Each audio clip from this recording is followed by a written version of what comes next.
Audio recording for this meeting has begun.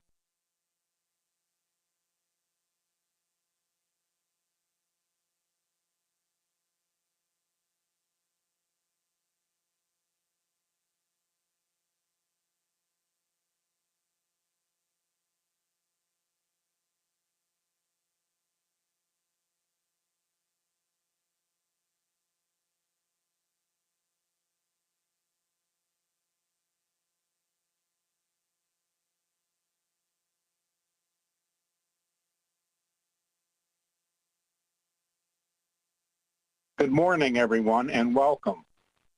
I would first like to remind everyone to please mute your line when you're not speaking. For media and press, the FDA press contact is Audra Harrison. Her email and phone number are currently displayed.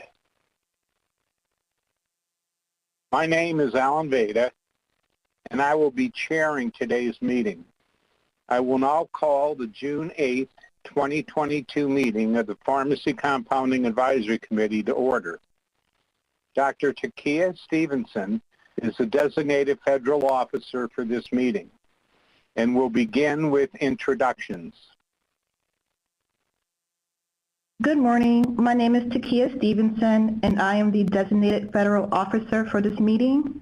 When I call your name, please introduce yourself by stating your name and affiliation. Dr. Robin Bogner.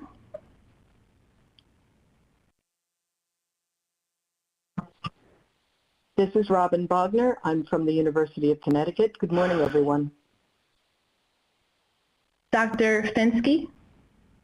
Good morning. I'm Tim Fensky, and I'm representing the National Association of Boards of Pharmacy. Thank you. Ms. Fusco Walker.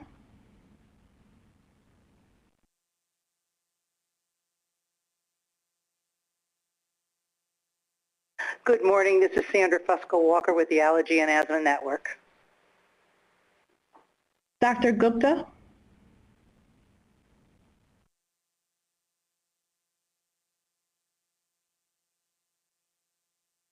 Good morning. This is Dr. Anita Gupta from Johns Hopkins School of Medicine. Dr. Gura. Good morning. I'm Kathy Gura, Boston Children's Hospital and Harvard Medical School. Dr. McElhaney. Hi, I'm Linda McElhaney, and I'm the team lead compounding pharmacist for Indiana University Health in Indianapolis. Dr. Patel. Hey, good morning. This is Kuldeep Patel from Duke University Hospital, representing hospitals and health system pharmacy. Dr. Ribello. Good morning. This is Dr. Elizabeth Ribello, and I practice at University of Texas MD Anderson Cancer Center. Dr. Saramaga.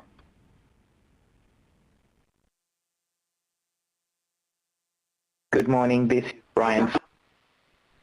Good morning. This is Brian Saramaga, representing the United States Pharmacopoeia. Dr. Veda. Good morning. This is Alan Veda. I'm a former Executive Vice President for the Institute for Safe Medication Practices. Dr. Calhoun. Good morning. I'm Bill Calhoun from the University of Texas Medical Branch in Galveston. Dr. Jomachowski.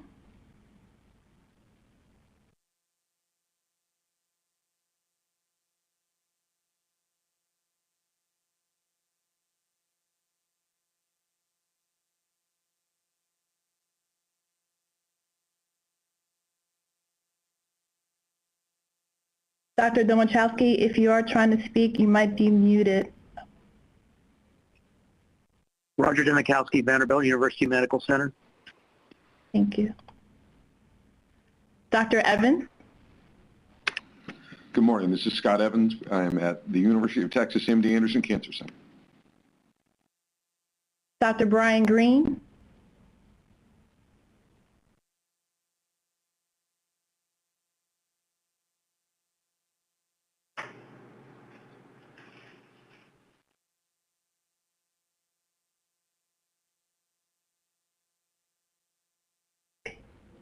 Dr. Vivian Lewis. Hello, this is Dr. Vivian Lewis, and I'm at the University of Rochester Medical Center. Dr. David Margolis. Hi, this is David Margolis. I'm from the University of Pennsylvania School of Medicine. Dr. Bowie. Good morning. This is Dr. Michael Bowie from Pittsburgh Oncology. Dr. Richard Green. Good morning. This is Richard Green of Cardinal Health Nuclear and Precision Health Solutions. I will now move on to the FDA participants. Dr. Bermel. Good morning. This is Gail Bormel. I'm the Director of the Office of Compounding Quality and Compliance at FDA. Dr. Anderson.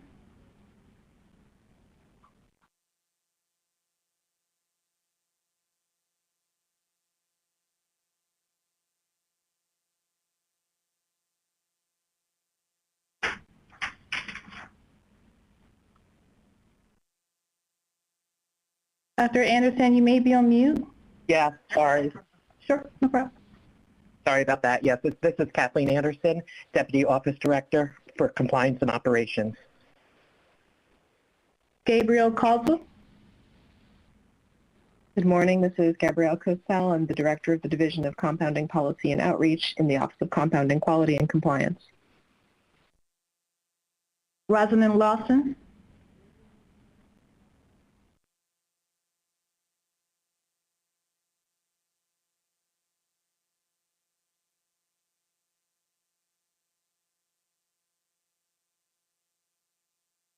Dr. Lawson? Good morning. Good morning. This is Rosalind Lawson. I'm Branch Chief in the Office of Compounding Quality and Compliance. Lori Bickle?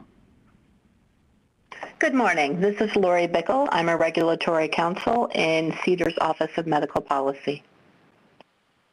Dr. Ganley? Good morning. I'm Charlie Ganley. I'm the Director of Office of Specialty Medicine in the Office of New Drugs in the Center of Drugs. Thank you. Dr. Shetty? Good morning. This is Daiva Shetty. I'm Associate Director for Pharmacy Compounding Review Team in the Office of New Drugs. Dr. Nerium? Good morning. This is Emily Nerium. I'm a clinical analyst in the Pharmacy Compounding Review Team in the Office of New Drugs. Dr. Wolfert? Good morning. This is Madeline Wolfert. I'm a physician with the Pharmacy Compounding Review Team in the Office of Specialty Medicine, Office of New Drugs, FDA. Thank you, everyone. I will now turn it back to the chair. Thank you. For topics such as those being discussed at this meeting, there are often a variety of options, some of which are quite strongly held. Our goal is that this meeting will be fair and open forum for discussion of these issues, and that individuals can express their views without interruption. Thus, as a general reminder, individuals will be allowed to speak into the record only if recognized by the chairperson. We look forward to a productive meeting. In the spirit of the Federal Advisory Committee Act and the Government Sunshine Act, we ask that the Advisory Committee members take care that their conversations about the topic at hand take place in the open forum of the meeting. We are aware that members of the media are anxious to speak with the FDA about these proceedings. However, FDA will refrain from discussing the details of this meeting with the media until its conclusion. Also, the committee is reminded to please refrain from discussing the meeting topic during the breaks. Today, we will discuss 4 bulk drug substances nominated for inclusion on the list of bulk drug substances that may be used to compound drugs in accordance with Section 503A of the Federal Food, Drug, and Cosmetic Act, also known as the 503A bulks list. Ammonium tetrathiomolybdate and Clomiphene, citrate, ferric subsulfate, and glutathione. For each of these 4 substances, we will hear presentations from FDA, have the opportunity to ask clarifying questions, hear nominators' presentations with the exception of Ferric Subsulfate, have the opportunity to ask clarifying questions, hold an open public hearing, and have committee discussion and voting. The May 6, 2022 Federal Register notice identified the uses FDA reviewed for each of the 4 bulk drug substances being discussed at this meeting. These uses reflect those which adequate support was provided in the nomination. In addition, the nominations and the FDA evaluations for the bulk drug substances, which are included in the briefing document posted on FDA's website, identify the proposed and reviewed uses, dosage forms, and routes of administration. The nominators of these substances have been invited to make a short presentation supporting their nomination. To the extent that the nominator's presentation include information about additional uses, dosage forms, and routes of administration, I remind the committee that these additional uses, dosage forms, and routes of administration are not part of the agency's evaluation because the nominators either did not nominate those uses, dosage forms, and routes of administration, or they were not adequately supported. The committee will also discuss a revision FDA is considering to the list of drug products that have been withdrawn or removed from the market for reasons of safety or effectiveness. Withdrawn or removed list. FDA now is considering whether to amend that rule to add 1 more entry to the list. Lorcaserin Hydrochloride. All drug products containing Lorcaserin Hydrochloride. Let us begin. We will now have Dr. Takia Stevenson read the conflict of interest statement for this meeting, 503 bulks list topics. The Food and Drug Administration, FDA, is convening today's meeting of the Pharmacy Compounding Advisory Committee under the authority of the Federal Advisory Committee Act, FACA, of 1972. With the exception of the National Association of Boards of Pharmacy, NABP, the United States Pharmacopoeia, and the industry representatives, all members and temporary voting members of the committee are special government employees, SGEs, or regular federal employees from other agencies and are subject to federal conflict of interest laws and regulations. The following information on the status of this committee's compliance with federal ethics and conflict of interest laws covered by but not limited to those found at 18 U.S.C. Section 208 is being provided to participants in today's meeting and to the public. FDA has determined that members and temporary voting members of this committee are in compliance with federal ethics and conflict of interest laws. Under 18 U.S.C. Section 208, Congress has authorized FDA to grant waivers to special government employees and regular federal employees who have potential financial conflicts when it is determined that the agency's need for a special government employee's services outweighs his or her potential financial conflict of interest, or when the interest of a regular federal employee is not so substantial as to be deemed likely to affect the integrity of the services which the government may expect from the employee. Related to discussions of today's meeting, members and temporary voting members of this committee have been screened for potential financial conflicts of interest of their own, as well as those imputed to them, including those of their spouses or minor children, and for purposes of 18 U.S.C. Section 208, their employers. These interests may include investments, consulting, expert witness testimony, contracts, grants, credas, teaching, speaking, writing, patents and royalties, and primary employment. The committee will discuss 4 bulk drug substances nominated for inclusion on the 503A bulks list. FDA will discuss the following nominated bulk drug substances and the uses that have been reviewed. 1. Ammonium tetrathiomolybdate for Wilson disease, use as copper chelation therapy for the treatment of breast cancer, kidney cancer, prostate cancer, colorectal cancer, esophageal cancer, and malignant pleural mesothelioma. 2, enclomiphene citrate to increase serum testosterone, luteinizing hormone, and follicle-stimulating hormone, FSH, to normal levels in the treatment of secondary hypogonadism. 3, ferric subsulfate for use as an astringent and hemostatic agent during minor surgical procedures. And 4, glutathione for skin lightening, cystic fibrosis, asthma, chronic obstructive pulmonary disease, chronic lung disease, oxidative stress, reduction of the side effects of chemotherapy, inhibition of chemical-induced carcinogenesis, prevention of radiation injury, treatment of heavy metal poisoning, cadmium and mercury, acetaminophen toxicity, autism spectrum disorder, Alzheimer's disease, Parkinson's disease, major depressive disorder, schizophrenia, Helicobacter pylori infection, human immunodeficiency virus infection, tuberculosis, otitis media, peripheral obstructive arterial disease, anemia, diabetes, and septic shock. The nominators of these substances or another interested party will be invited to make a short presentation supporting the nomination. This is a particular matters meeting during which specific matters related to the 4 bulk drug substances will be discussed.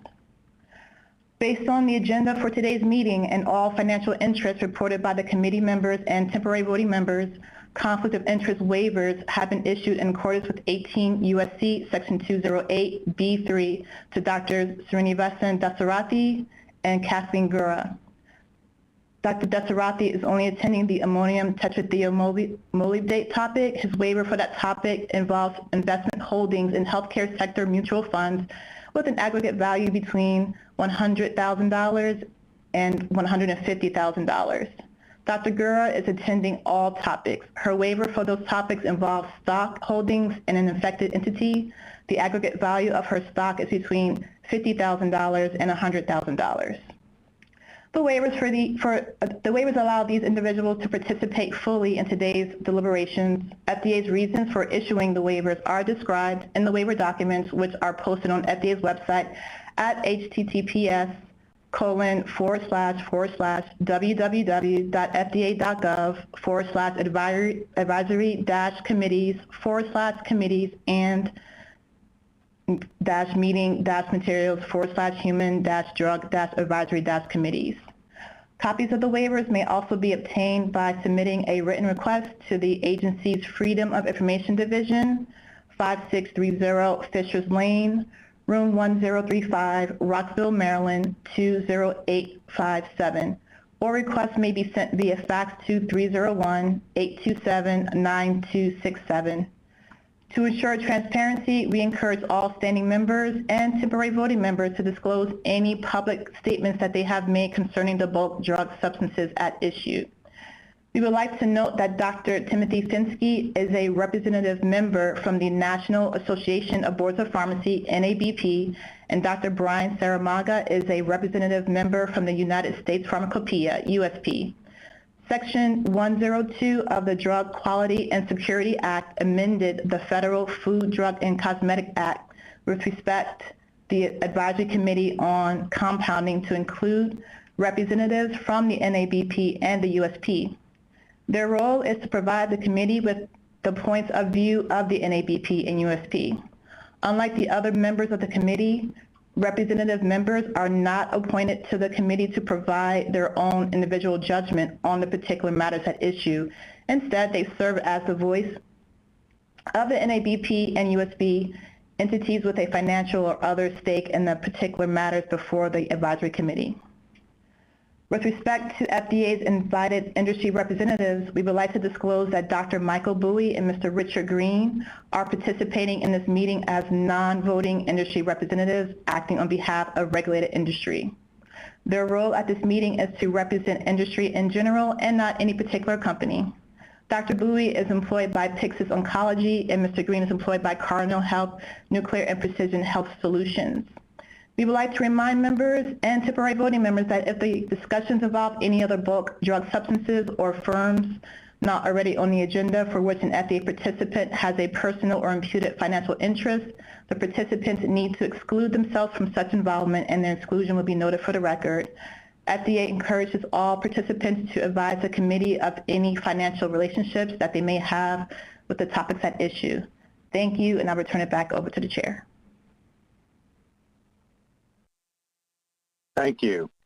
We will proceed with FDA introductory remarks from Dr. Frances Gail Bormel, immediately followed by an FDA presentation on investigational new drug expanded access from Lori Bickel. Dr. Bormel? Thank you, Dr. Veda, and good morning, everyone. Again, my name is Gail Bormel, the Director of the Office of Compounding Quality and Compliance, which is the FDA office primarily responsible for developing and implementing policies and compliance strategies to help assure the quality of compounded drugs. We recognize the importance of access to compounded drugs for patients who have a medical need for them. Our office aims to protect patients from the risks of poor quality or otherwise harmful compounded drugs. I would like to welcome you to the 11th meeting of the Pharmacy Compounding Advisory Committee. Today, as you've heard previously, we will discuss 4 bulk drug substances nominated for inclusion on the list of bulk drug substances that can be used in compounding human drug products under Section 503A of the Federal Food, Drug, and Cosmetics Act, also known as FD&C Act. This list is known as the 503A bulks list. The substances that will be discussed are enclomiphene, citrate, glutathione, ammonium tetrathiomolybdate, ATTM, and ferric subsulfate. Some of these substances may be available in dietary supplements. As a reminder, the discussion today focuses on FDA's evaluation of these substances as bulk drug substances for use in human drug compounding under Section 503A of the Act, and is not intended to inform FDA's regulation of these substances in dietary supplements. We also note the availability of a substance as a dietary supplement is not a criterion considered when evaluating a substance for inclusion on the 503A bulks list. Dietary supplements are regulated under a different part of the FD&C Act, and different considerations apply to the regulation of dietary supplements and drugs, including drug products compounded using bulk drug substances under Section 503A. For example, dietary supplements are intended for oral ingestion, while drugs may be intended for administration by numerous other routes of administration, such as topically or by parenteral or intrathecal injection. These different routes of administration raise very different considerations from a regulatory perspective, including safety considerations related to risk of contamination and considerations regarding systemic absorption. The reviews conducted by the agency for bulk drug substances nominated for the 503A bulks list follow by the criteria described in FDA's regulations implementing Section 503A, which are separate and distinct from FDA's statutory and regulatory provisions governing the treatment of dietary supplements. During this meeting, we will also discuss whether to add an entry for drug products containing Lorcaserin Hydrochloride to the list of drug products that have been withdrawn or removed from the market because such drug products or components of such drug products have been found to be unsafe or not effective. This list, known as the Withdrawn or Remove list, implements conditions under Sections 503A and 503B of the FD&C Act. As in previous meetings, we have scheduled time for the nominators to speak and time for an open public hearing after FDA's presentation on each of the 4 bulk drug substances. There will also be an open public hearing after the FDA presentation for Lorcasarin Hydrochloride. I would now like to take this opportunity to provide you with an update on certain developments since the committee last met in June 2021. Some of these actions affect compounders under Section 503A of the FD&C Act, such as state licensed pharmacies, federal facilities, and licensed physicians. Other actions affect those compounders known as outsourcing facilities that are regulated under Section 503B of the Act. Finally, some of the actions affect compounders under both Sections 503A and 503B. Since our last PCAC meeting in 2021, the agency has worked to establish and revise guidance that affects compounders under Section 503A of the Act. In October 2021, FDA published a revised draft guidance concerning hospital and health system compounding under Section 503A of the FD&C Act. The agency has also been working on policy documents that affect compounders under Section 503B of the Act, including those that advance the creation of the list of bulk drug substance for which there is a clinical need for use in compounding under Section 503B. That's known as the 503B bulk list. In January 2022, the agency issued a Federal Register notice adding the first 4 bulk drug substances to the 503B list. The agency also determined that 8 bulk drug substances will not be added to the list at this time, joining nicardipine hydrochloride and vasopressin. FDA has also issued compounding risk alerts to inform healthcare professionals, compounders, and consumers about risks associated with compounded drugs, including information on adverse events, outbreaks, or product quality. In October 2021, the agency issued a compounding risk alert highlighting concerns with the compounding of drug products by medical office and clinics under insanitary conditions. In February 2022, FDA issued another alert warning healthcare professionals of the potential risks associated with compounded ketamine nasal spray. In addition, FDA announced that it intends to undertake notice and comment rulemaking related to a statutory provision regarding certain distributions of compounded human drug products and a standard memorandum of understanding, that is the MOU, between FDA and states. The standard MOU is an agreement that is intended to address interstate distribution of inordinate amounts of compounded drugs and complaint investigation by a state regulator related to compounded drugs distributed outside the state. This falls within Section 503A of the Act. FDA considers the standard MOU, published in October 2020, to be suspended. This means that during the rulemaking process, FDA will not enter into new agreements with states based on the standard MOU, and FDA does not expect that states that sign the standard MOU to carry out any activities described in the MOU. In addition, the standard MOU will be updated based on the content of a final rule, and FDA intends to announce a new opportunity for all states to consider and sign the updated standard MOU.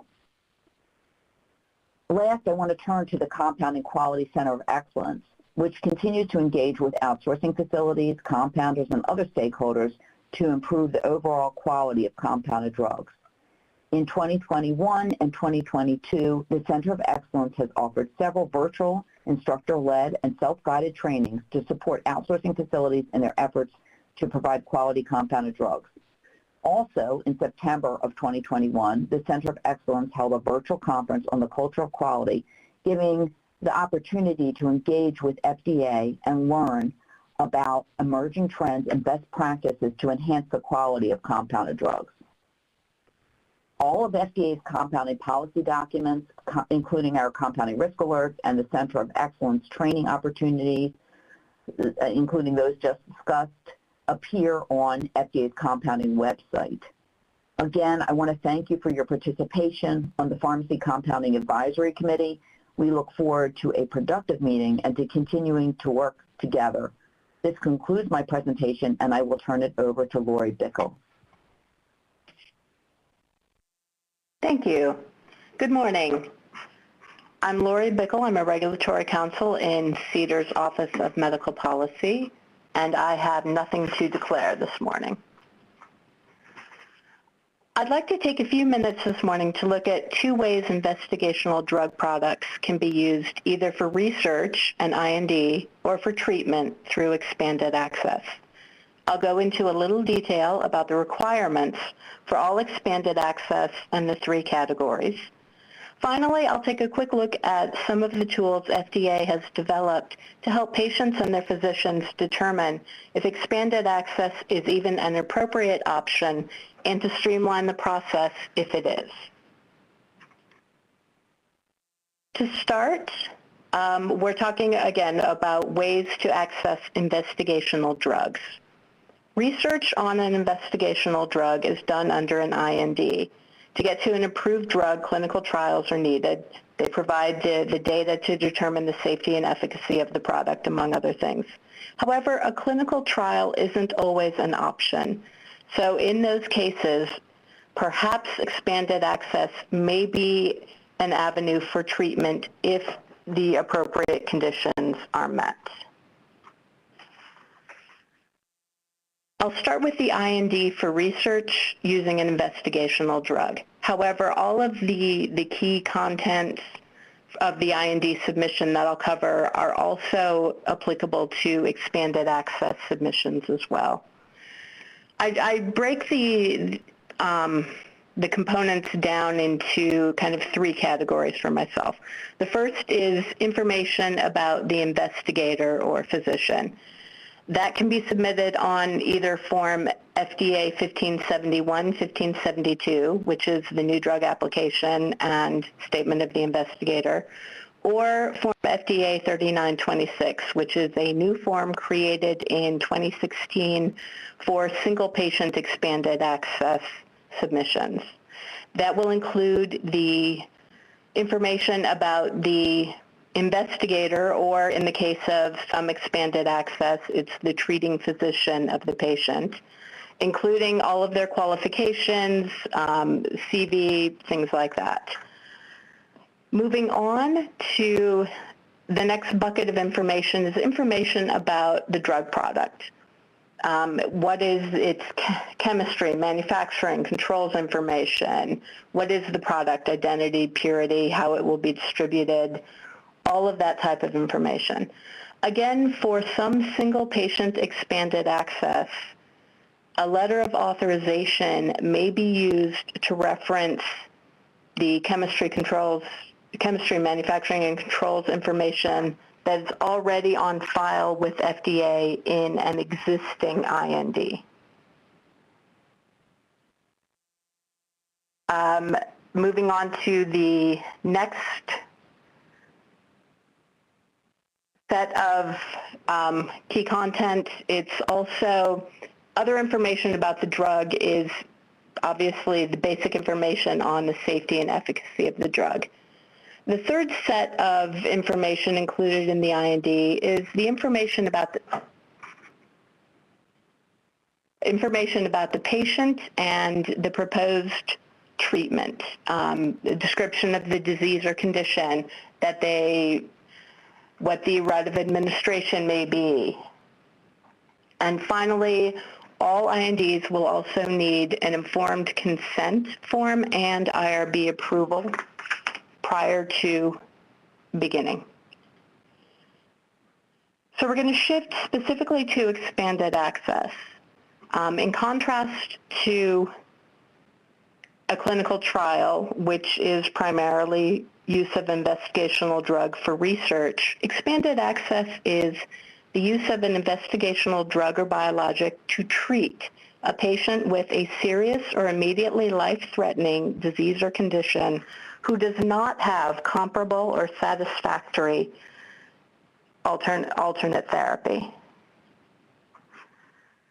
Moving on to the basics of expanded access. The first thing I'd like to point out is actually the asterisk at the bottom of this slide. The sponsor or manufacturer of the investigational drug must agree to provide it to the patient for the expanded access use. Once that occurs, then there are three different types of expanded access. The first is individual. That's a single patient, which is often involving a community physician with no past experience or involvement in clinical trials as the sponsor investigator of the IND.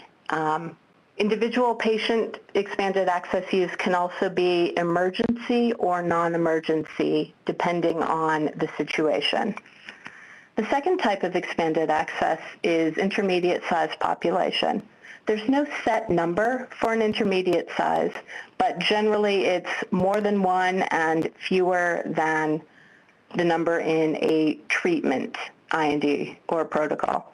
And then finally, the third type is a treatment IND or protocol, which is typically larger and widespread. Treatment use under a treatment IND or protocol usually occurs either after phase 3 or compelling phase 2 data analysis.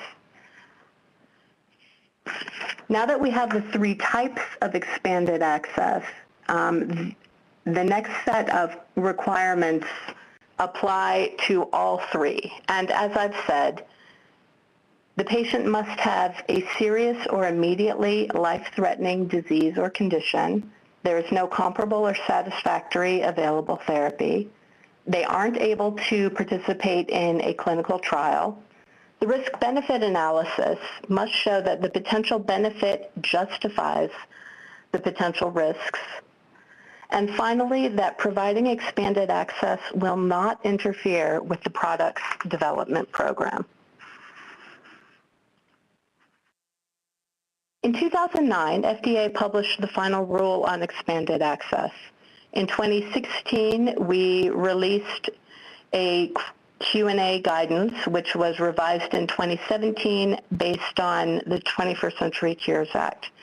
Both the guidance and the regulations include the general criteria for all types and each category of expanded access, the requirements for what information must be submitted, and finally the safeguards for the patients, including IRB review, informed consent, reporting requirements. I'd also like to remind everyone at this point that all research done under INDs, clinical trials, expanded access, come with the full range of human subject protections, again, such as IRB review and informed consent. Since the regs were published in 2009, FDA continues to take steps to make sure the program is known and that its criteria are known and followed so that the program is used appropriately and within its intended scope. That included creation of Form FDA 3926 in 2016. Prior to that, again, some single-patient access was conducted by community physicians who didn't have prior experience with INDs. However, before 3926, they had to use Form 1571 and 72, which is the same form as a commercial IND. That's part of the reason FDA heard stakeholder input and created the streamlined Form 3926 for single-patient expanded access INDs. At the same time, FDA updated the guidances and our website. We've had an ongoing collaboration with the Reagan-Udall Foundation to launch various tools to assist users, again, in determining if expanded access is appropriate and then help to walk them through the process if it is. FDA's Oncology Center of Excellence launched Project Facilitate in 2019, which is also a program to help provide one-on-one assistance through the process. Finally, FDA has an internal expanded access coordinating committee. It's an internal work group made of FDA staff to meet monthly and discuss expanded access and the program. Here is a screenshot from FDA's website. Again, it's a rather user-friendly website. There's also a link to a series of FDA-produced informational videos. We won't have an opportunity for questions today, so I wanted to be sure to provide the contact information for any questions that members of the committee or the public may have about expanded access or INDs. Here are links to the regulations and guidances that I mentioned. Thank you all for the chance to speak with you this morning. I'll now hand it back to Dr. Veda, the chairperson. Thank you. We will now proceed with FDA presentations, starting with enclomiphene citrate from Dr. Madeline Wolfert.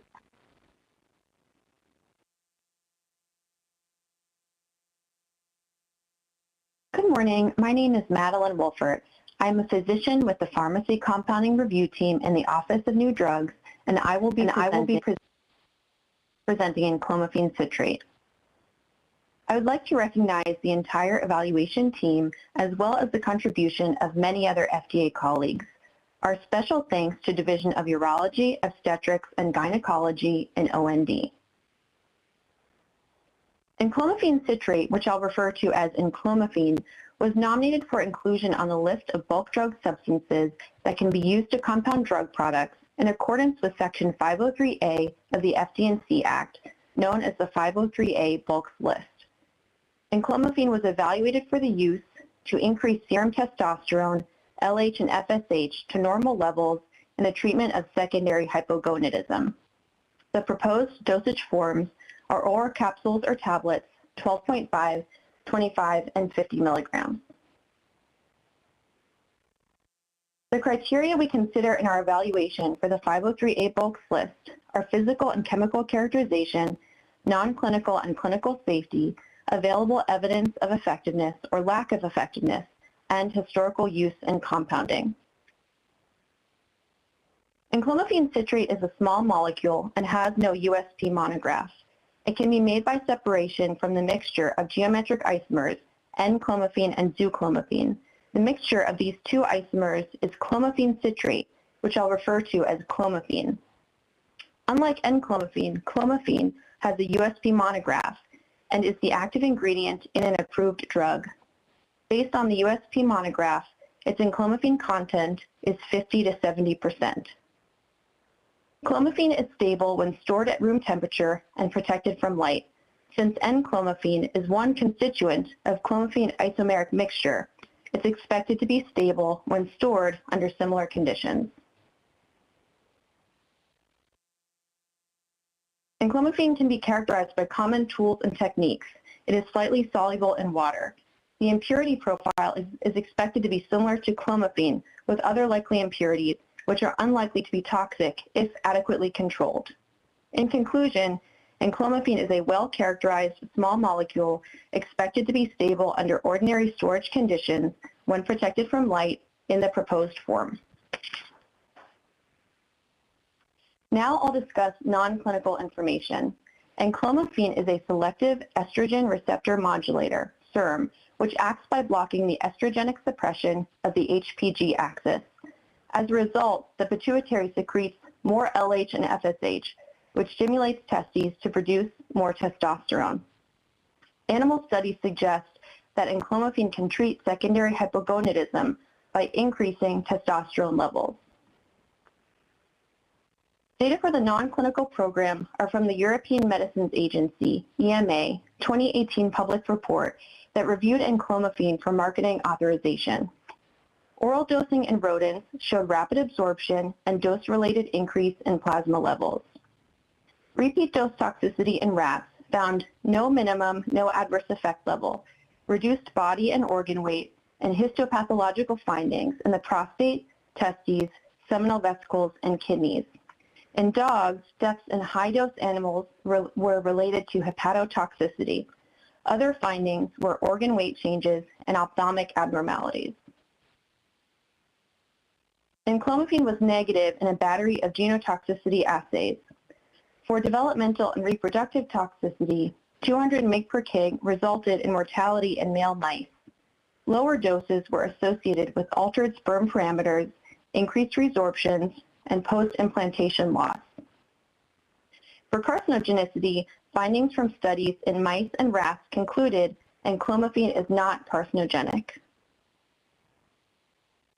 To conclude, the non-clinical toxicity profile of enclomiphene reflects its exaggerated pharmacological action as a SERM. Reproductive adverse findings include decreases in organ weight and histopath findings. The potential non-reproductive target organs include liver, kidneys, and eyes. It is not genotoxic or carcinogenic. Now we'll discuss clinical PK.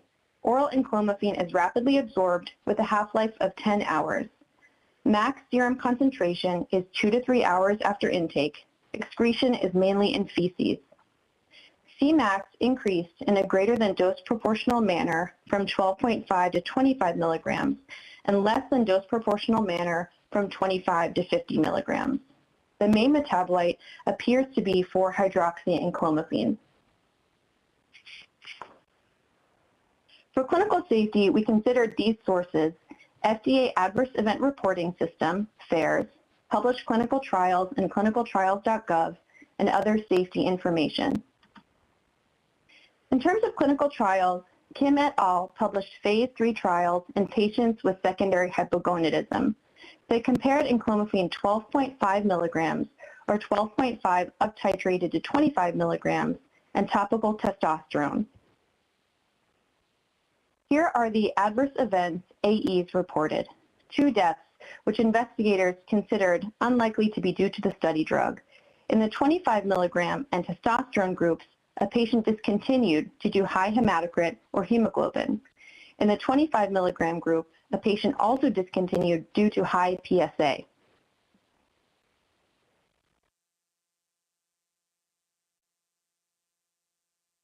Another trial in patients with secondary hypogonadism compared enclomiphene 12.5 and 25 milligrams, topical testosterone, and placebo. AEs in enclomiphene 25 milligrams included inability to climax and loss of sensation during intercourse and GI symptoms. These were considered possibly related to the study drug.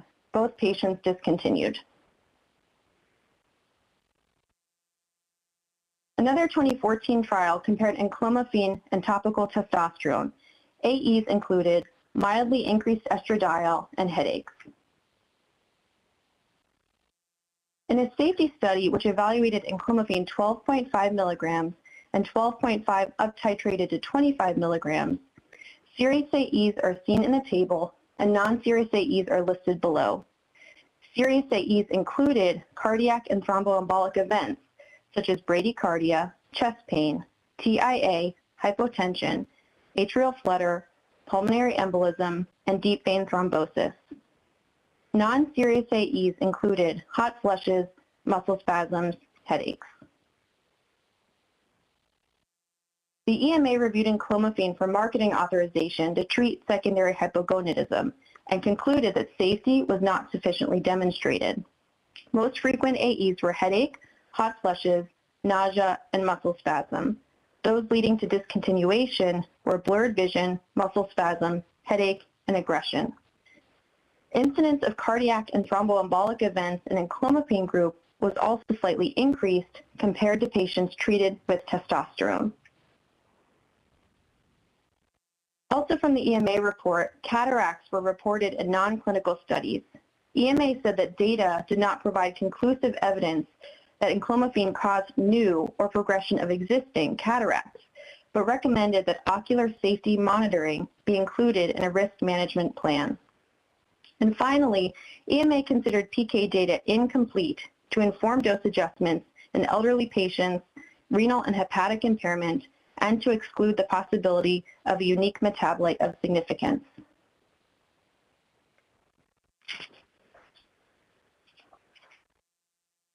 To conclude, safety concerns include cardiac and thromboembolic events, elevated estradiol, increased PSA, and increased hematocrit, with long-term safety data lacking.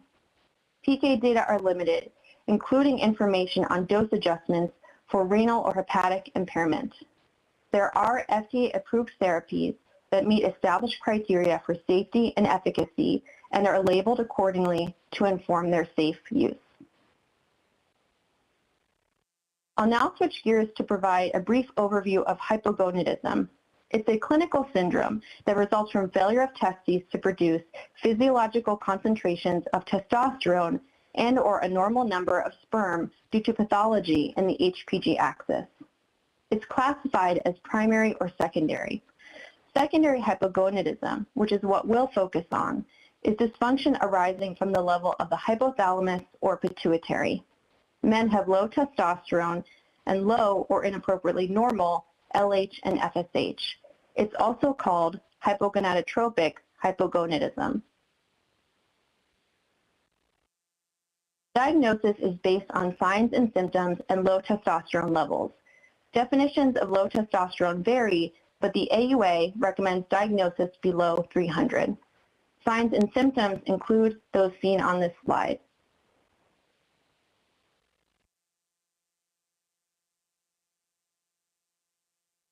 Treatment depends on underlying etiology and goals for fertility. Products approved for treatment include testosterone and HCG. Because exogenous testosterone can impair spermatogenesis, there is interest in non-testosterone alternatives for men, such as HCG or SERMs like enclomiphene. No FDA-approved drugs contain enclomiphene as active ingredient. Repros submitted an NDA for enclomiphene to treat secondary hypogonadism in fertile men. In 2015, Repros announced a complete response from FDA that the design of phase 3 studies was not adequate to demonstrate clinical benefit, and concerns regarding study entry criteria, titration, and bioanalytical method validation. In 2016, Renable Pharma applied to EMA for marketing authorization of enclomiphene to treat secondary hypogonadism.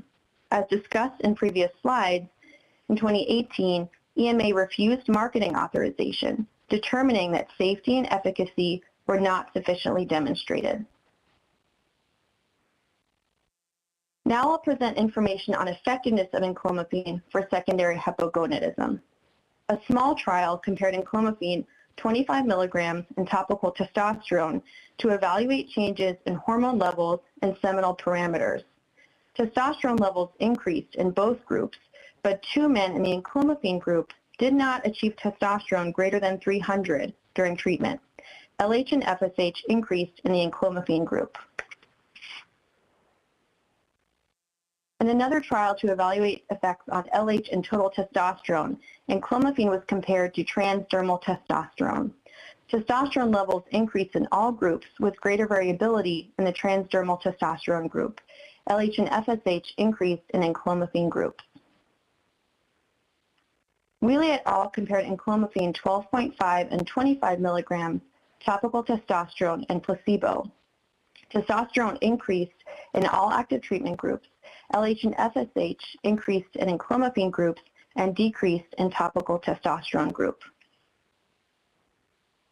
Another trial compared the effects of enclomiphene, topical testosterone, and placebo. Testosterone levels increased in active treatment groups, and LH and FSH increased in enclomiphene groups. Phase 3 trials compared enclomiphene 12.5 milligrams, 12.5 up-titrated to 25 milligrams, topical testosterone, and placebo. Authors found testosterone increased in all active treatment groups.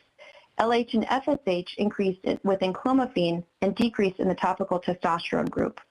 After cessation of treatment, testosterone levels in enclomiphene groups remained higher than baseline for 7 days.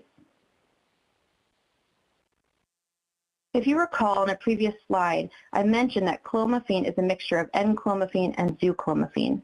A review by Earl and Kim noted the following, that enclomiphene maintains the androgenic effect of clomiphene without the estrogen agonist effects of zooclomiphene, but the effects of zooclomiphene are not fully understood. That enclomiphene preserves sperm concentration compared to testosterone replacement, which I'll address on the next slide. Although the evidence is weak, studies suggest that the side effect profile is not significantly worse than testosterone or clomiphene, but needs further research to confirm this hypothesis. That enclomiphene achieves comparable testosterone levels to testosterone replacement while increasing LH and FSH, but that further studies are necessary to fully characterize the impact on subjective symptoms of hypogonadism and to fully characterize its AE profile. An FDA guidance in May 2018 provides recommendations for establishing clinical effectiveness for drugs intended to treat secondary hypogonadism attributed to non-structural etiologies. It incorporates advice received at the Bone, Reproductive, and Urologic Drugs Advisory Committee December 2016 meeting. The guidance states that it's unclear whether increasing testosterone in this population confers clinical benefit. Trials should show clinically meaningful improvement in at least one symptom or sign of secondary hypogonadism. In addition, FDA does not consider that changes in semen parameters alone are sufficient to establish efficacy, since the intent of the drug is to improve fertility, and improvement in semen parameters does not ensure fertility. AMA also concluded that normalizing testosterone was not sufficient to conclude translation into clinically meaningful benefits. Note that enclomiphene trials did not evaluate improvement in hypogonadal symptoms or quality of life. In conclusion, while studies may suggest that enclomiphene may increase testosterone with an increase in LH and FSH, it's unclear whether increase in testosterone in secondary hypogonadism confers clinical benefit. Clinical trials did not demonstrate clinically meaningful improvement in symptoms or signs of hypogonadism. There are FDA-approved therapies with established efficacy. Here's what we found on historical use and compounding. There's insufficient information on length of use. It's been studied in follicular development, ovulation induction, and secondary hypogonadism, but unclear whether the products used were compounded. Based on advertising information, it's discussed for treatment of male hypogonadism, but there are insufficient data on extent of use. It's not recognized in the European or Japanese pharmacopoeias. After considering the information currently available, a balancing of the criteria weighs against enclomiphene citrate being added to the 503A bulks list. Thank you very much. This concludes my presentation. Thank you, Dr. Wolfer. We will now take clarifying questions for FDA presenters. Please use the raise hand icon to indicate that you have a question, and remember to clear the icon after you have asked your question.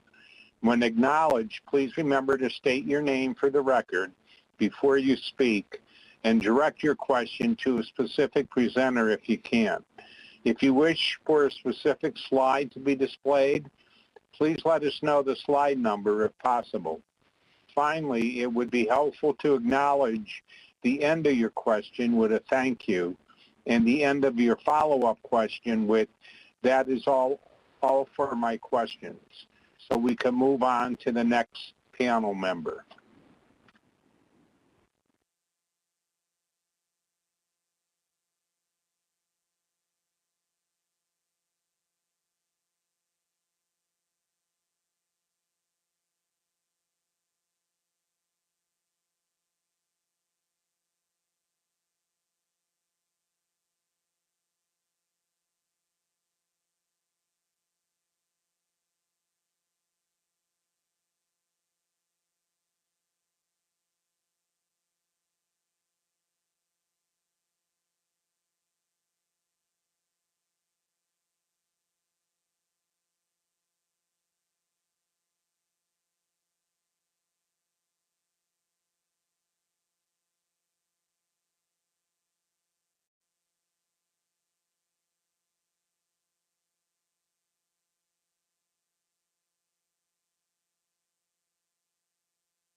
Right. I don't see any raised hands for the FDA presenter. So why don't we move on to the Nominator presentations, and then we will have an opportunity to ask questions of the FDA and the Nominators. We have two presentations from Drs. El-Said and Matherson, who are speaking on behalf of Empower Pharmacy. Please proceed. Good morning. My name is Marwa El-Said, and I'm the Director of Medical Affairs for Empower Pharmacy. I'd like to take a moment to thank the FDA for hosting this virtual meeting. I'd like to start by looking at the prevalence of hypogonadism. A cross-sectional survey conducted discovered that about 12% of the study population was diagnosed, indicated by low serum testosterone levels and non-elevated LH, as you can see on the image. The HIM study evaluated 2,000 men and found that just under 40% were hypogonadal. The FDA briefing document acknowledges that enclomiphene has been studied for several decades for secondary hypogonadism. Enclomiphene is the main isomer, making up about 62% of an already FDA-approved drug, clomiphene. Enclomiphene is the estrogen antagonist with a half-life of hours, while zuclomiphene is the estrogen agonist with a half-life of weeks. Clomiphene is actually approved for ovulatory dysfunction due to the estrogenic isomer, which is counterintuitive for treatment in men. A preclinical study done on mice found that zuclomiphene disrupted sperm production while enclomiphene preserved it. The same study found that testicles, epididymis, seminal vesicles, and mice overall had a decrease in weight in the zuclomiphene group when compared to enclomiphene. Another preclinical study done in baboons found that zuclomiphene did not impact testosterone levels and increased total cholesterol by 22%, while enclomiphene decreased levels by 8%. The FDA briefing document mentions a preclinical study done on dogs where dose reductions were needed due to morbidity. It's worth mentioning that the dose used here was very high at 40 milligrams per kilogram per day, while the average human dose is just 12.5 to 25 milligrams daily. As with all FDA-approved testosterone therapies, thromboembolic events are noted. The EMA report of 2018 mentions the same facts in their document. In a presentation at the Annual Sexual Medicine Society of North America, Pashivak et al. Analyzed 11 prospective studies and found that hemoglobin and hematocrit were higher in men on testosterone gel than men on enclomiphene. In the FDA briefing document, it states that it is unclear whether increasing testosterone concentrations equates to clinical effectiveness.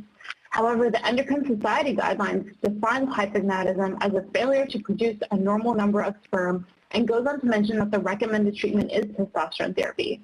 More importantly, testosterone therapy should not be used for men planning on fertility. So not only does enclomiphene raise testosterone levels, it does not impair sperm production and can be used for men wishing to preserve their fertility. The FDA also mentions that parameters on semen analysis are not tests of fertility. The American Urological Association and American Society of Reproductive Medicine state that semen analyses are to be used for male fertility. The WHO Laboratory Manual states the importance of semen examination as it helps to assess reproductive function and the appraisal of fertility function. So semen parameters are an important part of the ability to conceive and therefore by extension fertility. In 2021, Kahani et al. Conducted a study to determine what semen parameter thresholds were associated with an earlier time to conception in couples undergoing fertility evaluations. Over 6,000 men from subfertile couples were followed for 5 years to capture this conception data. Improvement in semen concentration, progressive motility, and total sperm count were all associated with a higher conception rate and with an earlier time to conception, about half the time from other patients with lower cutoff parameters. The FDA mentions that human chorionic gonadotropin, or HCG, can be used for secondary hypogonadism, but this drug has been on allocation and backorder for months, causing patient access issues. The other treatment option, exogenous testosterone, appears to have multiple risk factors that are not seen with enclomiphene, including supernormal testosterone levels, suppressed spermatogenesis, and suppressed testicular function. Most important, patients are seeing improvement in their signs and symptoms of hypogonadism with enclomiphene therapy. Comments pulled from the FDA docket show these patient-reported outcomes. Our first patient here states that he has seen incredible beneficial effects in his mental health, libido, physical well-being, and his cholesterol and blood pressure levels have also improved since starting treatment. Our second patient mentions that enclomiphene therapy has provided him with a marked improvement in his mood and his energy. And our third patient states that he has had much more energy, willpower, and sex drive since starting enclomiphene. Enclomiphene is part of an already FDA-approved drug. Exogenous testosterone therapy impairs sperm production, while enclomiphene does not. And most important, patient comments on the docket illustrate the importance and signs and symptoms of hypogonadism. For the last 2 years, Empower Pharmacy has had over 400 providers write for enclomiphene citrate, over 19,000 prescriptions, and about 727,000 capsules have been dispensed. And to our knowledge, no providers or patients have reported adverse events. I will now hand it over to Dr. Masterson of the University of Miami to speak on clinical efficacy. Thank you. Hi, good morning.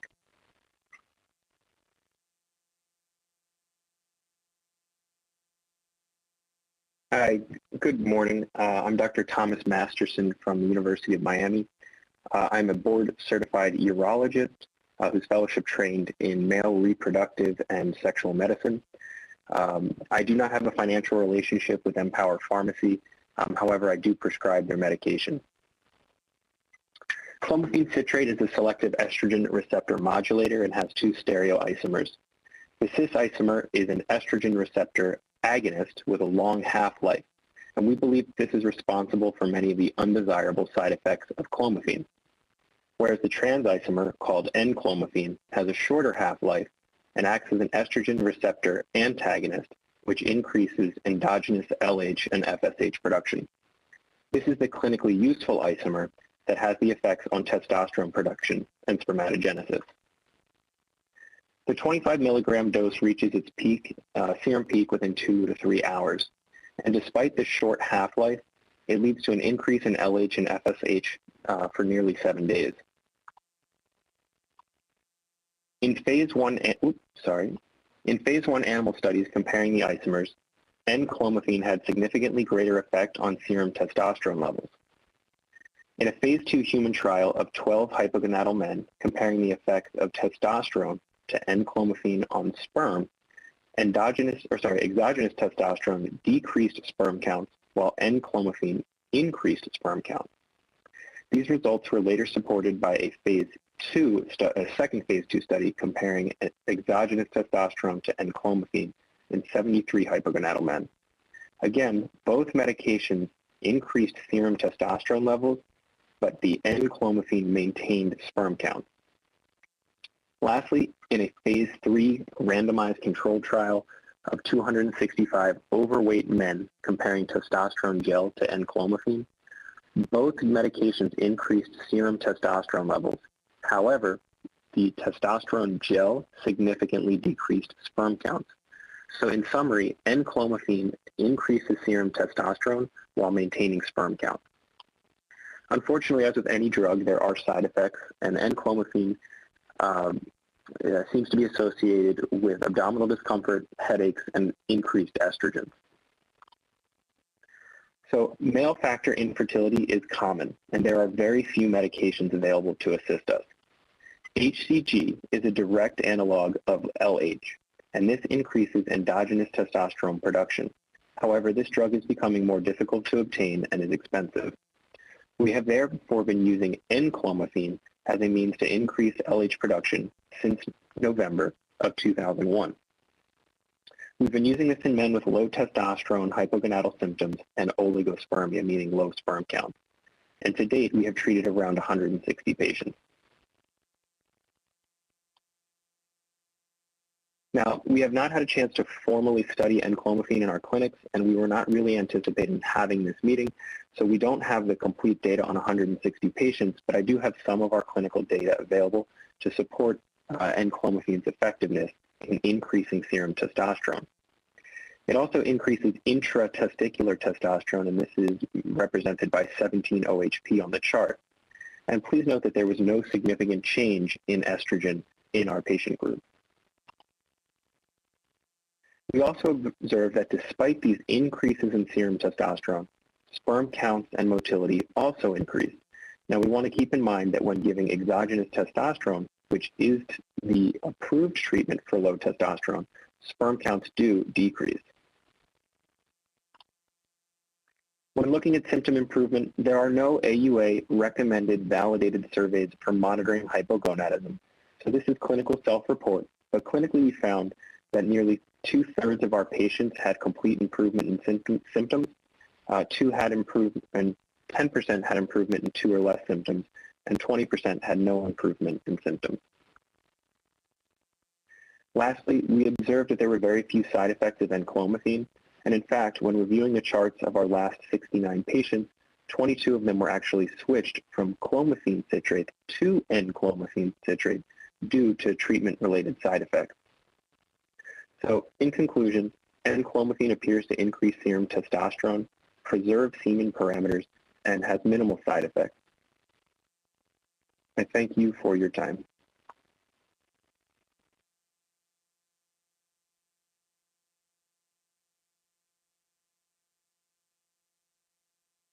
Thank you, Dr. Masterson. Thank you, Dr. Masterson. We'll now take clarifying questions for the nominator presenters. Please use the raise hand icon to indicate that you have a question, and remember to clear the icon after you've asked your question. When acknowledged, please remember to state your name for the record before you speak and direct your question to a specific presenter if you can. If you wish for a specific slide to be displayed, please let us know the slide number if possible. Finally, it would be helpful to acknowledge the end of your question with a thank you and the end of your follow-up question with that is all for my questions, so we can move on to the next panel member.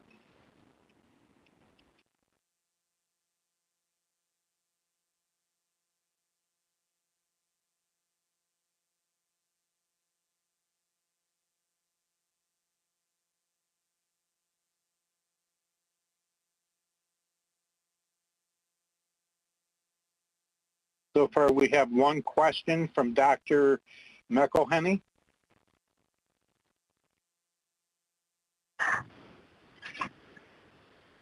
Yes, this is for Dr. Masterson. Is this enclomiphene, is it used is it going to be a treatment that's used long-term, or is it mainly used to increase infertility in males? Short term. Yeah, that's a great question. Yeah, great question. So it depends on patient goals of care. Many of the patients that we're seeing come in with both problems, both low testosterone and have a fertility issue. And in that situation, this is where we use enclomiphene. We have another group of patients of younger hypogonadal men who, even though they may not be interested in fertility at this moment, if they have fertility concerns in the future, we will place them on enclomiphene long term.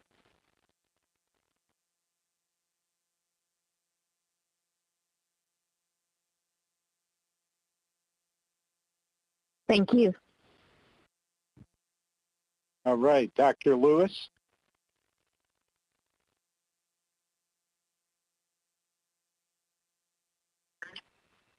Hi, this is Dr. Lewis. So I, too, am curious about the efficacy of using this medication for enclomiphene, and I'm pretty surprised that, for infertility, and I'm pretty surprised there really aren't any studies. When you talk about using it long-term, what do you mean? And I guess, is there any evidence that it might be different than using clomiphene long-term for infertility?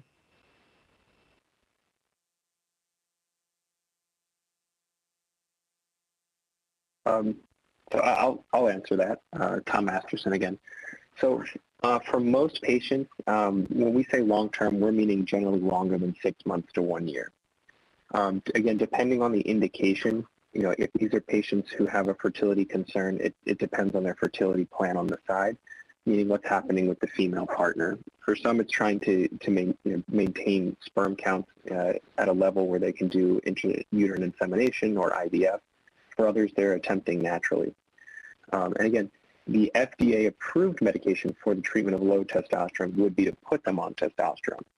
And not presented in this data, but men on injection therapy, men on gels, up to 60% of them become azospermic on those therapies. So it's not just a decrease, it's actually making them infertile.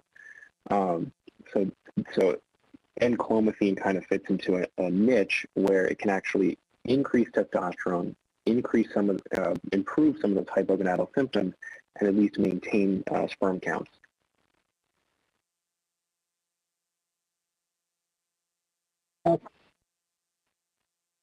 Okay, thank you. So maybe for the FDA, just as a follow-up, I understand and agree that it's kind of a funny endpoint to say, well, it changes the lab parameters without some clinical indication. Okay, for males then, you're talking about if you're using this medication, you wanted to consider using it for medication. Has FDA discussed with any sponsors what kind of studies would be needed to show efficacy for treatment of male infertility when it's due to secondary hypogonadism with low testosterone levels? And what would that entail? How difficult would those studies be?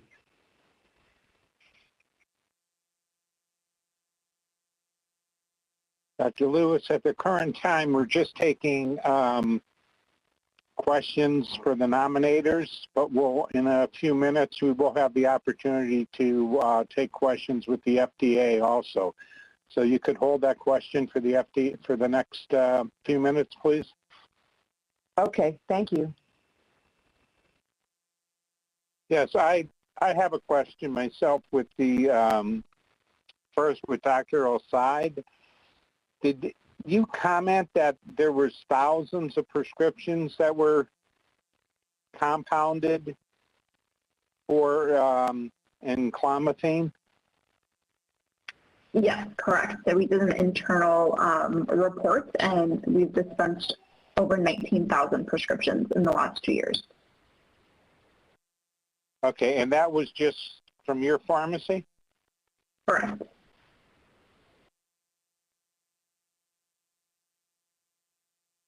All right, and for Dr. Matheson, do you use several compounding pharmacies, or you just use one compounding pharmacies for your study group? We have different providers within our institution. Several of us use Empower, but there are some other local compounding pharmacies we use as well. Okay, thank you.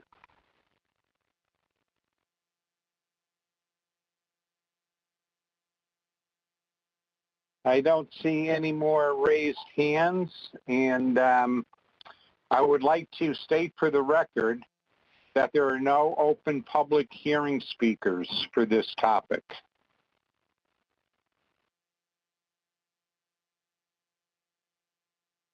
So we'll now have the opportunity to take any remaining clarifying questions for all the enclomiphene citrate presenters. Once again, please use the raised hand icon to indicate you have a question, and remember to put your hand down after you have asked your question. Please remember to state your name for the record before you speak and direct your question to a specific presenter if you can. If you wish for a specific slide to be displayed, please let us know the slide number if possible.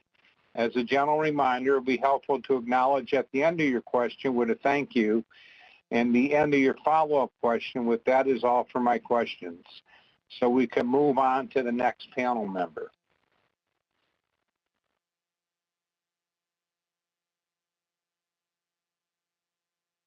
Do we have a question from Dr. Patel? Yes, thank you, Dr. Veda. Can you hear me okay? Yes. My question is for Dr. Masterson with regards to the data that was presented. Dr. Masterson, you had presented, you mentioned it was 160 patients, I believe, that were looked at that you've treated thus far. Since it was a retrospective analysis, I was wondering how you or the team decided to select, looking at 30, I think it was 30 patients that you looked at to collect data. And when I looked into the details, it looks like for the efficacy part, may have been roughly 53 or so, and then for the safety, you had mentioned that 69 patients didn't have any side effects, or the chart review involved 69 patients. So I was just wondering how the patient selection was determined, which specific charts to look at versus not. Since it's a retrospective analysis, there's obvious concern for variability in how patients that didn't get included, what may have occurred with regards to efficacy or safety. So if you could just comment on that, I would appreciate it. Thank you. Yeah, thank you for your question. And when we were asked to present, we did not start prescribing this medication with the intent of performing any sort of prospective study. So we basically went through all of the charts of patients who had prescribing data and saw who had follow-up information. So our typical practice pattern is once we start patients on this medication, it takes a minimum of 3 months to have any effect on sperm count. So we usually see patients back within the 3 to 6 month mark. So since we started using the medication only last November 2001, we just don't have robust follow-up data to present here today. So just to summarize that, we looked at all charts and really just presented here whoever had serum data that we could present, symptom data, and sperm count data. Thank you.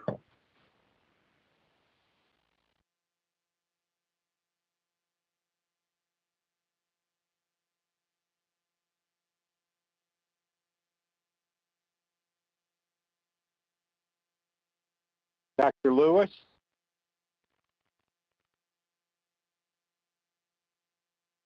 Hi. Dr. Lewis? Thank you. Yes. Can you hear me? Can you hear me? Yes. Oh, good. So thank you. I'll just restate my question for the FDA. What would it take to show clinical efficacy of enclomiphene for treating infertile men in this population? For example, numbers of patients, what endpoints would you be looking at? Thank you.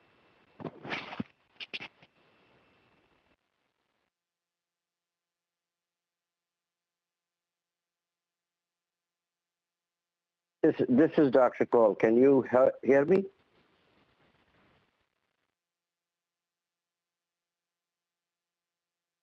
Hello? Yes. Yes, we can hear you. Yes, we can hear you. This is Suresh Cole. I'm the team leader for Division of Urology, Obstetrics, and Gynecology. I would like to respond to Dr. Lewis's question. An excellent question. We have a guidance from 2018, FDA-issued guidance that Dr. Madeline Wolfert earlier alluded to. That guidance clearly says changes in semen parameters are not sufficient alone for establishing efficacy of these drugs. Since the intent of the drug is to improve fertility and improvement of semen parameters does not ensure fertility. I would further go and answer Dr. Lewis's question. This has come up many times, and this has been discussed with the sponsors. The ultimate endpoint of this clinical benefit would be clinical pregnancy, but no company so far has been willing to go for that study. Okay, thank you. That answers my question.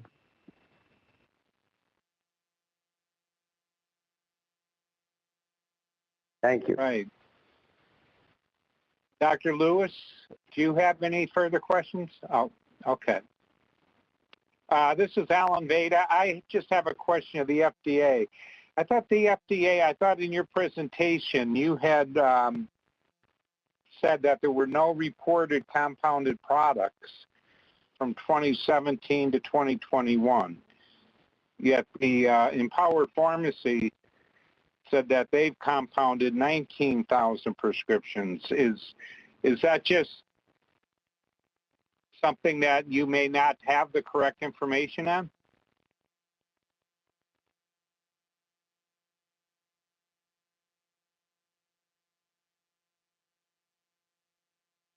This is Ann Taylor from the Office Office of Compounding Quality and Compliance.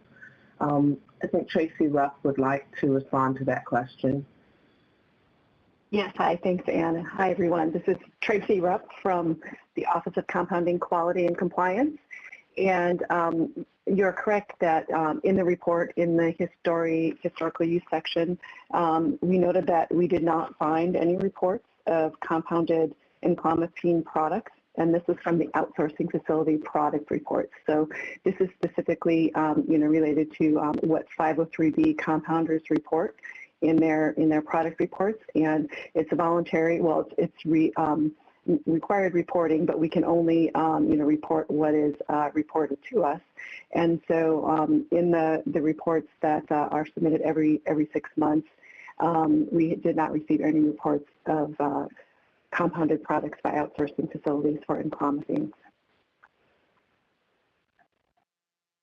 Okay, thank you.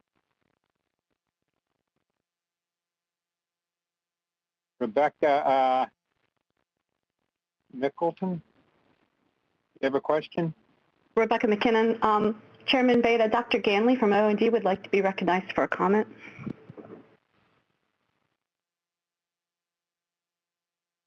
Yep, sure, go ahead. Hi, thank you. I just wanted to follow up on a question that Dr. Lewis asked of Dr. Masterson with regard to the use of the FDA-approved drug versus the compounded drug, and I don't think he answered that. Does he use FDA-approved drugs to treat male infertility? And if not, why not? Yeah, great question. So there's actually, though the drug is clomiphene citrate, is FDA approved, though it is not FDA approved for the indication of male fertility. It's an off-label use. The reason we switched over to enclomiphene from clomiphene citrate was really due to side effects. We've observed that there were less side effects in the enclomiphene compared to clomiphene citrate.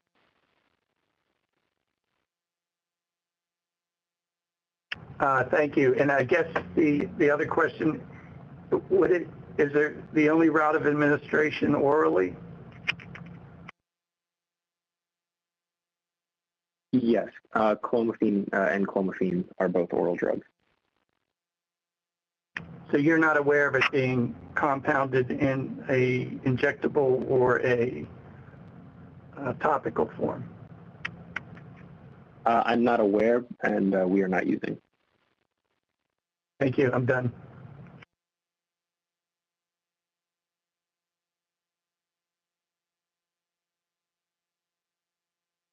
Okay, any further questions?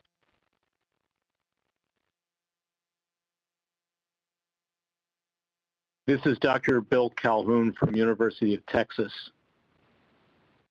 I have a question for the agency, a broader question, and that relates to the issue of enantiomers. So there are two isomers of this compound. It's my understanding that the general guidance of the agency is that when there are two isomers, that the active isomer is preferred, and that racemic mixtures or mixtures of isomers Hello, are generally... I'm sorry to interrupt. This is Takia Stevenson. Dr. Calhoun, can you hear me? Yeah. Yes, I do apologize. I just want to remind you that you are actually participating in the glutathione topic. You can certainly ask clarifying questions during that topic. We're still in the enclomiphene citrate topic. Sorry to interrupt.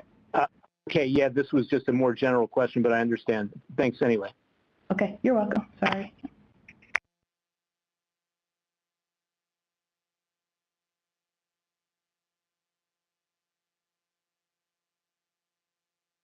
Dr. Patel, do you have another question? I do, thank you. This question is for Dr. Wolfert, so for the FDA. On the data presented, there were two companies that had conducted studies. My question was whether both of those trials, where they ended up essentially demonstrating no clinical benefit, what were the key endpoints that they were looking at? Was it clinical pregnancy, or were they looking at markers?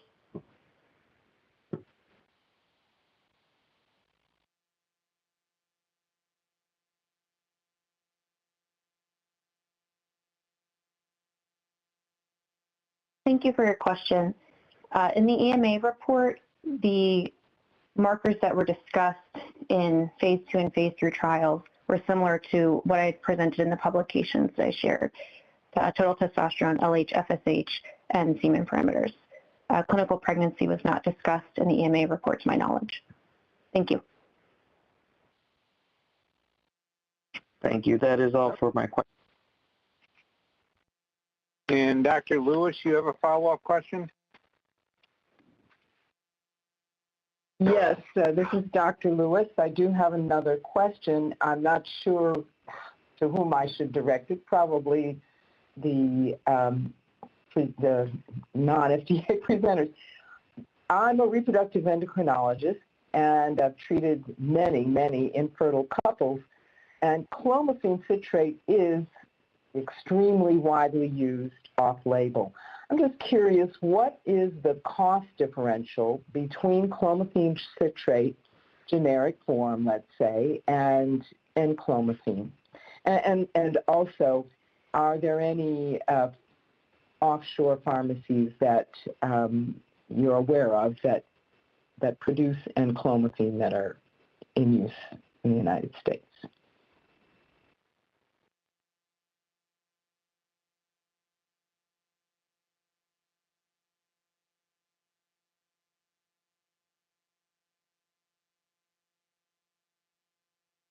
This is Ann Taylor from the Office of Compounding Quality and Compliance. Tracy Ruff would like to respond to this as well as make a comment regarding the earlier statement. Yes, hi. This is Tracy Rupp from the Office of Compounding Quality and Compliance. I'd just like to note that we can't address cost issues, but we're not aware of facilities outside the United States producing compounded products for use in the United States. I believe that was your question. The other point that I wanted to clarify was earlier Dr. Veda asked about the comment in the evaluation about outsourcing facility product reporting data and how there were no reported compounded drug products containing enclomiphene citrate. And so that is true. There were no product reports for outsourcing facilities in that time period. However, in the evaluation, we also do discuss that we did find reports of enclomiphene use on the websites of medical clinics and compounding pharmacies in the United States. So we are aware of certain 503A facilities like pharmacies and so forth producing compounded enclomiphene citrate. Thank you.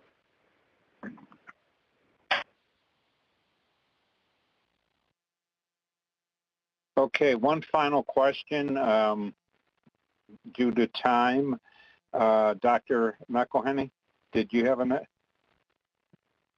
Yes,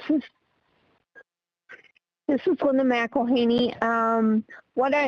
They mentioned that HCG was the commercial approved product for infertility in place of enclomiphene, but Dr. Masterson mentioned that it's on and off back order a lot. And I know there was a controversy about compounding HCG. So are compounding pharmacies, when HCG is on back order, are they allowed to compound HCG injections, or would enclomiphene be the only alternative to that? Thank you.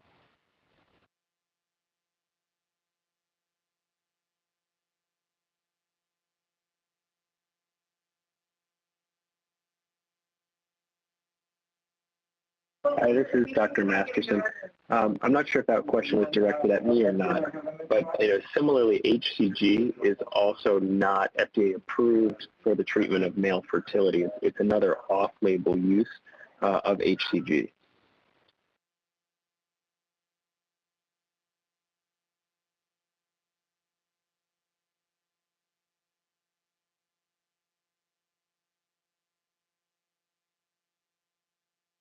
Any comment from the FDA?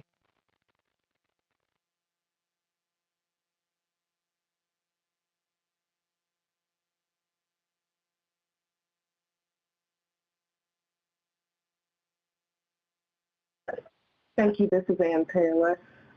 Gaby Cosell would like to respond to your question. Yes, can everyone hear me? Yes, just regarding the question about HCG. HCG is a biologic product. Sections 503A and 503B, biological products are not eligible for the exemptions for compounded drugs under sections 503A and 503B. So just to clarify that those sections don't provide a pathway for compounding with HCG. We do have a guidance on the mixing, diluting, or repackaging of biological products outside the scope of an approved biologics license application, which provides certain pathways for manipulating approved products.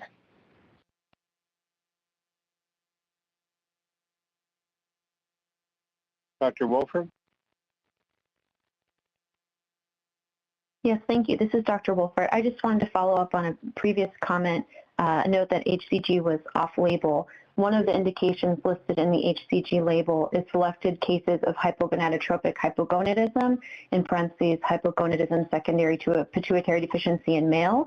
But in terms of fertility, that's not included in the indications. But the hypogonadotropic hypogonadism is specified in the labeling. Thank you.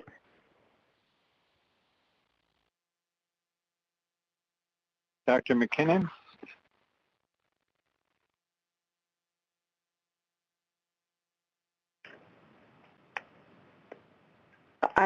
We don't have anything. Thank you. All right. Although we're short on time, I'll just take one last question from Sandra Walker. Yes, thank you very much. It's Sandra Fusco-Walker. I just wanted to clarify one thing about the reporting. The compounding companies who have registered as outsourcing facilities submit reports, but the rest of the compounding pharmacies in the country who have not registered do not submit reports of what they're making. Am I correct? Yes, that is correct. Thank you. All right. The committee will now turn its attention to address the task at hand, the careful consideration of the data before the committee, as well as public comments. We will proceed with the question to the committee, and I would like to remind public observers that while this meeting is open for public observation, public attendees may not participate except at the specific request of the panel. Today's question is a voting question. Dr. Takia Stevenson will provide the instructions for the voting. Question 1 is a voting question. Voting members will use the Adobe Connect platform to submit their votes for this meeting. After the chairperson has read the voting question into the record and all questions and discussion regarding the wording of the vote question are complete, the chairperson will announce that voting will begin. If you are a voting member, you will be moved to a breakout room. A new display will appear where you can submit your vote. There will be no discussion in the breakout room. You should select the radio button, that is the round circular button in the window that corresponds to your vote, yes, no, or abstain. You should not leave the no vote choice selected. Please note that you do not need to submit or send your vote. Again, you need only to select the radio button that corresponds to your vote. You will have the opportunity to change your vote until the vote is announced as closed. Once all voting members have selected their vote, I will announce that the vote is closed. Next, the vote results will be displayed on the screen. I will read the vote results from the screen into the record. Next, the chairperson will go down the roster and each voting member will state their name and their vote into the record. You can also state the reason why you voted as you did if you want to. Are there any questions about the voting process before we begin?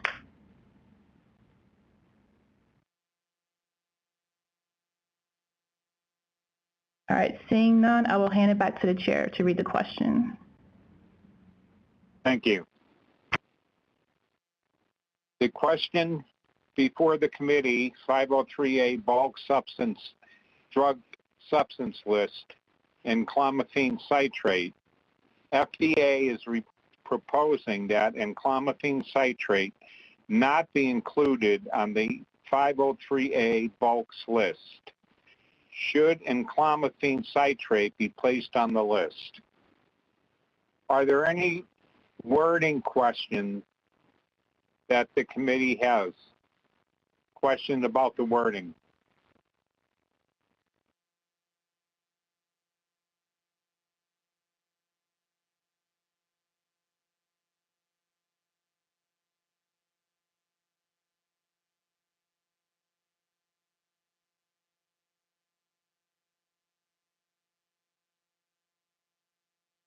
All right. If you vote no, you are recommending FDA not place the bulk drug substance on the 503A bulks list. If the substance is not on the list when the final rule is promulgated, compounders may not use the drug for compounding under Section 503A unless it becomes subject to an applicable USP or NF monograph or a component of an FDA-approved drug. If there are no questions or comments concerning the wording of the question, we will now begin the voting on the question for enclomiphene citrate.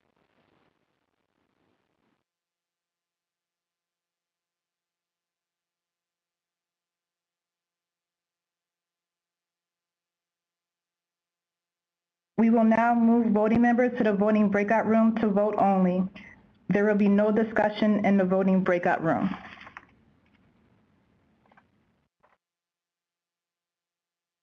Sub-conference rooms are open.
Voting has closed and is now complete. Once the vote results display, I will read the vote result into the record.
Voting has closed and is now complete. The vote results are displayed. I will read the vote totals into the record. The chairperson will go down the list and each voting member will state their name and their vote into the record. You can also state the reason why you voted as you did if you want to. There are 4 yeses, 8 noes, 0 abstentions.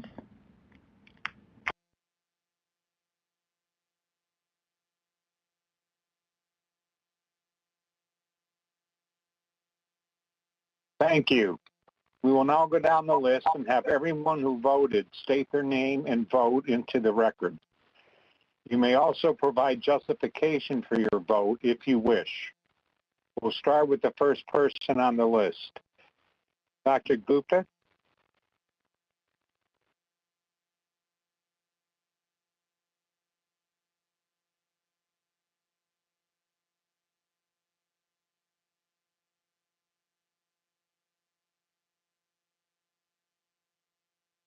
Dr. Gupta? Is your microphone on?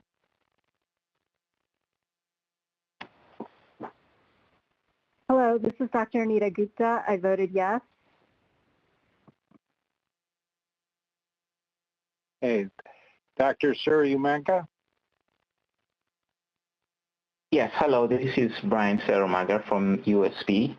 I did vote yes on this one, and the reason is, as was stated in the FDA presentation, USP does have a monograph for Clomiphene citrate, which is the recipe mixture of one of the that contains one of the entities that is being considered today, which is enclomiphene citrate, and they did provide enough evidence to show that the entity can be physically and chemically characterized.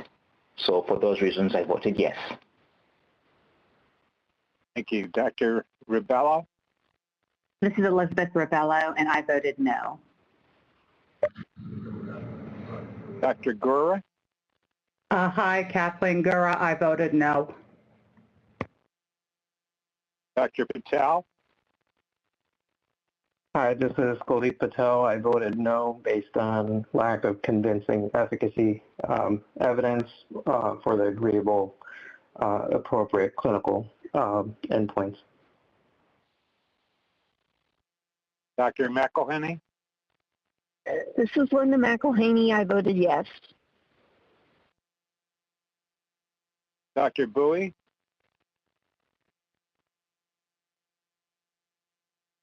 I'm a non-voting member.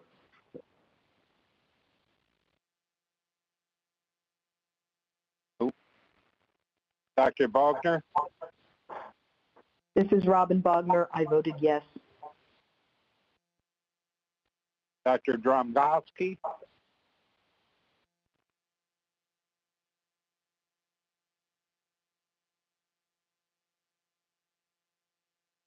Dr. Dromkowski? Roger Demikowski, I voted no. And Sandra Fusco-Walker? This is Sandra Fusco-Walker. I voted no. And Dr. Fensky? This is Tim Fensky. I voted yes. And Dr. Lewis? Yeah, this is Dr. Lewis. I voted no. I also think there's not very much evidence about clinical efficacy, actually none. And I would like to see a better design or some studies looking at clinical endpoints with the drug. Also in terms of alternatives, HCG may be on back order, but there's certainly a Clomiphene citrate. And so for those reasons, I voted no. Thank you. And Alan Veda, I voted no. And I went along with the FDA's recommendation and also had just some questions on the thousands of prescriptions that Empower Pharmacy wrote, although the only good presentation was, I felt, from Dr. Matherson. So with that, I'm so sorry, Dr. Veda. This is Takia speaking. May I interrupt real quick? Yes. Yes, hi. Dr. Anita Gupta, I do see on the screen that you voted no, but into the record you stated yes. Could you please verify your vote for the record? Oh, I'm sorry. I voted no. So sorry, Dr. Anita Gupta. Oh. Oh, correction. Yeah, Dr. Anita Gupta voted no. Thank you so much. Continue, Dr. Veda. Thank you. All right. Thank you. Although we're short on time, I'd like to take a short break. So it's 11:21. If we could reconvene at 11:30, and we'll reconvene at that time.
All right, if we have everyone back from the break, we will now proceed with the FDA presentation on glutathione, and we'll hear from Dr. Emily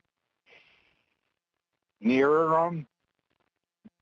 Hello, Dr. Veda. This is Takia Stevenson speaking. I'm so sorry. Before we begin, we have one panel member to introduce that is joining us for the glutathione session.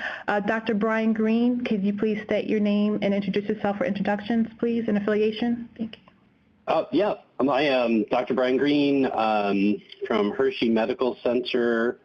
And I'm sorry, was there anything else I was meant to add for my introduction? Nope, that is it. Thank you, Dr. Green. Okay, thanks for having me, guys.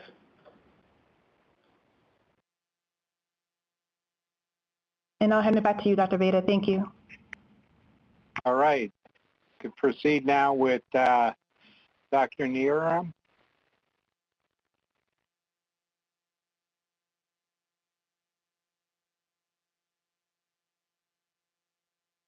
Good morning.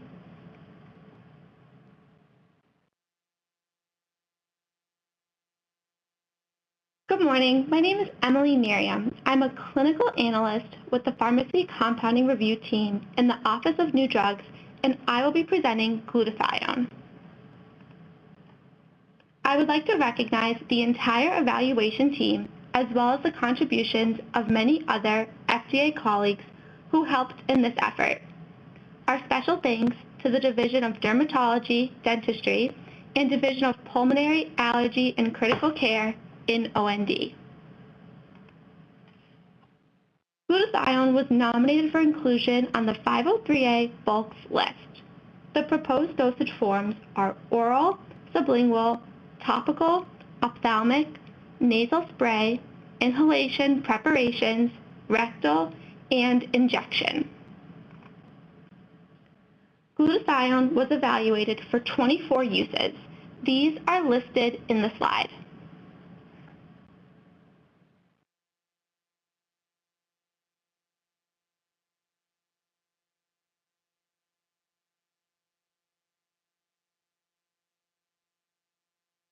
This slide lists the criteria we consider when conducting evaluations for the 503A bulks list.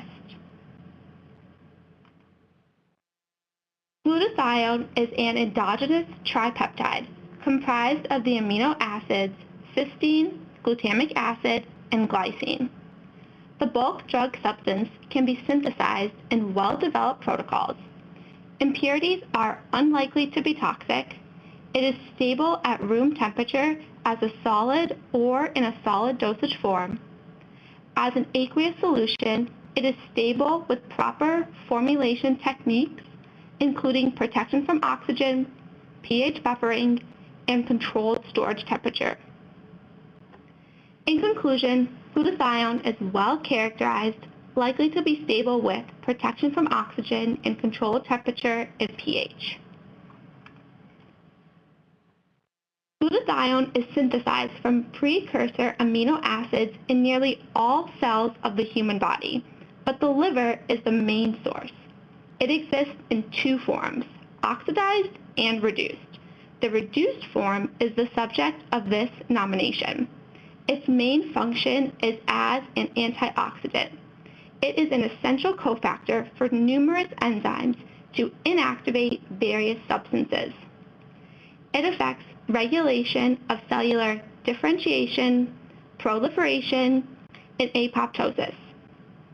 Disturbances in glutathione homeostasis may be associated with human diseases. In rats, oral dosing showed increase in plasma concentration, peaking at 2 hours and lasting for 3 hours. Administration of the amino acid precursors of glutathione did not impact plasma glutathione levels. Inhibition of glutathione synthesis resulted in an increase in plasma levels through absorption of intact glutathione rather than its constituents. Via injection, it accumulated in the liver and spleen in mice and in the liver, spleen, and kidneys in rats. Acute toxicity studies showed glutathione is tolerated when given by oral and parenteral routes at high doses for short periods of time. In a 26-week IV toxicity study in dogs, glutathione was not associated with adverse effects on body weight or food consumption. No other data were captured from this study. Genotoxicity data showed that it is not mutagenic in the absence of metabolic activation. In hamsters, it inhibited experimentally induced oral carcinogenesis. Insufficient non-clinical data exist to evaluate the toxicity profile of glutathione in reproductive or developmental toxicity studies. Clinical pharmacokinetics of oral glutathione identified 2 studies. In one study in healthy volunteers, single doses up to 3 grams found non-significant increase in plasma, suggesting negligible systemic availability. A second study with oral glutathione, 250, 1,000 milligrams, or placebo for 6 months. Glutathione levels were measured at baseline and after 6 months. Levels in the 1,000 milligram group were an increase versus placebo in erythrocytes, plasma, lymphocytes, and buccal cells, whereas whole blood levels were increased in the 250 milligram group. Levels returned to baseline following a 1-month washout period. Authors concluded that the extent to which direct absorption may be responsible for the present findings is not known. Hydrolysis in the intestine is considered a primary obstacle for oral glutathione absorption. Intravenous glutathione given in healthy volunteers showed a half-life between 10 and 15 minutes, and plasma levels returned to pre-dose values 30 minutes after dosing. For clinical safety, we looked at FAERS reports and have broken down findings by route of administration. For IV route, reported AEs are 2 anaphylaxis, with time to onset being from 30 minutes to 24 hours. Both patients discontinued. One was rechallenged and then experienced anaphylaxis. Another AE is hepatotoxicity, with liver enzymes measuring 22 to 26 times normal. Infusion reactions and hypersensitivities were also noted. Both inhaled and oral routes reported hypersensitivity. CARES reports found 195 cases, and 194 of such cases involved multiple products, and the relationship to glutathione is confounded. One case listed glutathione as the sole ingredient, reported 3 skin-related AEs.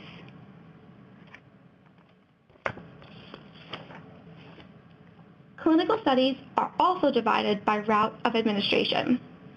For IV, severe AEs which warranted discontinuation are deranged liver function test and anaphylaxis.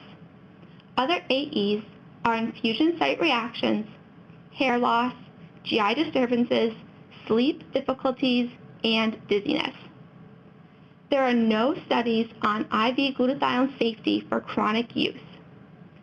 For patients using IV glutathione for skin lightening, the switch from brown to red melanin production may increase the risk of sun-induced skin cancers in previously protected individuals. For the oral and buccal route, AEs are nonspecific gastrointestinal. For nasal inhalation route, AEs in the 600 milligram arm of a study, a patient withdrew due to tachycardia and cardiomyopathy. AEs resolved when glutathione stopped are labored breathing, sore throat, and thirst. Oral inhalation routes serious AEs include bronchoconstriction with severe wheezing, facial palsy, and hemoptysis. foreign regulatory authorities found the FDA of the Philippines warns against the use of IV glutathione for skin lightening and identified multiple AEs, including Stevens-Johnson syndrome, TEN, which may be serious and fatal, thyroid and kidney dysfunction, and severe abdominal pain. Thailand authorities also banned the use of IV glutathione for skin lightening for fear of severe adverse reactions, including anaphylaxis. In conclusion, oral glutathione is minimally absorbed and appears to be associated primarily with local gastrointestinal AEs. IV glutathione has resulted in hepatotoxicity and life-threatening anaphylaxis, despite rapid elimination from the systemic circulation. Inhalation of glutathione identified significant safety concerns of bronchoconstriction. FDA has significant safety concerns, particularly IV and inhalation formulations. I will now discuss glutathione's effectiveness. FDA considered the available evidence of the substance's effectiveness or lack of effectiveness for a particular use, including reports in peer-reviewed medical literature. We evaluated 24 uses for glutathione. Please see FDA glutathione memo for our complete evaluation. 13 of these uses have clinical studies and will be discussed in the next slides.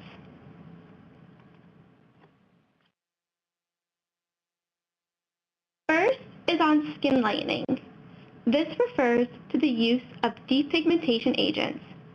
Skin lightening agents can be important tools in the management of disorders of hyperpigmentation, such as melasma.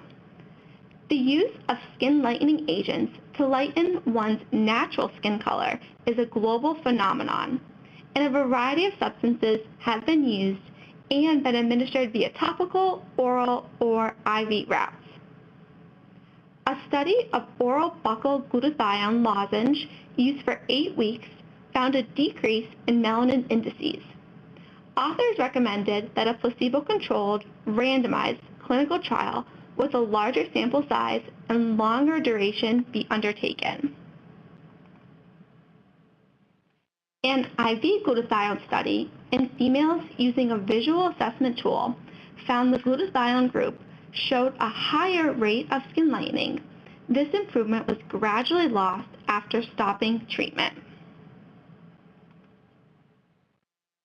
A review article on glutathione concluded, there is little convincing evidence for glutathione as a therapy for hyperpigmentation. Efficacy remains questionable.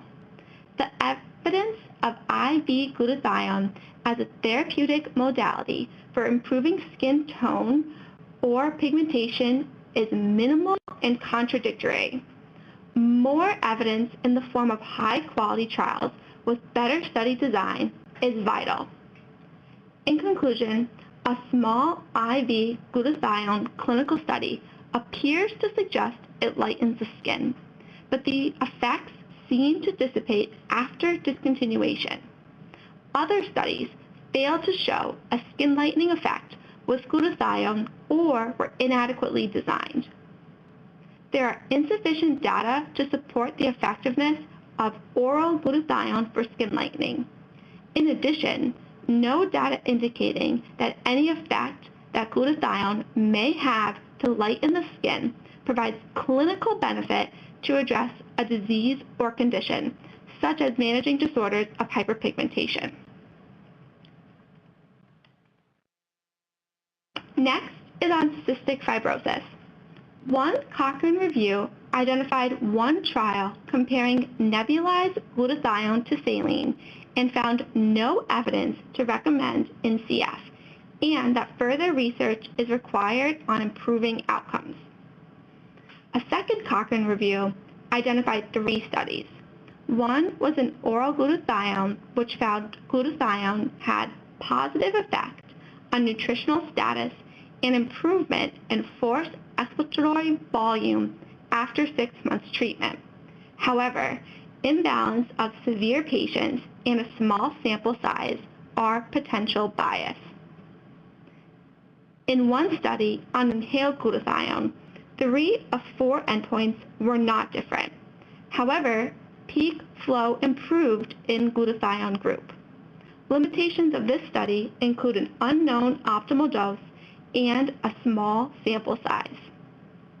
Another study on inhaled glutathione's primary efficacy endpoints were not different between groups. A large number prematurely withdrew, 28% from the glutathione group and 42% from placebo.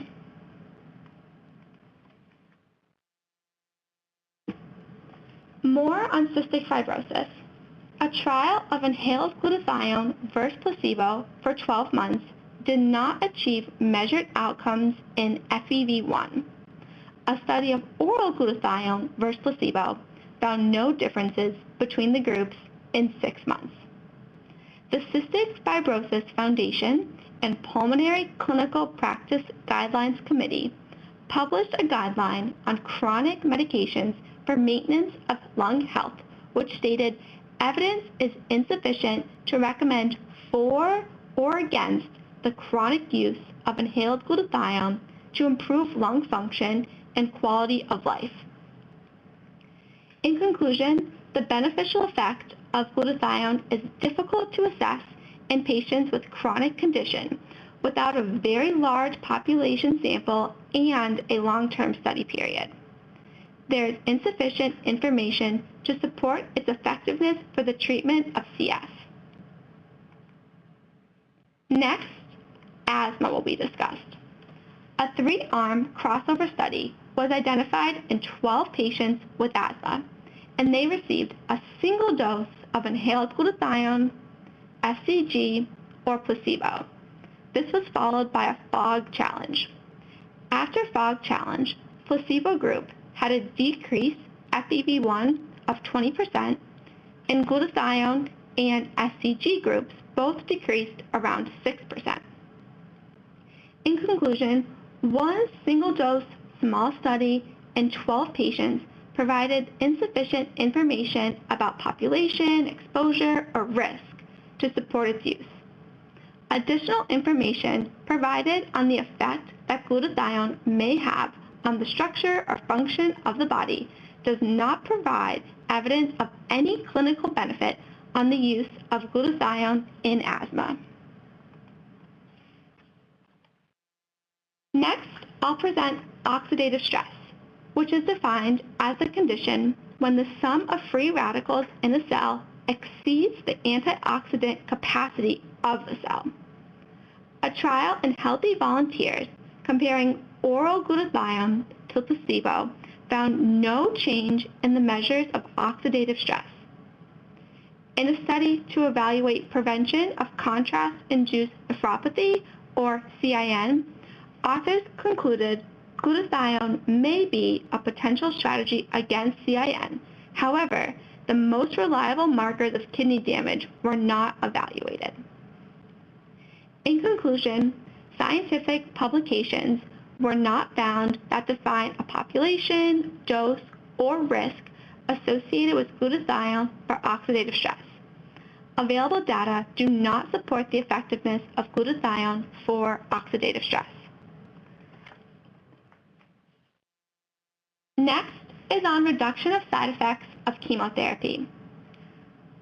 A trial to evaluate IV glutathione versus placebo in 185 patients undergoing chemo treatment did not reveal any evidence of benefit in any subgroup. Another study to evaluate IV glutathione versus placebo on prevention of neuropathy showed a lower incidence in the glutathione arm.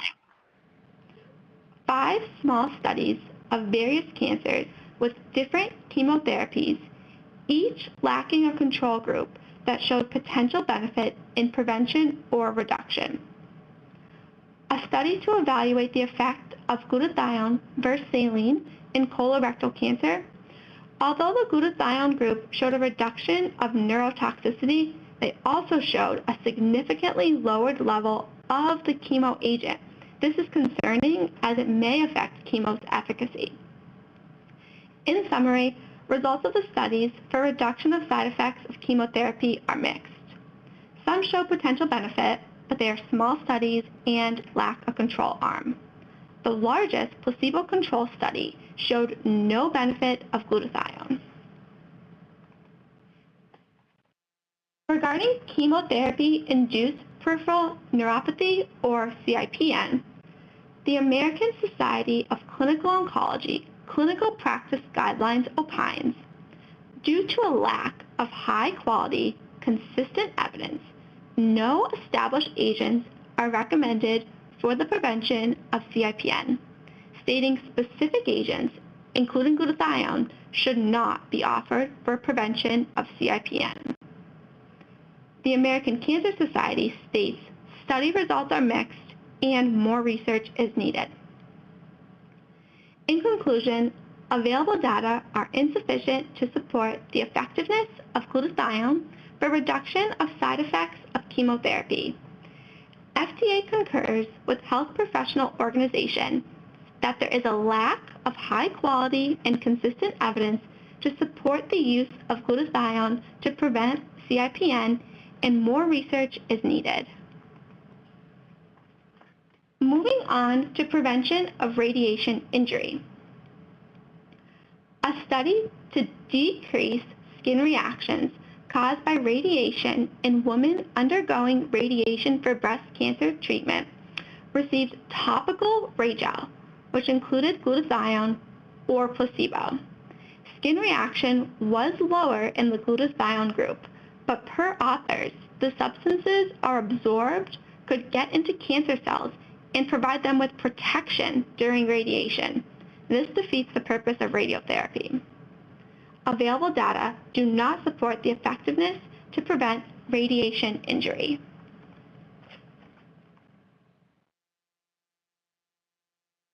Next, I will discuss autism spectrum disorder, or ASD.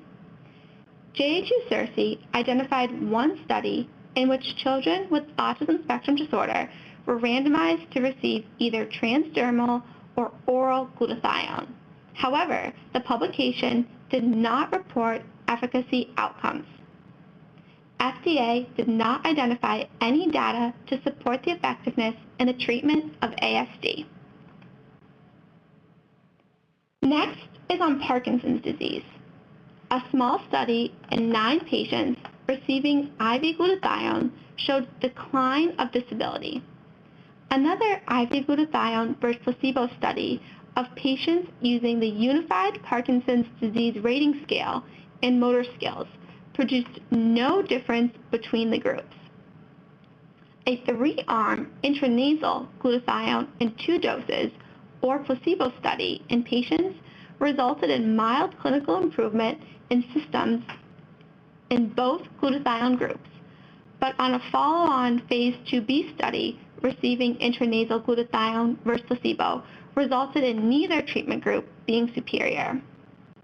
In conclusion, available data do not support the effectiveness for Parkinson's. Additional information on glutathione's use to affect the structure or function of the body does not provide evidence of clinical benefit. HIV will now be discussed. A small study of aerosolized glutathione did not show clinical efficacy. Another study of HIV-infected individuals were given placebo or glutathione. Results for the glutathione group were an increase in some interleukin levels. A study noted that there is a significant decrease of glutathione levels in blood cells of HIV patients. Research has not yet shown glutathione is an effective treatment for HIV infection. While glutathione levels may be decreased in patients with HIV, no scientific literature was located that support its clinical efficacy in these patients. Next is on otitis media. One trial of nasal aerosolized glutathione versus placebo on chronic otitis media in 60 children found that on a 1-month follow-up, noted improvement in 2/3 of the patients in the glutathione group. In conclusion, the minimal data indicating effectiveness for some study participants is insufficient to support effectiveness in treating otitis media. Next, peripheral obstructive arterial disease. A trial of IV glutathione versus placebo on walking-induced leg muscle pain relieved by rest showed the glutathione group had an increase in measuring blood flow in the leg after treadmill testing compared to rest measurements. In conclusion, the minimal data indicating effectiveness for some study participants is insufficient to support effectiveness in treating peripheral obstructive arterial disease. Moving on to anemia, a small study of IV glutathione did not modify erythrocytes, platelets, or hemoglobin. Another uncontrolled study in dialysis patients saw improvement in red blood cells, hemoglobin, and reticulocytes after IV glutathione was used to treat anemia. A study of IV glutathione on the anemic status in patients with chronic renal failure showing anemia on hemodialysis received glutathione or placebo for 120 days. The glutathione group showed an increase in both hematocrit and hemoglobin on day 120 and a decline on days 150 and 180. In conclusion, the minimal data indicating effectiveness for some study participants is insufficient to support effectiveness in treating anemia. Lastly, septic shock. 2 3-arm studies administering IV glutathione in patients with septic shock showed perioxidative stress and indirect markers of protection against oxygen-free radicals were improved. However, for both studies, it is unclear whether measured laboratory endpoints were appropriate to adequately determine glutathione's effect to change disease course. Thus, we conclude the minimal data indicating effectiveness for some study participants are insufficient to support its effectiveness. For the remaining 11 of the 24 uses, please see FDA's memo for our evaluation of the available evidence of effectiveness or lack of effectiveness of drug products compounded with glutathione. As described in the memo, there is either no available information or insufficient evidence of effectiveness of glutathione in association with these nominated uses. Here's what we found on the historical use of glutathione in compounding. J.H. Ucerci evaluated the use of glutathione in ASD. They found less than 1% of parents used glutathione injections for a child with ASD. Use of glutathione was rare and endorsed in less than 2% of responses in a sample of parents with children with autism. Use of glutathione was less than 1% among children with and without autism in a sample of Medicaid claims from 2010 to 2014. And in phone interviews with some physicians and researchers, little was known about glutathione as it is rarely prescribed. According to outsourcing facility reports, several facilities prepared single-ingredient drug products in a variety of dosage forms containing glutathione. They also reported preparing injection products containing glutathione and other drugs. There have been published references to glutathione compounding since 2010, and the International Journal of Pharmaceutical Compounding has published compounding formulations for several routes. Glutathione is listed in the Japanese and European pharmacopoeias. online promotion for compounding pharmacies and treatment clinics in the U.S. were found to promote use of glutathione in a wide variety of conditions and diseases. Use of IV glutathione for skin lightening is prevalent at medical spas across the country, offering glutathione injection and infusion skin lightening treatments. In 2019, FDA issued a compounding risk alert for glutathione powder due to potentially high levels of endotoxins in the bulk drug substance and reported adverse events. In conclusion, glutathione is promoted in the U.S. to treat a wide variety of conditions in various dosage forms. It is used in many regions around the world, and certain authorities have issued warnings against IV glutathione. It is rarely used to treat ASD. Now, our evaluation summary. Glutathione is well characterized and likely to be stable when compounded as a solid or liquid product with proper formulation and storage conditions.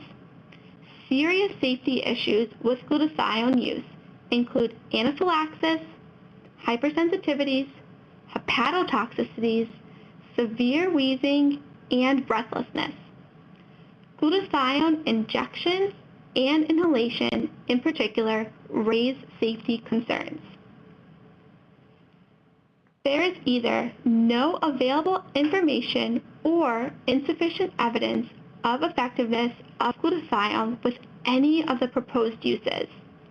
Bioavailability of oral dosage form is minimal, and systemic exposure from injection formulation is associated with rapid metabolism.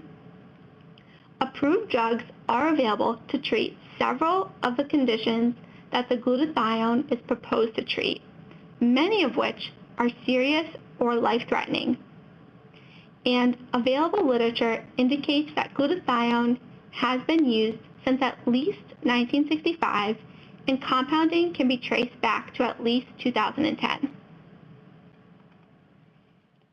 After considering the information currently available, a balancing of the criteria weighs against glutathione being added to the 503A bulks list.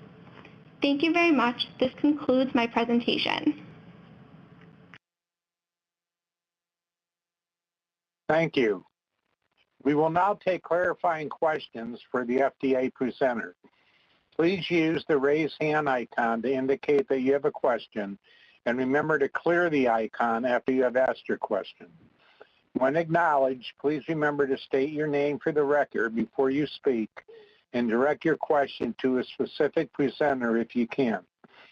If you wish for a specific slide to be displayed, please let us know the slide number if possible.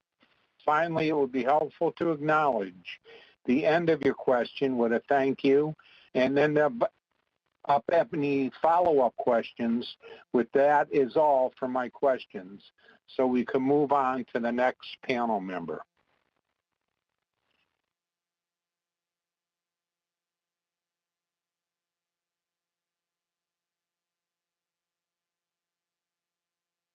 First question, Dr. Margolis. Yes, hi, my name is David Margolis.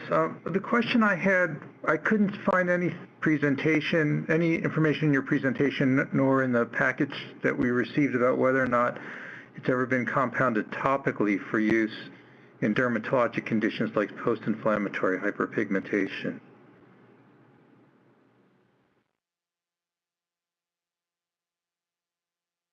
Thank you for your question. Can one of my colleagues in the OCQC potentially have this information? I'm not sure if that information is available to us. Hi, this is Tracy Rupp with the Office of Compounding Quality and Compliance. We did find evidence of a compounding formulation published in the International Journal of Pharmaceutical Compounding for a transdermal cream. We also found information online on various websites and internet searches for transdermal products and topical products. Thank you. Was there any information on successful treatment? I would assume it would be used for post-inflammatory hyperpigmentation in some of those cases. Thank you. I'll turn that question back to, regarding whether it's effective or not, I'll turn that back to Emily. Thank you for your question. I'm not sure if Dr. Lewis in our Division of Dermatology would like to take this one, or I can refer back to our slides that we reviewed if you'd like. I didn't see anything in your slides. Was it there and I missed it? I apologize.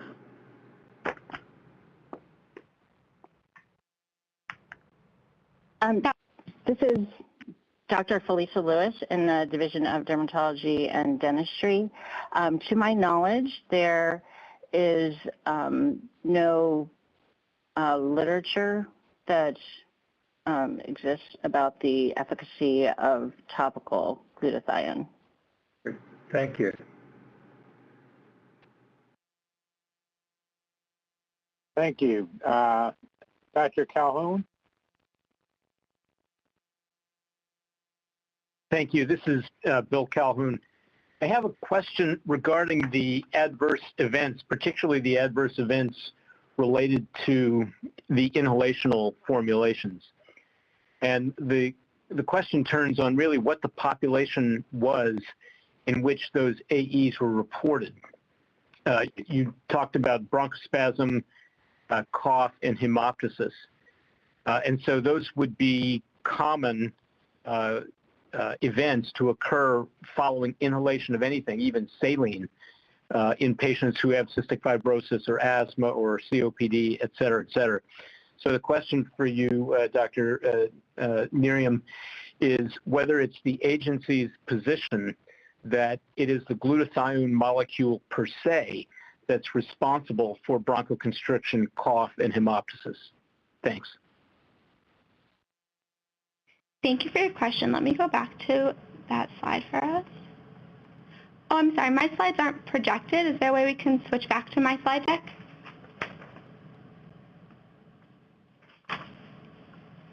It had them summarized on slide 39, I believe. We have them here, and then we also talk about them earlier on. Let me find those slides for us.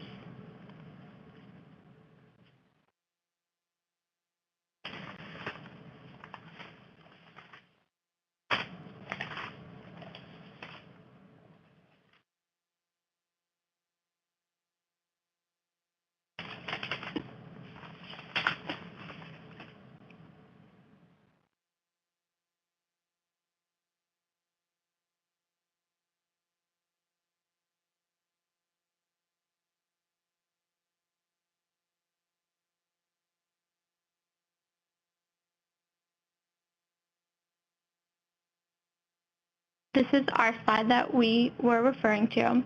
So in our clinical safety evaluation, we did identify 4 studies with safety assessments using the inhalation routes in a variety of patients.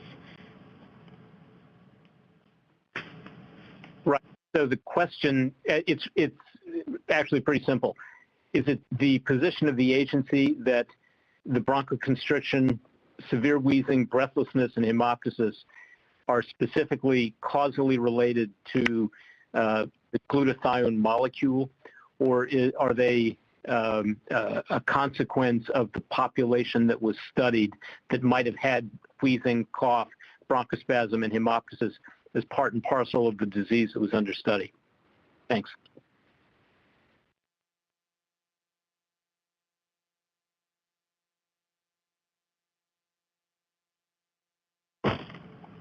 I appreciate your question. Unfortunately, we don't have the information on to identify between patient concerns or drug-related concerns. It's just the information that was provided to us in the literature. I don't think we can determine that. I don't know if Dr. Ganley would like to add any more information. Yeah, hi. I think, as you are well aware, it's very difficult to assess causality, even, for approved drugs and when we're receiving adverse events. So I think in this context, we're reporting this out as potentially related to it. there's just not a lot of data in the literature, and there's not a lot of exposure data where we could make a adequate assessment of that. All right, thank you very much. That ends my question. All right. Dr. Evans? Hi, this is Scott Evans. I have a question for the agency regarding our assessments of efficacy. It's my understanding that historically the FDA has not emphasized changes in pulmonary function testing values alone as critical readouts in lung diseases, but that position seems to have moderated in recent years with the approval of certain antifibrotic agents based almost exclusively on effects on FVC. So when we look at effects of glutathione, or the studies of glutathione in cystic fibrosis, the agency's presentation indicates that there may be some effects, at least short-term, on FEV1 and maybe on peak flow as well. So my question is, does the agency have any guidance regarding how to weigh pulmonary function testing effects in the absence of clear indications of functional or survival changes? Thank you.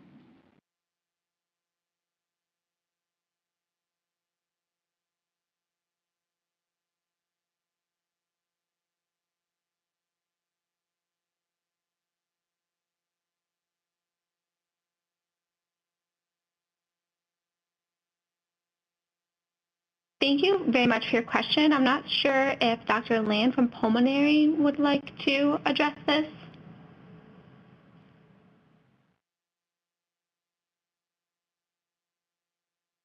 Hi, this is Jennifer Land from Division of Pulmonology, Allergy, and Critical Care. Can you repeat the last part of your question, sir? Thank you.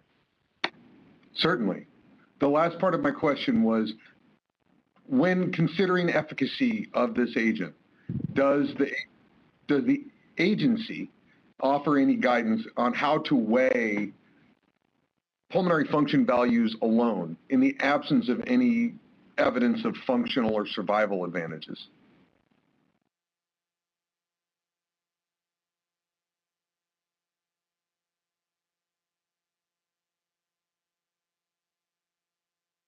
Hi, this is Mia Paternity. Go ahead. Sorry, from the Division of Pulmonology, Allergy, and Critical Care. So generally speaking, I think you touch on an important point, which is that, we do consider lung function as sort of part of an overall effectiveness assessment. So on its own, especially given the issues with the trial design and other bias that may have occurred, there may be we weigh the totality of all of those considerations in terms of how we weigh pulmonary function alone. There has been situations where we have approved drugs based on pulmonary function alone, but this is indication specific and again is considered within the totality of the effectiveness information.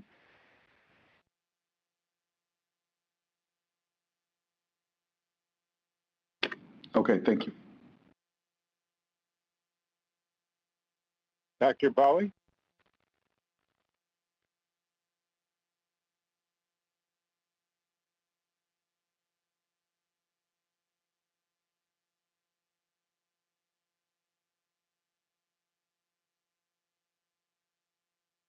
Dr. Bowie, do you have a question? Yes, this is Dr. Bowie here. Clarification for the agencies.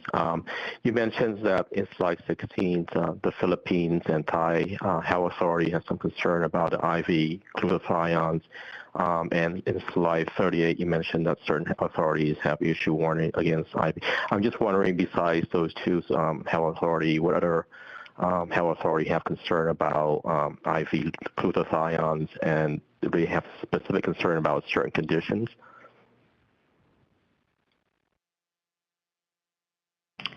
Thank you for your question. Oh, go ahead. Sorry, Tracy. Thank you, Emily. I can take this. This is Tracy Rupp with the Office of Compounding Quality and Compliance. Regarding your question about other health authorities in other countries, we're also aware that authorities in the Philippines and Ghana have issued warnings against the use of IV glutathione for skin lightening, citing lack of safety and efficacy data and some concerns regarding side effects. And there's a link in the evaluation with more information about those warnings that have been issued. And then Emily also mentioned the compounding risk alert that FDA issued for it was related to the use of high levels of endotoxins in a, it was related to the use of glutathione powder that contained potentially high levels of endotoxins leading to AEs. And then you already mentioned the Thailand issue with banning IV glutathione because of adverse reactions, including anaphylaxis. So those are some of the ones that we are aware of currently. So nothing from Europe or Japan. Health authority have concern about the IV glutathiones?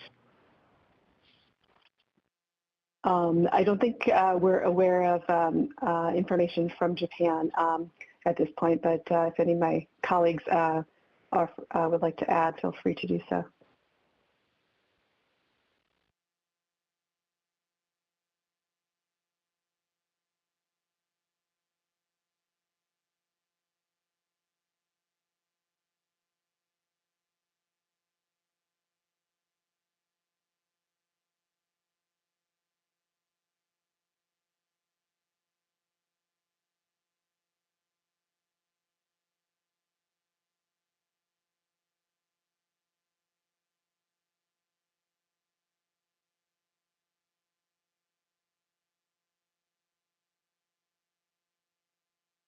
Did we answer your question, or did you have any additional questions? Oh, I just wait for your follow-up. I'm not sure you have answers for regarding Japan, but it sounds like, or Europe. So, but it sounds like you don't have an answer for that. Yeah. Is there any warning? Yeah, in Japan or Europe. I'm not aware of warnings in the EU or Japan, and I guess.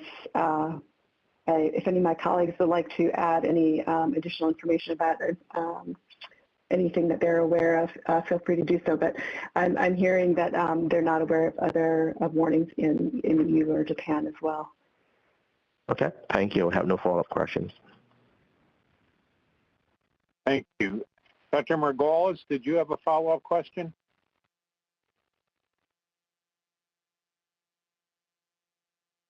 I did not, and I realized I didn't take my hand down. I apologize.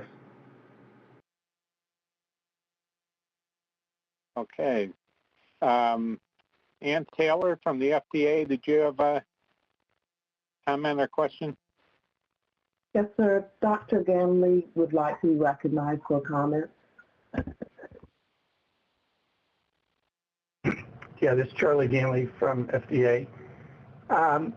Just in reference to the previous questions on cystic fibrosis patients, and I think one of the reasons that we had a discussion today for INDs was not just for this ingredient, but for some of the other ingredients, of whether certain populations who have serious diseases should be evaluated under INDs as opposed to putting glutathione on a 503A list and permitting the treatment of patients with a variety of diseases, evidenced from the vast list that we reviewed in the list that that's available online to which it's being marketed, and whether some of these patients should be evaluated under INDs, either under expanded access or under a regular IND, because of the lack or paucity of data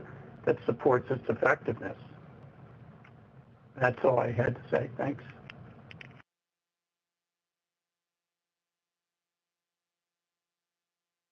Thank you. We will now proceed with the Nominator presentation. We have one presentation from Dr. A.J. Day, who is speaking on behalf of the Professional Compounding Centers of America and National Community Pharmacists Association. Dr. Day? Good day, ladies and gentlemen. Thank you for the privilege of speaking to you today. We have a lot of material to discuss in very limited time, so let's jump right into it. My name is A.J. Day, Vice President of Clinical Services with PCCA. My presentation today is on behalf of PCCA, Professional Compounding Centers of America, and NCPA, the National Community Pharmacists Association. Page 4 of FDA's evaluation shows that the agency does not have concerns over the stability of compounded glutathione, in solid, semi-solid, or liquid dosage forms, including injections. From a formulations perspective, the stability evaluation would apply to sterile solutions, which includes inhalations. Page 5 identifies likely impurities from the manufacturing process and states plainly that the impurities mentioned above are unlikely to be present at a highly toxic level. No concerns were raised about the particle size or polymorphisms. Moving to the safety evaluation. Glutathione is an endogenous peptide which is well understood. FDA's evaluation states available acute toxicity studies in animals shows that high levels of glutathione are tolerated. Glutathione is not mutagenic in the absence of metabolic activation. Page 24 of FDA's analysis states that IV glutathione has resulted in hepatotoxicity and life-threatening anaphylaxis. In fact, hepatotoxicity is only cited by FDA and the literature in a single case study, which was a letter to the editor and does not show causality for glutathione. Anaphylaxis is not cited in any clinical trials. The letter to the editor in the Japanese case study states, quote, he was anxious concerning disease progression and consulted another private clinic that he found on an internet service, from which he received intravenous GSH 1200 milligram daily injection per week. No information is provided about the quality, stability, and source of the glutathione used. The patient was on 3 other Parkinson's medications and 9 additional concomitant medications. DLST was equivocally positive for glutathione, meaning it is uncertain. FDA specifically states false positives and false negatives results may occur from this test. The first report of anaphylaxis is in a latex-sensitive patient. No details are provided as to the patient's exposure to latex or latex derivatives. The patient also experienced anaphylaxis to ceftriaxone a day later. The source and dose of glutathione are unknown. Based on the limited information available, we cannot conclude that glutathione was the cause of the issues this patient experienced.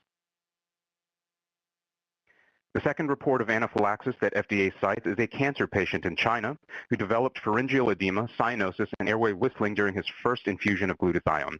The patient was started on oral capecitabine the same day. Timing related to anaphylaxis event is unclear.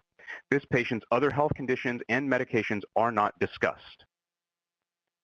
Known adverse events for oral capecitabine include dyspnea, pharyngeal disorder, and respiratory distress.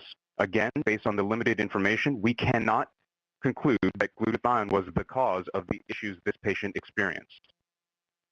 In that same paragraph on page 24 of their evaluation, FDA points to the Murata study from 1997, claiming significant safety concern for inhaled glutathione for patients with asthma. This trial enrolled 8 patients. The study was conducted in Barcelona, Spain, and the glutathione was provided by a physician's office in New York in vials. No identity or potency testing was conducted on the glutathione used. pH was checked and reported to be 3.0. The authors provide plausible explanations for the bronchoconstriction their patients experience. As reduced glutathione is oxidized, it releases sulfites.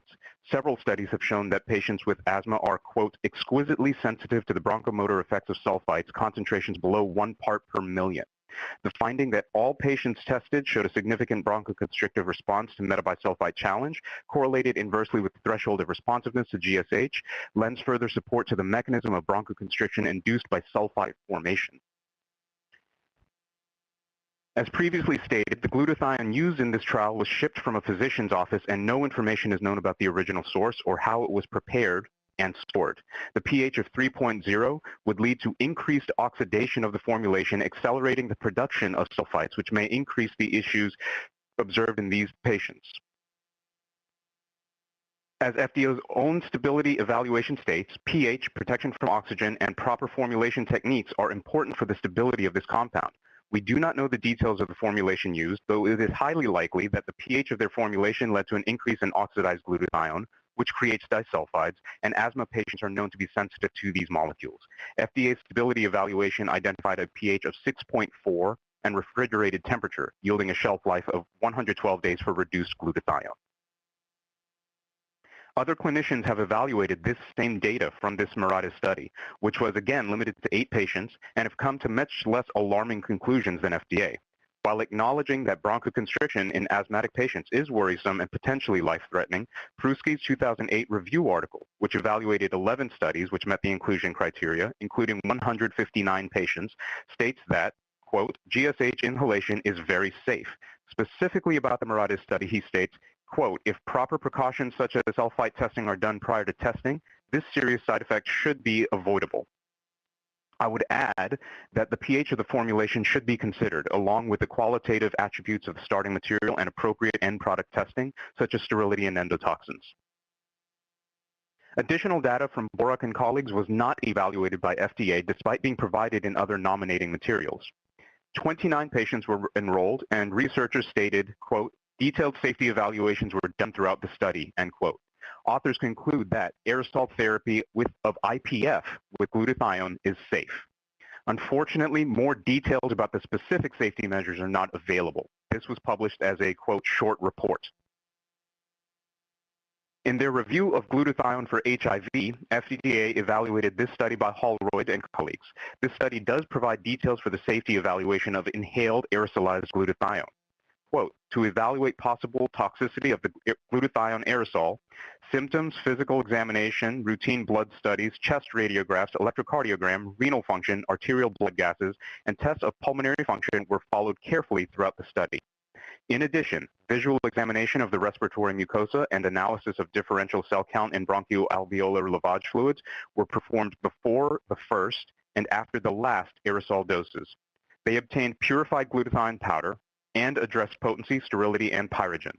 The authors state that, quote, no symptoms referable to the aerosol administration of glutathione were noted, and the physical examination and all clinical measurements remained stable following treatment with glutathione.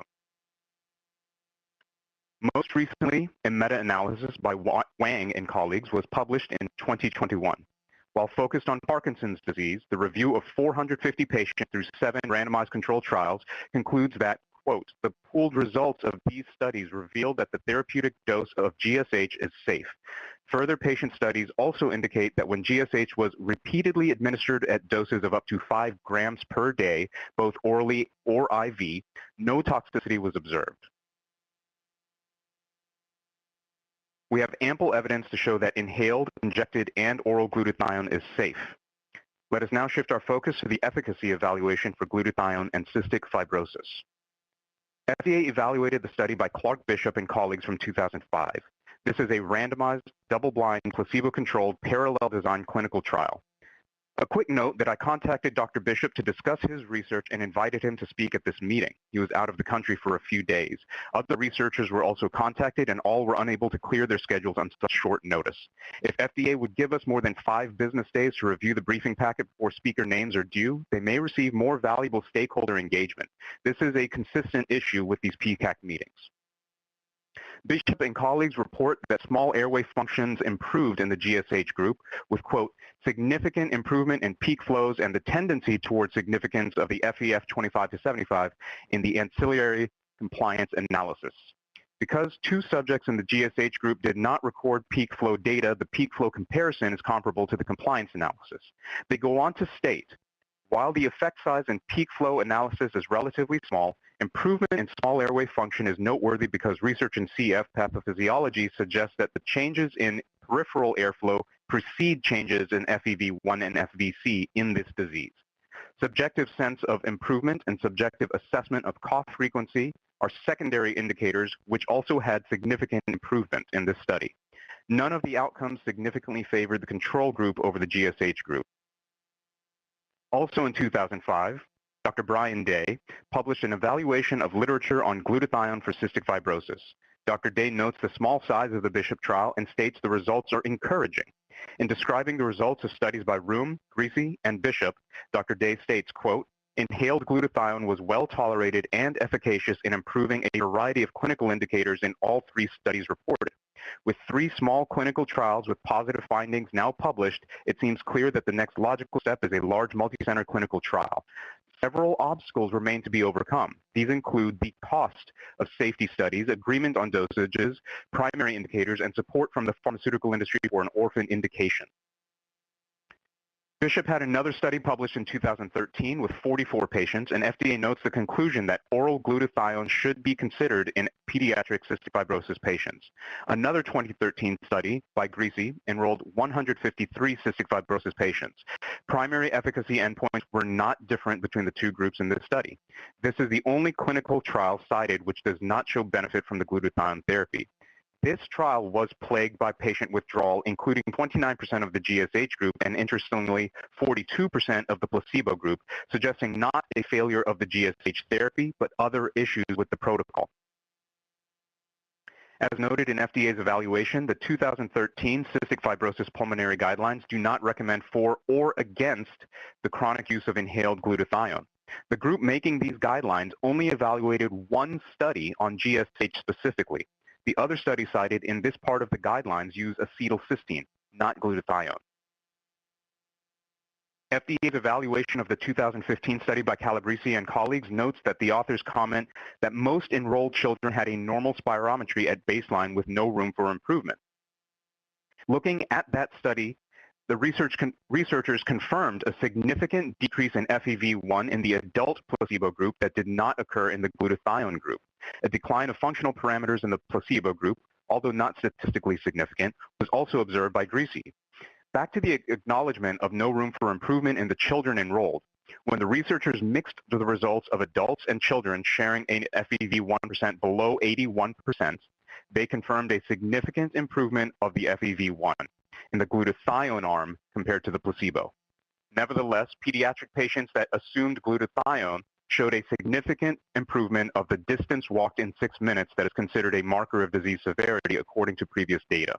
Quote, based on the results of this clinical trial, the treatment with inhaled glutathione is assumed to lead to an almost immediate improvement in FEV1 in patients with moderate lung disease, a stabilization of BMI in adult population, and an improvement of the 6-minute walking test in children.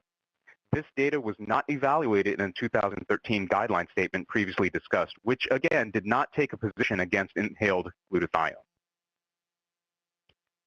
FDA's evaluation of the 2015 study by Visca identifies the various parameters in which glutathione was of benefit to patients. Again, this data was not evaluated for the previously stated 2013 guidelines. Per the authors, patients in the GSH group showed significantly improved results on a repeated measure analysis of variance compared with the placebo group on all 4 primary outcome measures. No adverse events were noted in this study except for one single adverse event in the placebo group. This is further evidence of the safety of oral glutathione. Dosing was weight-based, which also underscores the need for compounding. No patient in the GSH group worsened on any of the 11 subjective measures of GI symptoms during the course of the 6-month trial, and there was a statistically significant trend towards the improvement in symptoms in the GSH group over time compared with the placebo group, except for nausea, heartburn, and fewer than 2 bowel movements per week. FDA acknowledges the severity of cystic fibrosis and states that there are many approved therapies for the treatment of CF which weigh against inclusion of glutathione on the 503A bulks list. Let's take a quick look at the items the FDA lists in this section. The various anti-infective agents are indicated for infections associated with CF, not to treat CF. Dornase alpha and sodium chloride are to thin the mucus, not to treat CF. Albuterol and levalbuterol are to treat coughing and shortness of breath in patients with CF. They do not treat CF. There are FDA-approved products to treat CF. Ivacaftor monotherapy or in fixed combinations with 1 or 2 other agents is on the market and available under brand names only. According to these reports, which include SEC pricing data, the cost for these medications ranges from $311,503 per patient per year for this first one, or $23,896 per 28-day pack, to $300,000 and $259,000 per patient per year for these 2 on the right of your screen. These wildly expensive FDA-approved treatment options have limited benefit and limited patient populations to serve. Again, according to the same articles, patient benefit was seen as 3% improved lung function for Orkambi to 14% improved lung function for Trikafta. The manufacturer cited that only 2,600 patients globally had the specific genetic mutation that made them eligible for Kalydeco's first approved indication. The manufacturer for these drugs also has another similarly priced combination drug. These drugs also carry significant risks. Adverse events from these drugs include neurologic adverse events, respiratory infections, conjunctivitis, elevated LFTs, liver injury, elevated bilirubin, GI events, various rashes and dermatologic events, increased blood creatine phosphokinase more than 5 times the upper limit of normal, increased blood pressure, and many others. FDA states that the beneficial effects of glutathione are very difficult to assess in patients with chronic infection without very large population samples and a long-term, at least 6-month study period. This brings us back to the article from Dr. Brian Day, where he identifies several obstacles to larger studies for glutathione, including the cost of studies and support from the pharmaceutical industry. Glutathione is a natural endogenous molecule available through compounding for at least 32 years. These factors make it very unattractive for pharmaceutical companies generally. Even when they have the prospect of patents and market exclusivity, pharmaceutical companies identify such small patient populations that they feel they must charge $300,000 per patient per year for their product. Another issue with FDA's statement about very large population samples and long-term study periods is raised by the advisory.com article. They state that the branded product Trikafta was shown to be effective in 2 clinical trials. The first was a 24-week trial in 403 patients. The second was a 4-week trial in 107 patients. Those are for novel molecules seeking FDA approval. We are talking about a well-known endogenous molecule that has been around for over 30 years. To wrap up our discussion on glutathione for cystic fibrosis, the overwhelming majority of data suggests that inhaled, IV, and oral glutathione is safe at doses up to 600 milligrams per day or 65 milligrams per kilogram per day. Efficacy data supports glutathione as an option for patients with cystic fibrosis. It suggests positive subjective outcomes. The majority of studies show positive objective outcomes. No studies show inferiority to placebo. No studies report serious adverse events in treatment groups. This chart summarizes the clinical trials for cystic fibrosis I've presented here. 7 trials, 5 of them placebo-controlled, double-blind, randomized. None of the trials identified significant safety signals in the glutathione arm. Here are the references for the cystic fibrosis clinical efficacy discussion. Now let's discuss glutathione and reducing side effects of chemotherapy. FDA mentioned the 2014 ASCO practice guidelines and that they don't recommend glutathione for the prevention of CIPN. Pardon me. Reading the ASCO guidelines, they state that 6 small randomized trials evaluated the protective effects of GSH against platinum-based neurotoxicity. 5 of these trials reported a statistically significant reduction in neurotoxicity in one form or another with administration of GSH compared to placebo. Benefits include a reduction in incidence and severity of neuropathy and improvements in nerve conduction and quality of life. They then point to a single trial with a different chemotherapeutic regimen which did not prove efficacy of GSH in the prevention of CIPN and conclude that they do not recommend using glutathione for CIPN. While the results of this one study suggest that glutathione may not be an effective agent for carboplatin-induced CIPN, these results may not be applicable for cisplatin or oxaliplatin-induced neurotoxicity. Let's take a quick look at some of these studies. Casaglio and colleagues enrolled 11 patients, 10 of whom were evaluable at the end of the study. The study was designed to evaluate the use of high-dose cisplatin with 5-fluorouracil, utilizing glutathione to protect patients from neurotoxicity associated with high doses of cisplatin. The authors concluded that the lack of incidence of severe neurotoxicity supports the role of reduced glutathione as a potential protective agent against cisplatin toxicity.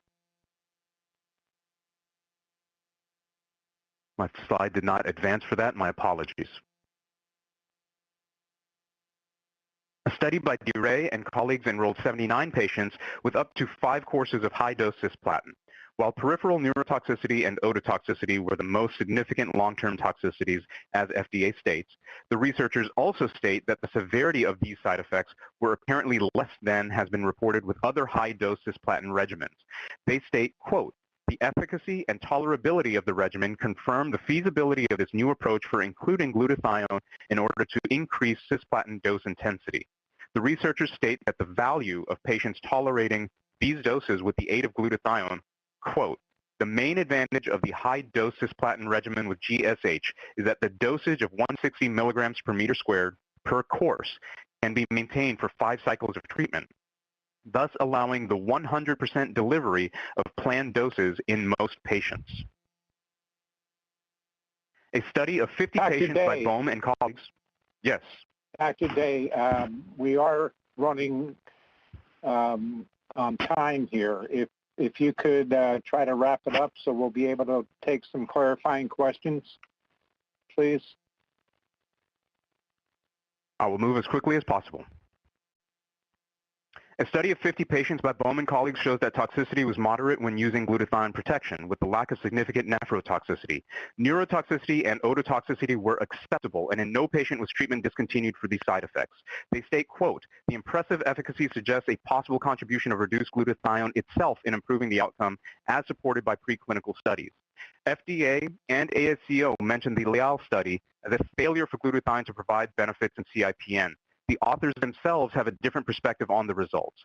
This trial enrolled 185 patients. There were no significant differences on cancer outcome, indicating that glutathione does not interfere with the chemotherapy. Additionally, no statistically significant or clinically apparent toxicity differences between the glutathione and control arms with regard to multiple evaluated toxicities. Note that this Leal study was the first trial involving carboplatin with glutathione. The authors state that while the results of this study support that glutathione is not an effective agent in the prevention of taxane-induced CIPN when given in combination with carboplatin, the current results may not be applicable for cisplatin or oxaliplatin-induced neurotoxicity. They also cite other research where therapies for chemo-induced neuropathy may be different for different chemotherapeutic agents. They state this may explain the differences between the findings from the present study and what has previously been suggested in other trials looking at oxaliplatin or cisplatin-based therapies. Reviewing more literature, FDA states that Bohm's 1991 publication showed that treatment was well tolerated with no nephrotoxic or neurotoxic events with the regimen of cisplatin and cyclophosphamide. Gabia and colleagues showed in 1992 that cisplatin and 5-FU plus folinic acid and glutathione showed that glutathione appeared to be able to reduce at least partially cisplatin-related nephrotoxicity, thus delivering higher cisplatin doses. In 1995, Cascanu showed that in a 15-week, 50-patient, double-blind, placebo-controlled randomized trial, no patient showed clinically evident neuropathy in the glutathione arm. 16 patients in the placebo arm did. After the 15 weeks, 4 of the 24 assessable patients in the glutathione arm suffered from neurotoxicity versus 16 of 18 in the placebo arm, p-value of 0.0001. The chemotherapy response rate was 76% in the glutathione arm, 20% complete response versus 52% in the placebo arm, 12% complete response. In a follow-up study in 97, Cascanu showed that with 105 patients on cisplatin-based therapy, only 3 subjects complained of neurotoxicity, 1 of WHO grade 1, 2 WHO grade 2. Soon after, Bohm's 1999 trial showed that 50 patients on IV glutathione with cisplatin therapy had acceptable neurotoxicity and ototoxicity, and no patient discontinued treatments due to toxicity. In 2002, Cascanu and colleagues published another study, this time utilizing glutathione or placebo with oxaliplatin in 52 patients. At the 4th cycle of treatment, 7 patients showed clinically evident neuropathy in the glutathione arm, whereas 11 patients in the placebo arm did. After the 8th cycle, those numbers were 9 of 21 assessable patients in the glutathione arm versus 15 of 19 in the placebo arm. Neurophysiologic investigation showed a statistically significant reduction of the values in the placebo arm, but not the glutathione arm, showing patients were better off with glutathione in this trial. The response rate to the chemotherapy was 26.9% glutathione, 23% in the placebo arm, showing no reduction in activity of oxaliplatin with glutathione utilization. On page 39 of their glutathione evaluation, FDA states that the Miller study showed statistically significant reduction in neurotoxicity in the glutathione arm compared to the placebo arm. However, the lower total area under the plasma concentration time curve in the glutathione arm was lower than in the placebo arm. FDA goes on to conclude that one study showed that glutathione significantly lowered the level of a chemotherapeutic agent which may affect efficacy. To be clear, the authors addressed the implications of this measurement directly. Even the abstract states that the platinum DNA adduct formation shows no statistically significant differences between the glutathione and placebo arms. This study indicates that co-administration of glutathione is an effective strategy to reduce the oxaliplatin-induced neurotoxicity without impairing neither the pharmacokinetics of oxaliplatin nor the platinum DNA adduct formation. This study was designed to study pharmacokinetics. Dr. Day, could you please wrap it up so we could get some questions and also have the open public hearing, please? Certainly, Dr. Veda, there's an abundance of data and clinical trials that were presented, and I'm simply trying to respond to those. Can you give me a specific amount of time that you would like me to wrap up in? Yes, and like three minutes. 3 minutes. Noted. This study was designed to study pharmacokinetics. The authors also do not consider the area under the concentration time curve to be a, quote, main pharmacokinetic parameter. The authors offer a more in-depth discussion on this point in the full article, even showing that there is no glutathione influence on platinum DNA adduct formation in tumor cells as well. Quote, the ability of GSH to prevent the oxaliplatin-induced oxaliplatin-induced neurotoxicity without impairing platinum DNA adduct formation in tumor cells or in white blood cells taken as a model could be explained by the pharmacokinetics of this model. Quote, the lack of toxicity and interference of pharmacokinetic and effects of oxaliplatin suggests that GSH may be a promising drug for the prevention or delay of oxaliplatin-induced neuropathy in colorectal cancer patients. Now, FDA acknowledges the severity of the side effects of chemotherapy. They go on to state that there are alternative drugs with FDA approval to reduce the side effects of chemotherapy, including palifermin injection, amifostine, dexrazoxane, and Mesna. They conclude by saying that the existence of approved drugs to treat the disease weigh against the addition of including glutathione on the list, particularly in light of adverse events. As previously shown in these slides, glutathione is safe. Looking specifically at the list of approved products FDA cites, palifermin is not approved for neuropathy. It is approved for mucositis. Dexrazoxane, Mesna, and amifostine are not indicated for neuropathy. They have alternative indications indicated on the slide. Even the 2014 article by Leal and colleagues states that there is, quote, no recommended agents for preventing chemo-induced neuropathy. It is important to note that glutathione injection is approved by the Italian Medicines Agency for the prevention of neuropathy from cisplatin and related analogs.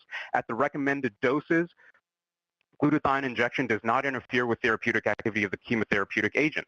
This product information was obtained in Italian and then translated to English. Copies of the original and translated material were sent to the FDA along with my slides. I had requested that they be sent to the committee as well. The Italian labeling also addresses use in pregnancy and lactation. They also address the side effects, which are consistent with the data presented here, stating that they are generally mild and infrequent with a likelihood of injection site reactions. The dosing guidelines are also consistent with the data presented here. I presented here 932 patients evaluated in 15 published trials from 1990 forward. Only one study failed to show GSH benefits using a different chemo regimen from all other studies. The authors note 0 safety issues, no interference with the chemo regimen, and provide a plausible hypothesis for the unexpected results.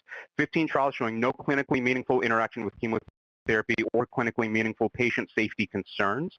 It is an approved product in Italy for CIPN. There are 0 FDA-approved products for this serious condition, and removing glutathione as an option for patients does nothing to serve public health. It harms public health.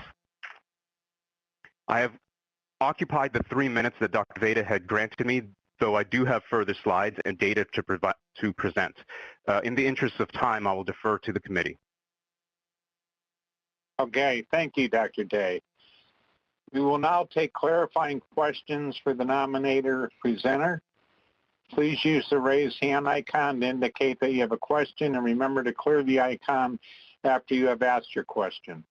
When acknowledged, please remember to state your name for the record before you speak and direct your question to a specific presenter if you can. If you wish for a specific slide to be displayed, please let us know the slide number if possible. Finally, it will be helpful to acknowledge the end of your question with a thank you and end of your follow-up question with that is all for my questions, so we can move on to the next panel member.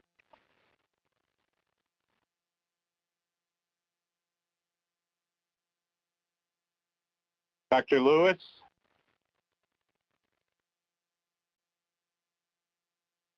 Yes. Yes, this is Dr. Felisa Lewis, a dermatologist in the Division of Dermatology and Dentistry. I did want to make a few clarifying comments. First, I wanted to correct my earlier statements in in response to Dr. Margolis's question about topical glutathione in the literature, I had said that there was no literature, but in fact, there are very few articles about the topical use of glutathione, and none of them were specifically for the purpose of treating a medical condition such as melasma. They were primarily for photoaging or for skin lightening. So I did want to emphasize that while there are some of those recognized medical treatments that have localized hyperpigmentation, such as melasma, glutathione is not a typical substance that is used for compounding in topical products. And instead, glutathione has been more widely used globally in its IV formulation for overall skin lightening. Can you hear me? Because I'm getting some feedback.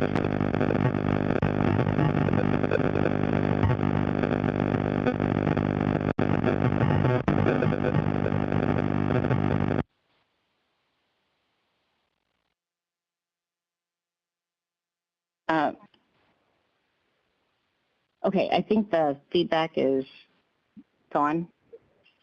Okay, so sorry to continue. This is Dr. Lewis again. I believe I was saying that glutathione has been more widely used globally in its IV formulation for overall skin lightening.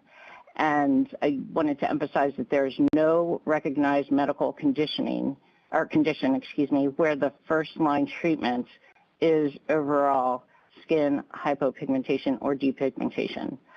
So besides the immediate potential for systemic adverse reactions, we should also consider the long-term implications of changing a person's overall skin tone, because any reported degree of skin lightening achieved is temporary, and the maintenance of this hypopigmentation would require the regular and chronic administration of IV glutathione. And while the purpose of this advisory committee is to weigh the scientific evidence of the use of glutathione, we should not ignore that the desire for overall skin lightening is driven by cultural standards that are deeply rooted in some ethnicities of skin of color, i.e. Fitzpatrick skin types 3 through 6, such as in Asia and Africa, where the fairness of one's skin tone is equated with higher social status and beauty. So despite the widespread messages of diversity acceptance that are currently prevalent in the United States, these cultural stereotypes and beliefs persist in U.S. populations of these ethnic groups. And for this reason, there is also a body of literature authored by prominent board-certified dermatologists that speak unequivocally against the use of glutathione for skin lightening. Thank you.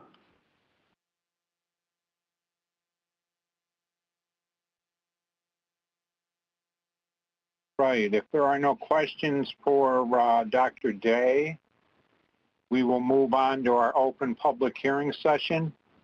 Both the Food and Drug Administration and the public believe in a transparent process for information gathering and decision making. To ensure such transparency at the open public hearing sessions of the advisory committee meeting, FDA believes it is important to understand the context of an individual's presentation.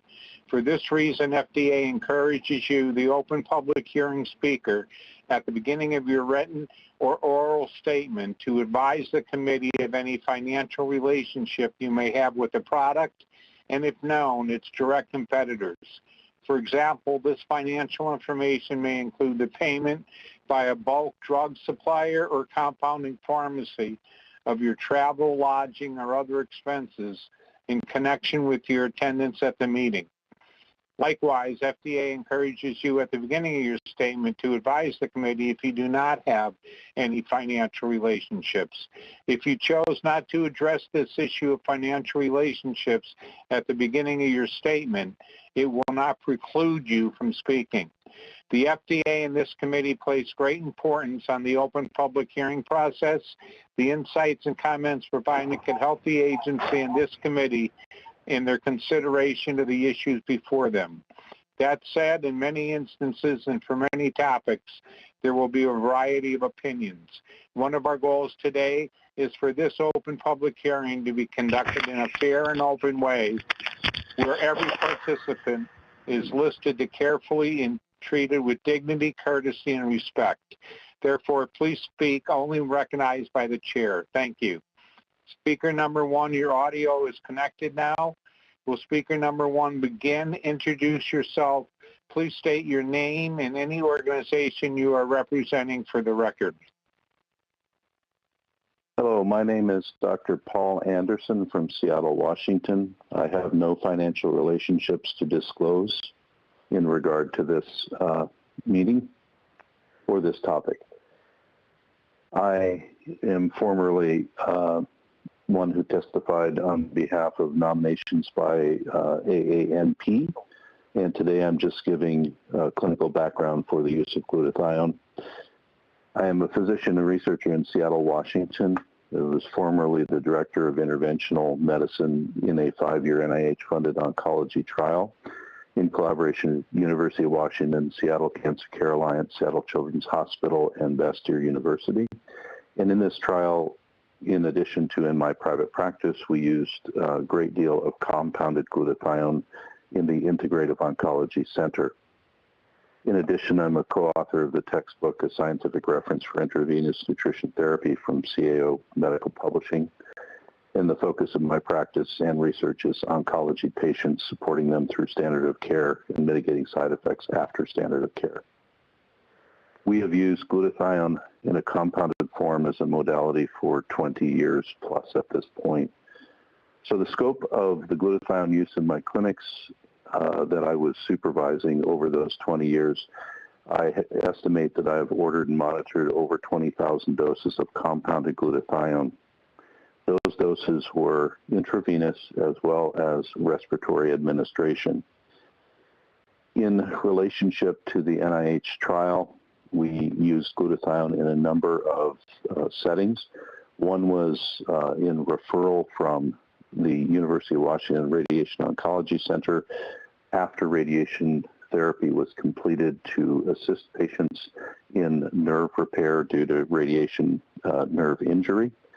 Other uses were for general quality of life and also co-administration with platinum drugs to decrease CIPN, as both of the prior presenters have already talked about. I do want to point out that I would agree with Dr. Day regarding his interpretation of the glutathione and oncology data that he had a chance to present part of anyway. And in our trials and in looking at all of these doses administered anecdotally, I would also affirm that we not only have efficacy in the oncology uses, but also a great margin of safety. And the people and indications that we primarily used were, as I mentioned, post-treatment recovery, nerve damage, CIPN, acute and chronic respiratory conditions, and other activity of daily living, quality of life issues. Retrospectively, and this is anecdotally not published anywhere, but in those 20,000 plus doses, we've had no grade 3, 4, or 5 adverse events. Grade 2 estimated at under 20 total in the 20,000, and grade 1 adverse events are estimated under 100 in that 20,000 dose range, and this is using the standard adverse event grading by Cancer Therapy Evaluation Program. In closing, thank you for your time, committee. And in the nearly 20-year span, we've been able to clinically use compounded glutathione. I and colleagues have found it to be an incredibly safe and effective therapy in support of patients with cancer and other chronic conditions. I believe it would be a travesty to remove glutathione compounded by licensed pharmacies from public medical access. Thank you very much. I'm Dr. Paul Anderson.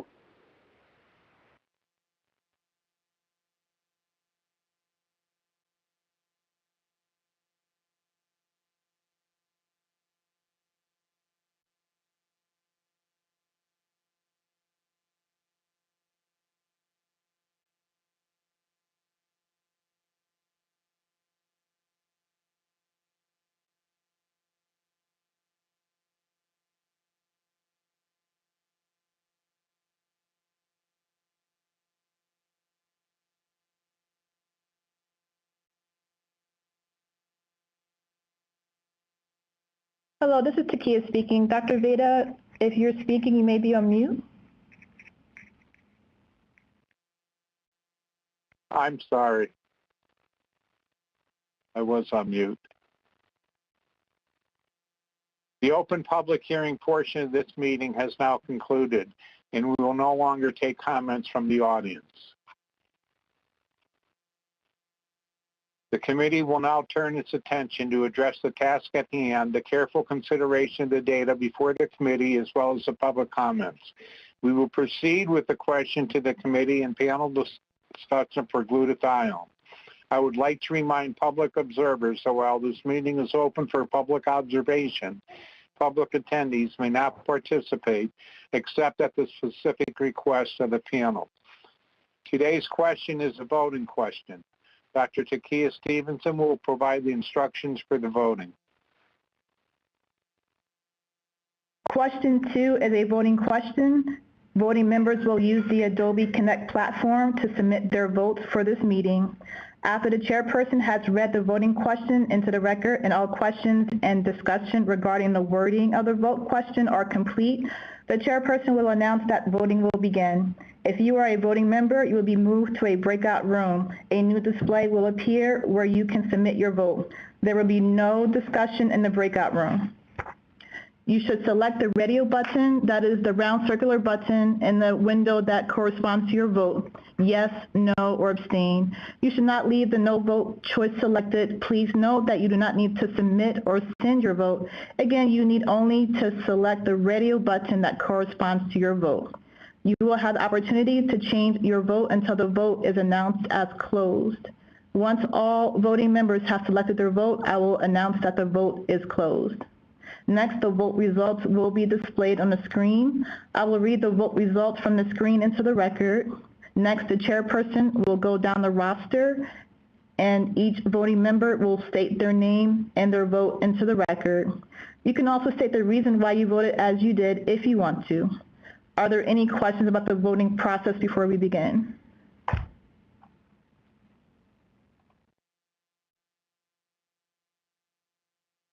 All right, seeing none, I will hand it back to the chair to read the question. Thank you. Section 503A, bulk drug substances list for glutathione. The vote. FDA is proposing that glutathione not be included on the 503 bulks list. Should glutathione be placed on the list? If you vote no, you are recommending that FDA not place the bulk drug substance on the 503A bulks list. If the substance is not on the list when the final rule is promulgated, compounders may not use the drug for compounding under Section 503A unless it becomes the subject of an applicable USP or NF monograph or a component of an FDA-approved drug. If there are no questions or comments concerning the wording of the question, we will now begin voting on the question for glutathione.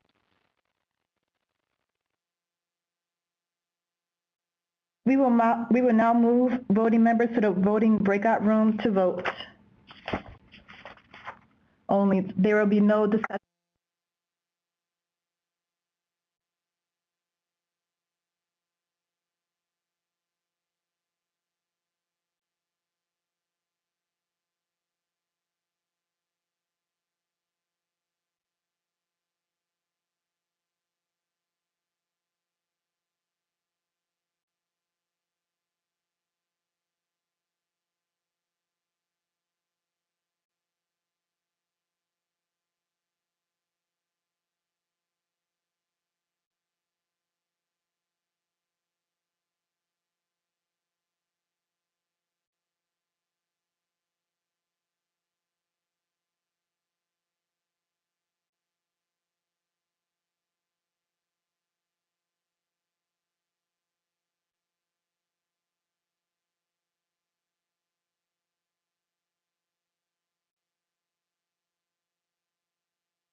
Voting has closed and is now complete.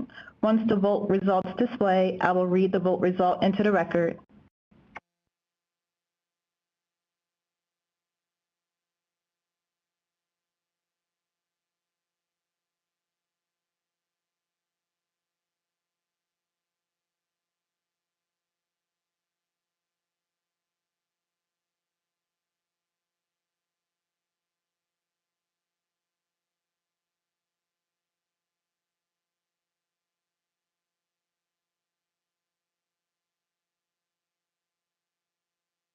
Voting has closed and is now complete. The vote results are displayed.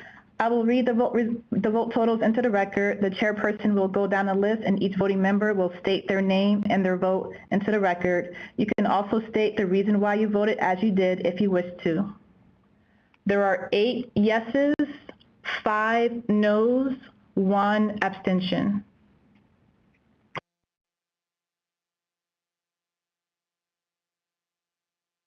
Okay, thank you. We will now go down the list and have everyone who voted state their name and vote into the record. You may also provide justification for your vote if you wish. We'll start with the first person on the list. So Alan Veda, I voted yes because I felt that there was not compelling evidence against its use or even with the safety aspect. Dr. Gupta?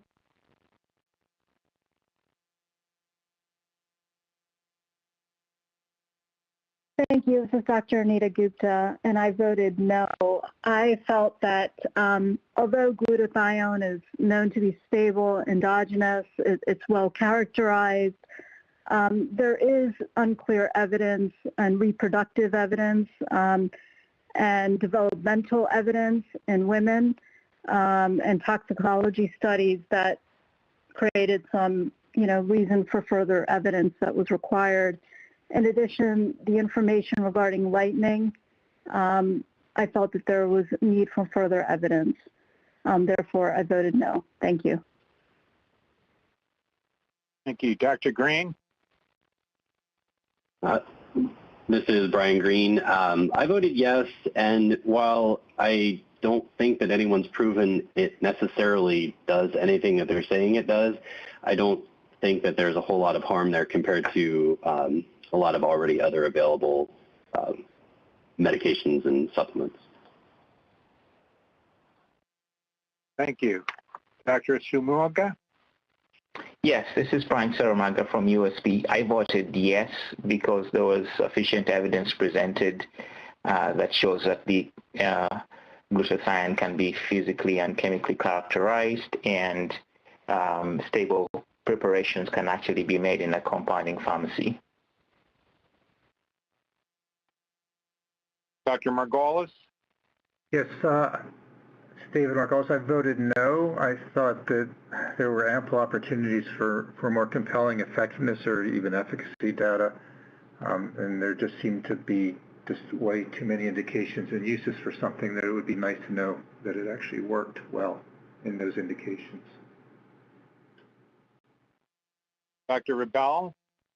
This is Elizabeth Rebello. I voted no. I'm not convinced that the evidence was present in terms of efficacy given the data that was presented. Dr. Gura? Hi, Kathleen Gura. I voted yes. Dr. Patel? Hi, this is Kulik Patel. I was on the fence on this one, voted to abstain so that I'm not swaying the decision one way or another. My concern was less so about the safety implications, but more about the mixed evidence of efficacy, especially among a variety of indications is being considered for. And furthermore, once you make a decision to add an item to the list or take it off, there's, in particular, adding it to the list, there's no way for the use to be controlled in, as far as how or when or in what form it would be used. So I voted to abstain. Thank you. Thank you. Dr. McElhenney?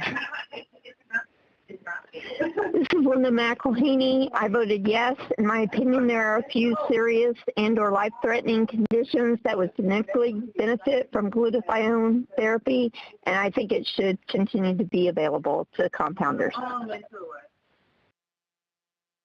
Dr. Bogner? This is Robin Bogner. I voted yes to maintain patient access. Sandra Fusco-Walker? This is Sandra Fusco-Walker. I voted no due to the lack of evidence. Dr. Evans? This is Scott Evans. I voted no. I am concerned about the extremely broad range of indications for which this agent has been used without clear evidence of efficacy, and feel that it fails to address the point of lack of alternative therapies. Many of these conditions have well-established alternate therapies. Dr. Fensky? This is Tim Fensky. I voted yes. Dr. Calhoun? This is Bill Calhoun. I voted yes. It's clear that the physicochemical stability of this compound is fine. It's safe. There's really no risk to public health. It's an endogenous substance. Personally, I found the agency's review of the efficacy superficial and narrow, and I found their conclusions dismissive of the positive data that existed because the outcome wasn't something that they were interested in looking at, or sometimes because of relatively small sample size. But I think the weight of evidence suggests that there are at least some uses for glutathione, and so in order to maintain availability, I voted yes. Thank you. Seems like we did have a mixed vote on this one, and I know personally I feel that the indications are very broad, but I don't believe that there was enough data against the use of this. We'll now break for lunch. We will shorten our lunch, and let's try to reconvene at 1:45 Eastern Time. Panel members, remember that there should be no chatting or discussion of the meeting topics with other panel members. Additionally, those panel members participating in the remaining topic discussion should plan to rejoin at 1:45 to ensure you are connected before we reconvene. Now, I meant to say 1:40. Thank you.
the internet connection is so secure I cannot get This is just you can't even get this is the connection. This is how they always are.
Good afternoon and welcome back, everyone.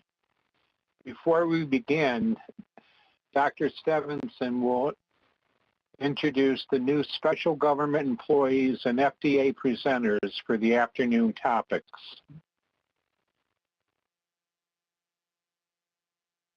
Thank you, Dr. Veda. This is Takia speaking. Dr. Assis, please introduce yourself.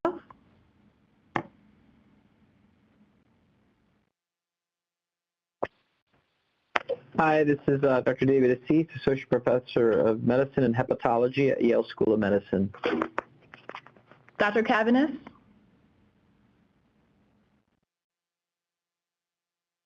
Hello, this is John Cavanis. I'm Professor of Neurology in the Division of Movement Disorders in Scottsdale, Arizona. Thanks.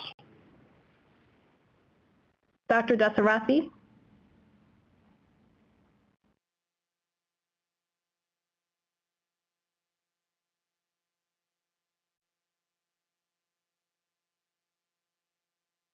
Dr. Dasarathi, if you are speaking, you may be on mute in the Adobe room.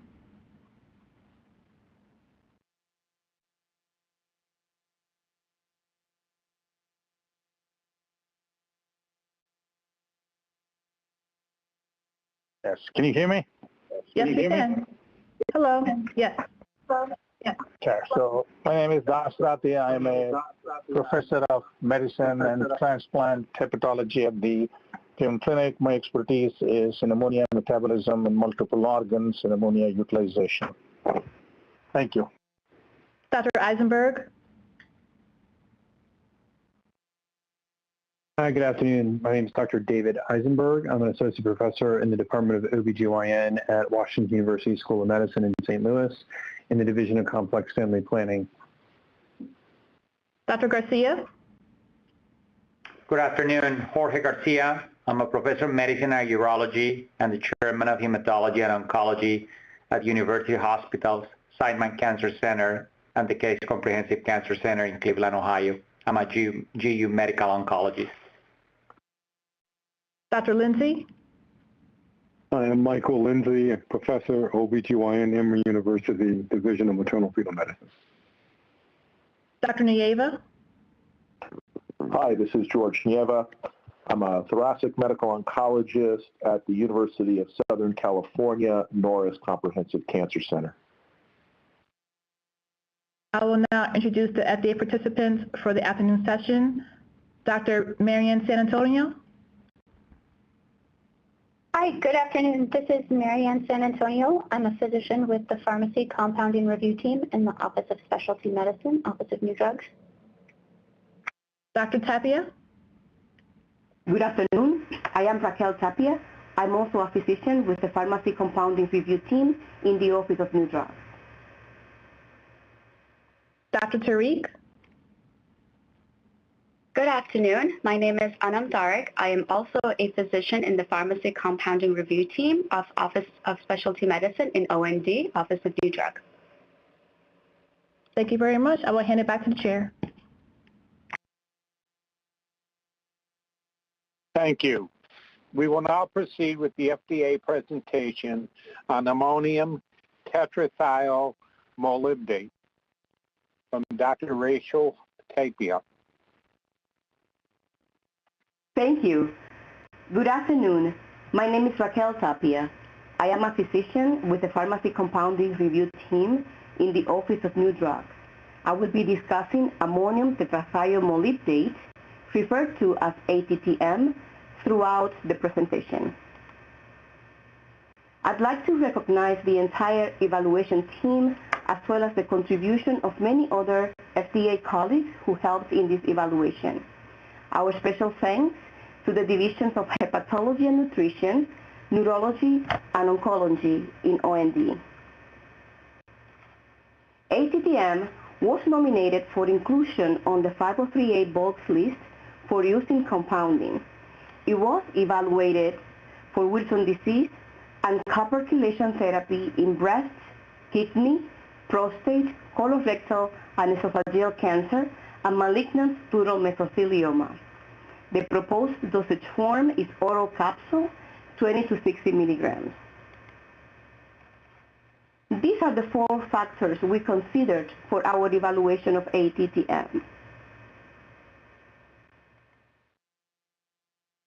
ATTM is the ammonium salt of tetrathiomolybdate, referred to as TTM, which is the active moiety of ATTM.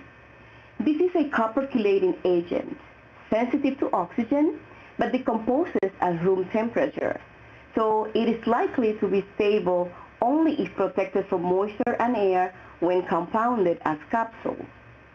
Note that due to structural relevance, some discussion in this evaluation is from references that use the term TTM instead of ATTM. Such discussion is only to provide supportive information for the evaluation of ATTM.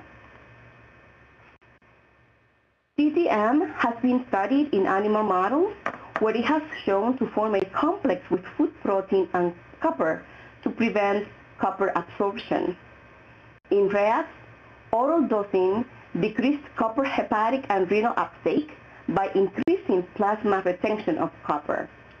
In dogs, oral and IV TTM increased serum copper levels, indicating copper mobilization from tissue. In sheep, prolonged subcutaneous dosing resulted in molybdate accumulation in multiple organs, including the brain and the pituitary. Acute toxicity information was not found. A repeat oral dose toxicity study in dogs showed that 1 of 10 dogs developed immune-mediated anemia and thrombocytopenia. In a dog model of copper-associated hepatopathy, CAH, copper level decreased from baseline, whereas there was a significant increase in hepatic molybdenum. This suggests that TTM can decrease copper in some dogs with CAH. The toxicology profile of ATTM has been described in the presence of copper. In weanling rats, ATTM with copper resulted in malformations of growing bones. In sheep, exposure to ATTM with copper resulted in fertility problems and marked morbidity, including atrophy of the pituitary and adrenal glands, testicular atrophy, and ovarian cysts. Genotoxicity and carcinogenicity studies were not found. So in conclusion, TTM may be associated with an increased incidence of immune-mediated anemia and thrombocytopenia in dogs. Exposure to TTM with copper resulted in developmental malformations of growing bones, as well as pituitary, adrenal, and fertility problems in rats and sheep. No studies were found assessing genotoxicity or carcinogenicity potential of TTM.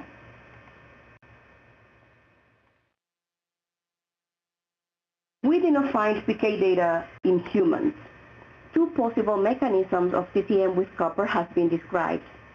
With food, it binds with copper and food protein, preventing copper absorption.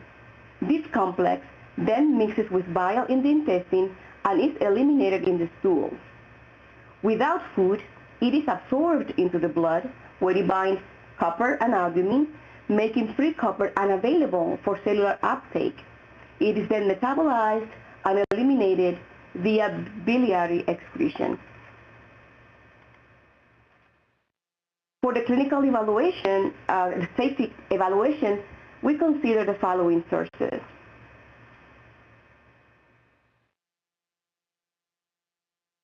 We searched the FAERS database for reports listing ATTM in an adverse events report.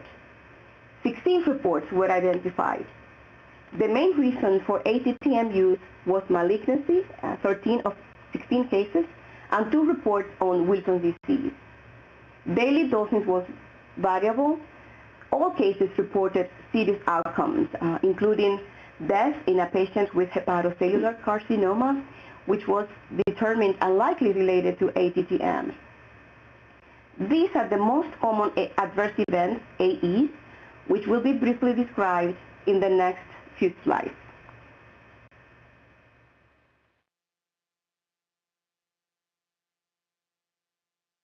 Sorry about that.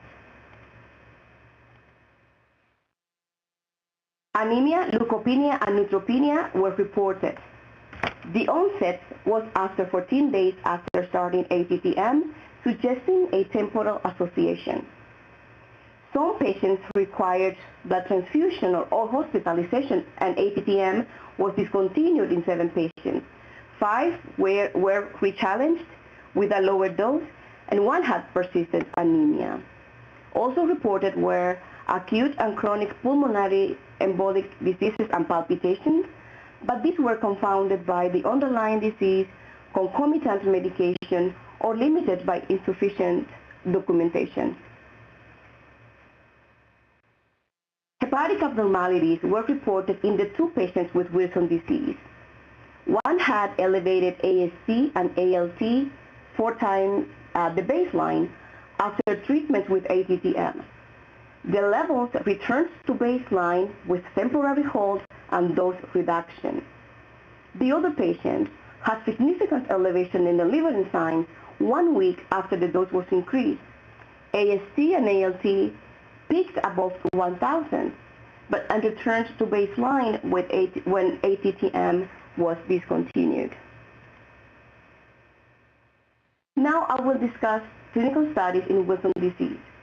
We reviewed 5 studies with safety assessments in patients treated with ATTM for 8 weeks.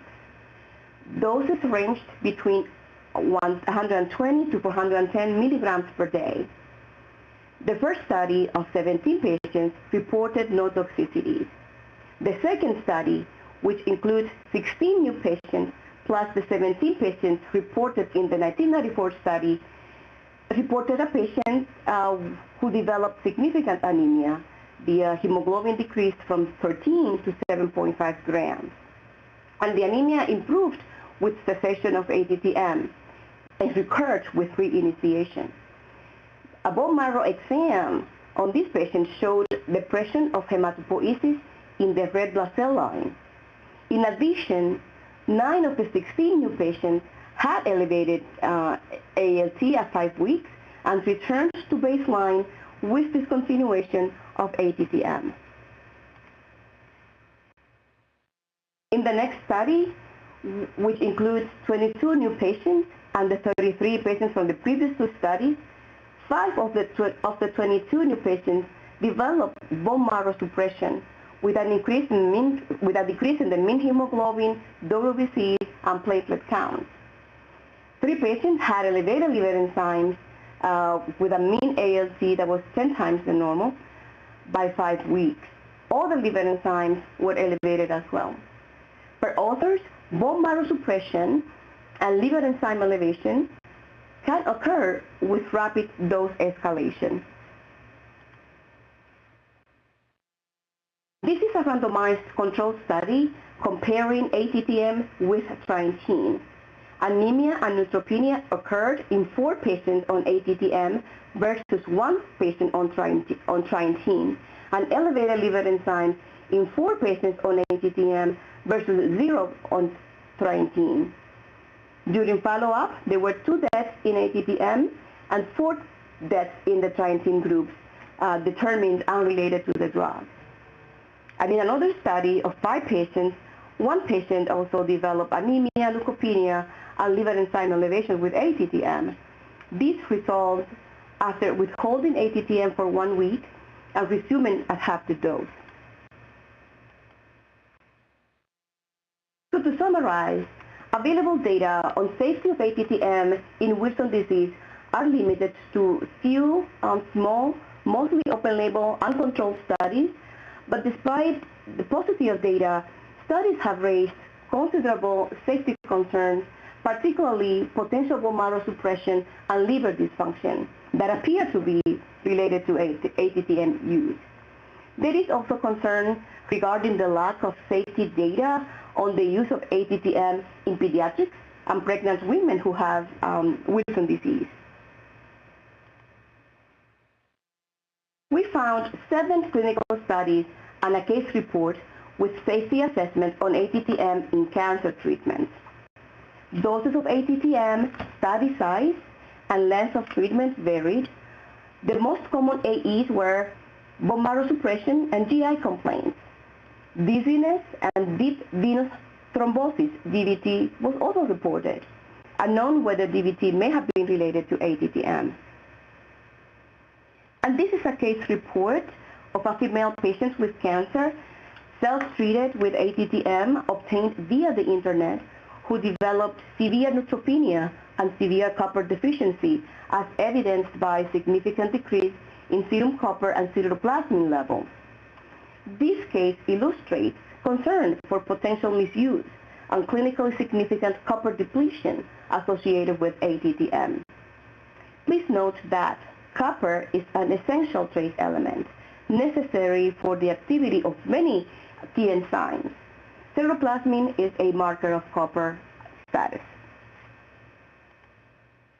So in conclusion, main safety concerns associated with ATTM use include bone marrow suppression and hepatotoxicity, which are potentially serious.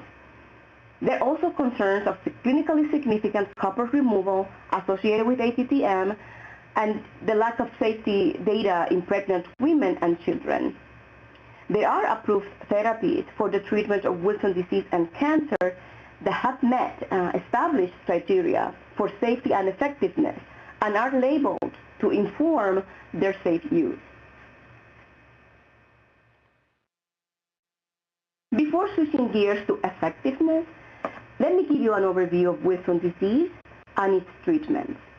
Wilson disease is rare. It's caused by mutations in a copper transporter gene, leading to copper excess and accumulation, most notably in the liver, the brain, and the eyes, causing organ damage.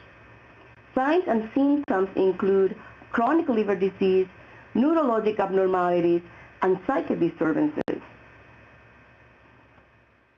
It is a serious progressive condition. It is fatal if untreated. The treatment goal is to reduce the amount of copper that has built up and maintain a copper level within a desirable range. It may be diagnosed in children. The 2008 AASLD report recommends a chelating agent, either penicillamine, usually first line, or trientine, which was approved for patients unable to tolerate penicillamine as initial treatment for symptomatic patients. For pre-symptomatic patients or those on maintenance, a chelating agent or zinc may be used. Treatment should be continued throughout pregnancy. Some patients may need a liver transplant, and treatment is lifelong unless liver transplant has been performed.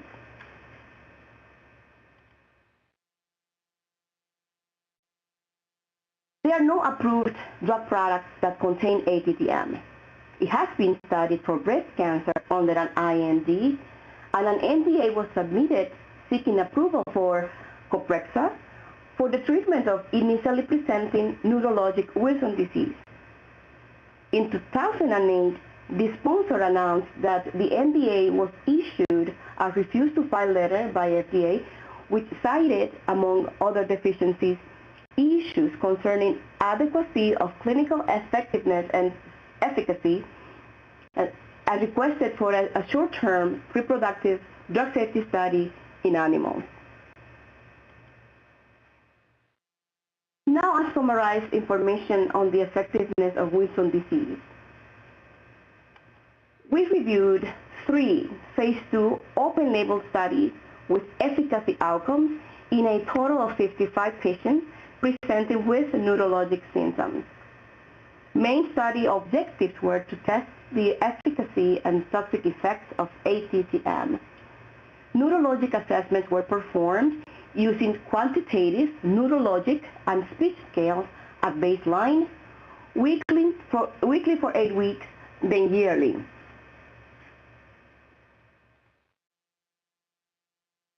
ATTM was given daily, orally for 8 weeks, followed by oral zinc as maintenance.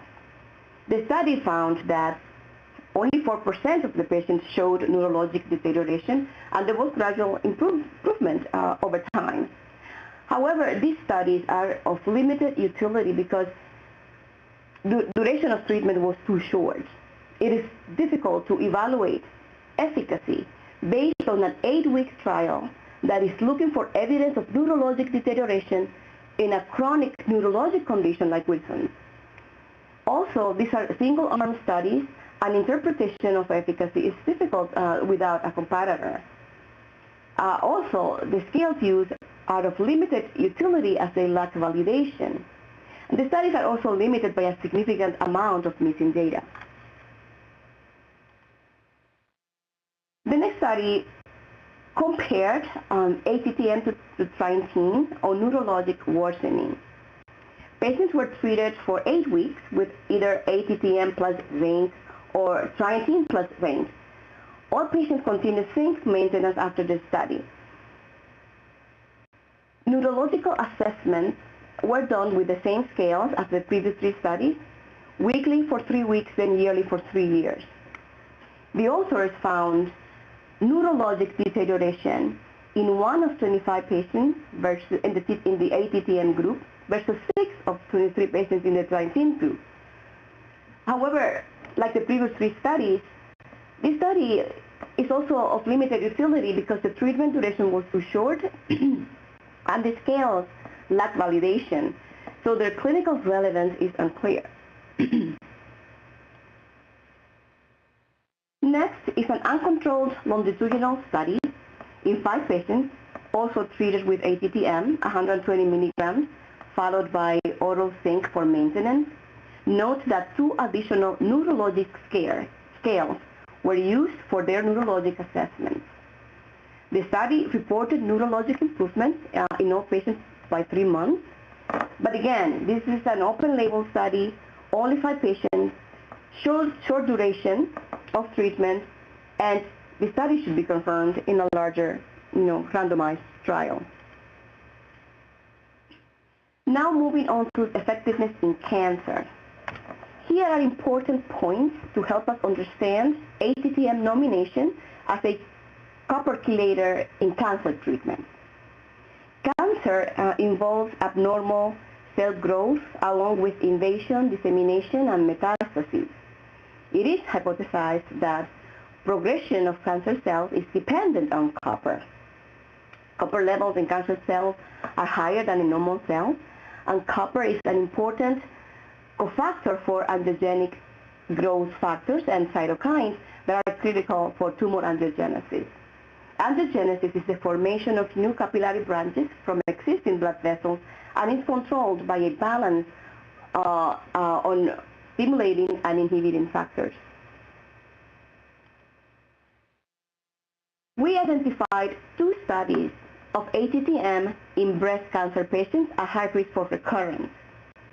The first one is an open-label study, single-arm, in 39 patients. Standard cancer treatment was completed at least 6 weeks prior to the study. Concurrent hormonal therapy was allowed. The treatment was for 2 years or until relapse. The authors found copper depletion in 75% of the patients by 1 month and reduced bone marrow-derived endothelial progenitor cells, EPCs, which are considered critical for metastatic progression. 69% of the patients had no relapse, and the authors concluded that ATTM may ultimately prevent relapse, but that a larger randomized trial would be needed to confirm this.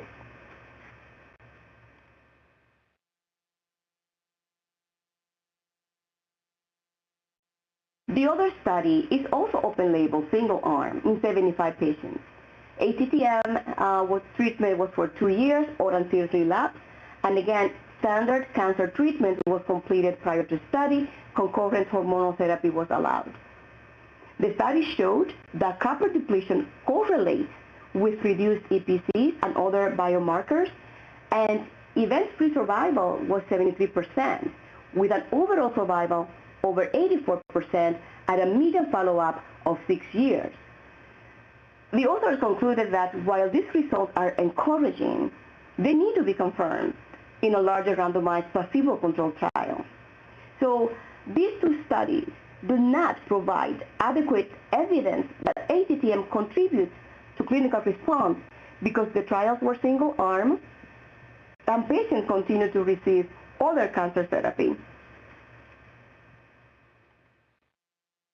The next 2 studies are also single-arm, evaluating TTM anti-tumor activity and the effect on several angiogenic factors.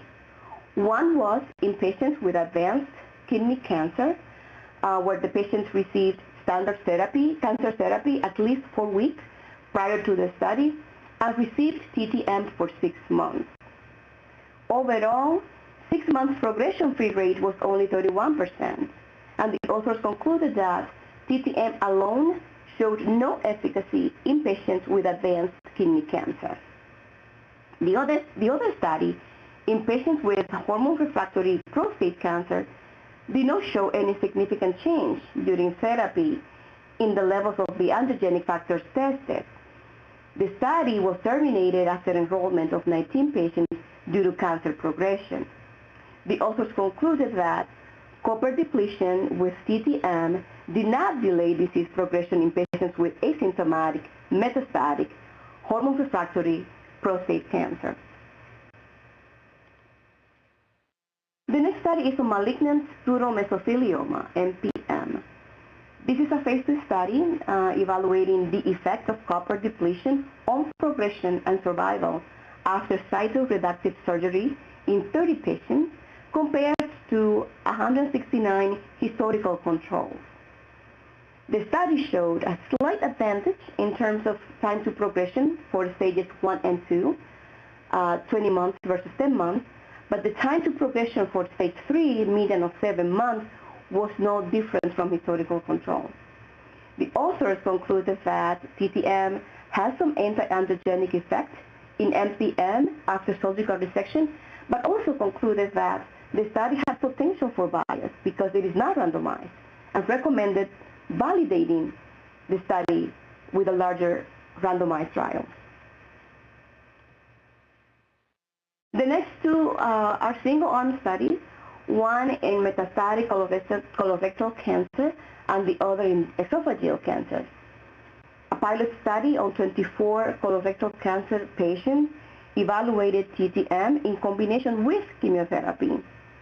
The authors found no correlation between baseline serum cytokine levels and time to progression. Tumor progression was seen in all patients within 5 months. In the esophageal cancer study, 69 patients received TTM for 4 weeks after standard cancer treatment. Comparison was made with 69 historical controls. The authors found no statistically significant difference in disease-free or overall survival after 3 years and no association between decreased level of ceruloplasmin and recurrence-free survival or overall survival. So in conclusion, there is insufficient information to support the effectiveness of ATTM for the treatment of Wilson disease and as carboxylation therapy in the various types of cancers we evaluated. There are currently available FDA-approved therapies with established efficacy for the treatment of Wilson disease and for these cancers. Lastly, this is what we found on historical use of ATTM in compounding. It has been used since 1984. It has been evaluated in various other conditions in addition to Wilson disease and cancer. One outsourcing facility reported compounding ATTM capsule in 2017, and an internet search revealed 4 compounding pharmacies within the United States. One Australian compounding pharmacy advertised compounding ATTM capsules. The International Journal of Pharmaceutical Compounding published compounding formulations for ATTM 20 mg and 50 mg capsules, but there is no compounding drug product monograph for any dosage form in the U.S. Pharmacopoeia or DNS. In conclusion, there is evidence of the historical and current use of ATTM in compounding both within and outside the United States. So to summarize our evaluation, ATTM can be characterized, but it is likely to be stable only if protected from moisture and air when compounded as capsules. Regarding safety, in non-clinical studies, ATTM resulted in malformation in growing bones. Clinical studies in adults have raised concerns of liver toxicity and bone marrow suppression. All the potential concerns include significant copper removal and a lack of safety data in pregnant women and children. Likewise, there is insufficient information to support the effectiveness of Wilson disease and escalation therapy in cancer. There are available FDA-approved therapies with established efficacy for the treatment of Wilson disease and cancer, and the existence of approved drugs to treat these serious conditions weigh against including ATTM on the 503A list for compounding.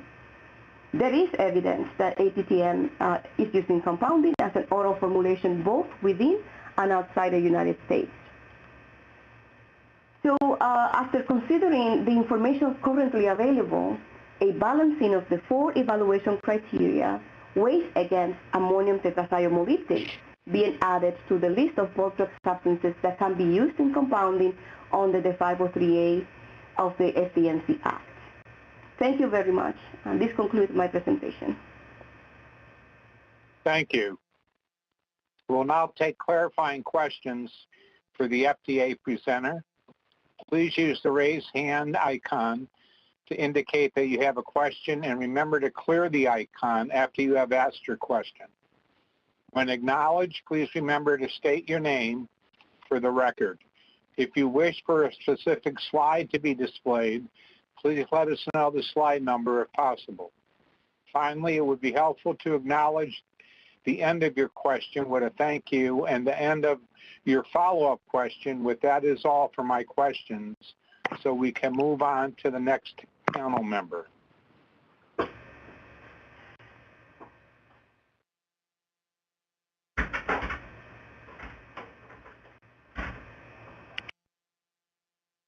Dr. Nieva, you have a question? Thank you. This is George Nieva from USC.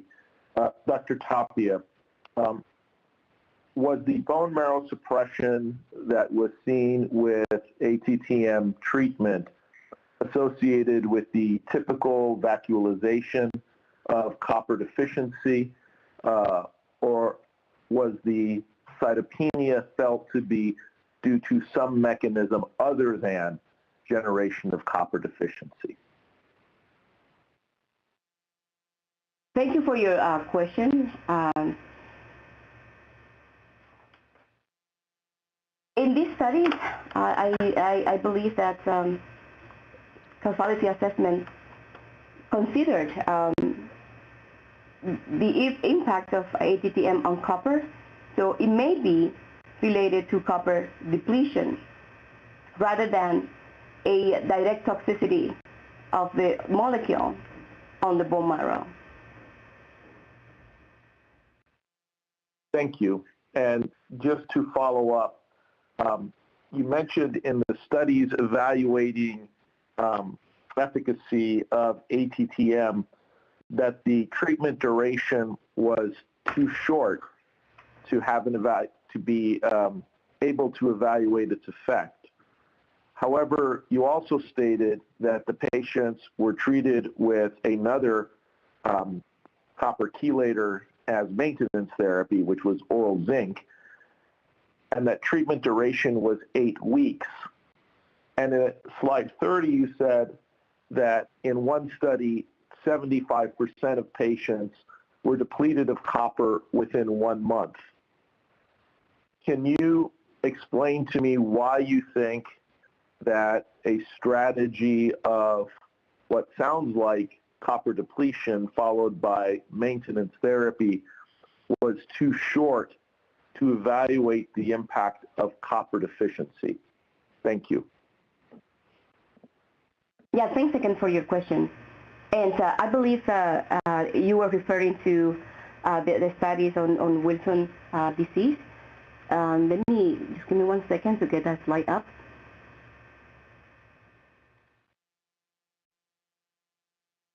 Sorry about that.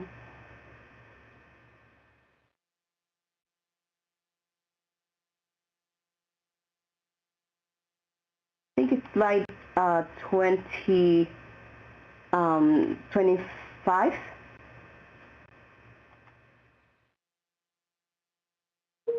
I can't recall the slide number for the... Yeah, I think if they can pull it up for us, slide 25. Yes, for the treatment of Wilson disease being a chronic neurological condition, so the treatment of 8 weeks of therapy is kind of too short if we are looking for evidence of effectiveness in a chronic condition like Wilson disease. So I would ask, if possible, from our colleagues in neurology division, if they can provide additional comments on that.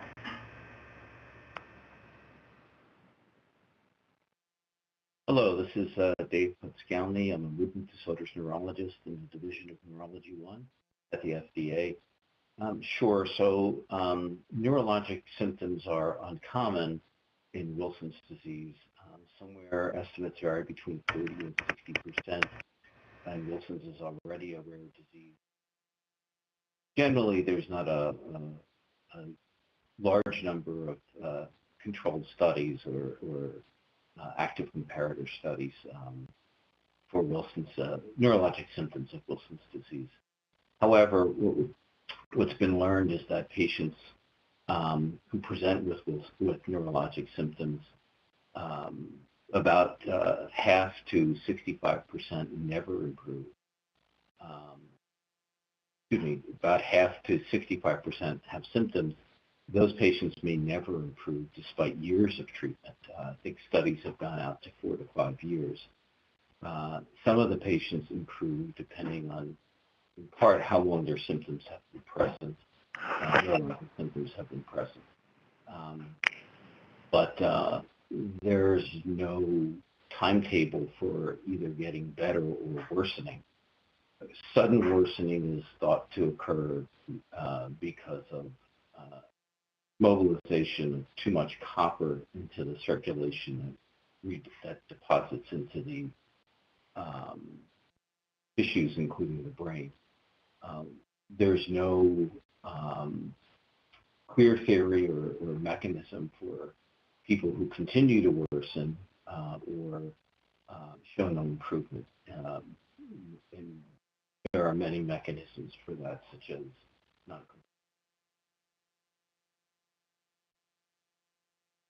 treated long-term for Wilson's disease. Thank you. And so I'm a bit confused, perhaps, as to is the FDA's position that this drug is not an effective copper chelator, or is the position that this product has concerning off-target toxicity?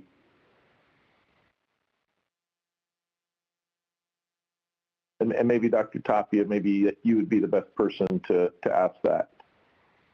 Yes, I guess I can start. Thank you for your question. I can start, and then again, our colleagues in hepatology and neurology, please feel free to jump in for additional comments. Okay, so available data on the effectiveness of ATTM, like we mentioned in Wilson disease, are limited to few, mostly open-label, uncontrolled studies of short duration. But a significant issue in the evaluation of chelating drugs for the treatment of Wilson disease is the direct demonstration that the drug treatment results not only in copper mobilization into the circulation, but removal of copper from the body and reducing the pathologic overload of copper. As discussed in the non-clinical session, copper bound to TTM and protein is primarily eliminated via the biliary system in the feces. However, there is no clinical data to confirm this. So while available data may allow evaluation of the ability of ATTM to mobilize copper into the circulation, currently available data is insufficient to allow the evaluation of ATTM's ability to remove and eliminate copper from the body. We cannot conclude from the studies that the reduction in the neurologic speech scores translate into an improvement in how the patient feels, functions, or survives. So it is also unclear to us how clinically meaningful within patient changes in the neurologic scores are. For example, how clinically relevant a change of 5 points in a 0 to 37 neurologic scale, how relevant, clinically relevant that is. So there are concerns or not concerns, there are kind of limited information or questions that we don't know yet in terms of how ATTM works.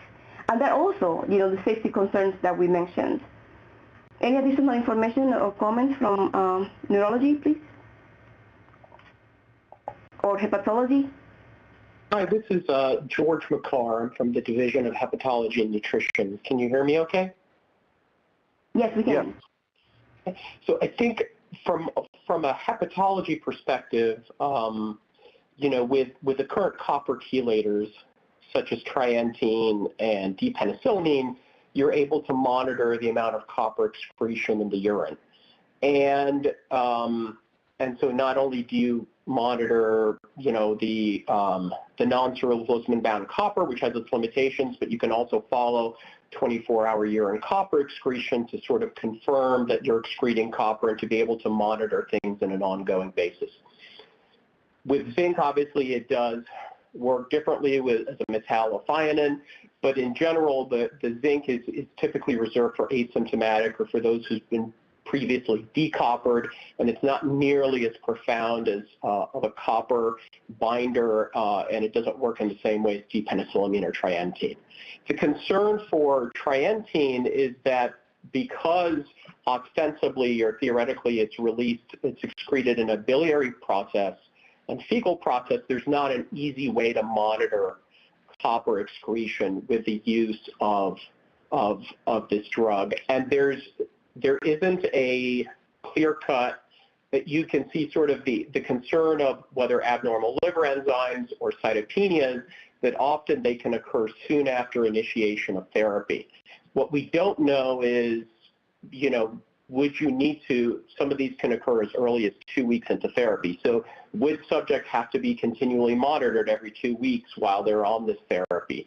How would dose adjustment be made for copper overload versus copper deficiency, short of manifestation of toxicity of either too much or too little copper? And we don't really have data that sort of guides us in a sort of a standard of care or an objective manner in the same way as we do with the current copper chelating agents.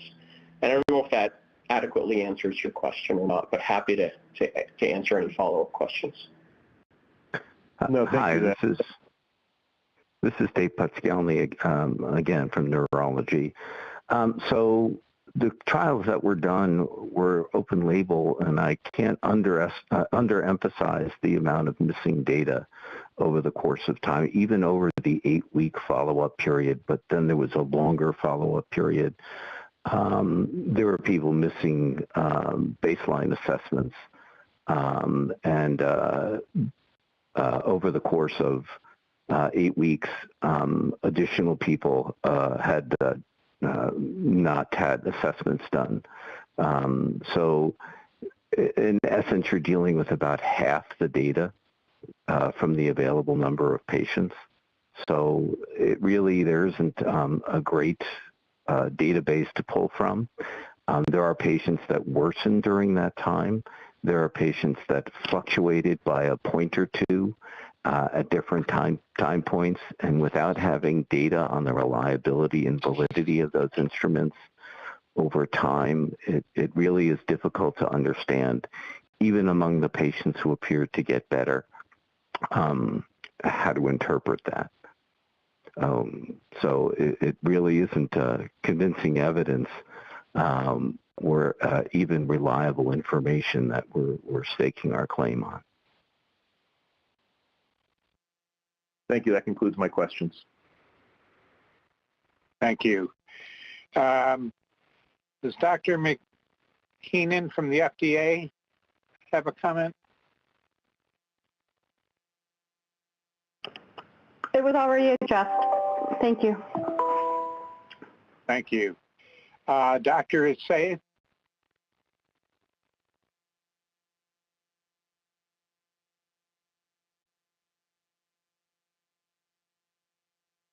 Dr. Assis, do you have a question? Yes, hi. Dr. Assis from Yale.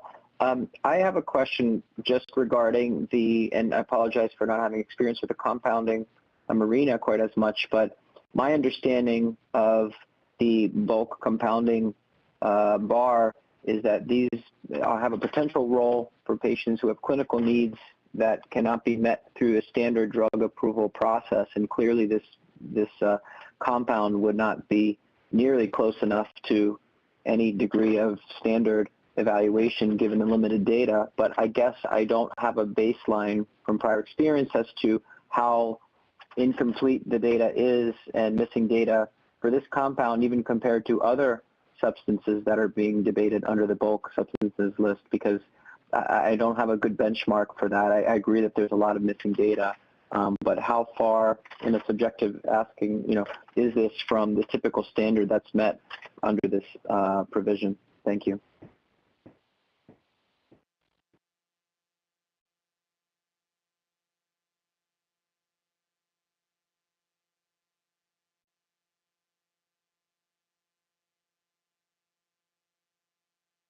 Anyone from the FDA? Hi, this is Dave Putskalny. So in terms of the available data, it's the ability to assess a potential benefit from the known risks. And I think the known risks are potentially serious as laid out in the slides. And the benefits are either not interpretable or not adequately studied to determine that there's any benefit to the patient in terms of neurologic symptoms.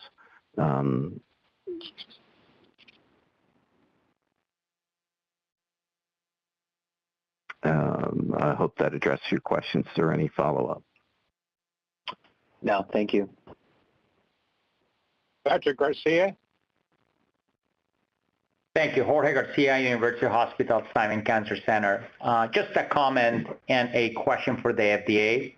As a drug developer, it's really hard to understand the sample size that were presented in the clinical trials by your group at the FDA.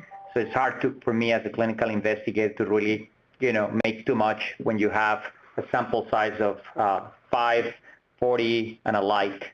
But perhaps my bigger question is that in a couple of the initial slides from the FDA, there was mentioned that in an animal trials, there was some concerns about teratogenesis and malformations, yet in the existing data presented by the FDA, there was no comment, and the bulk of the AEs that were reported appeared to be hematologic in nature, as Dr. Nieva addressed before. So my question for the FDA group is, what is the benchmark or the requirements that the group uses when looking at bulk substances that can be used in compounding?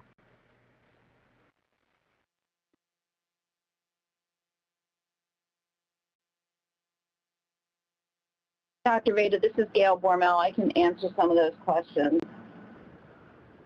Sure. If that's okay.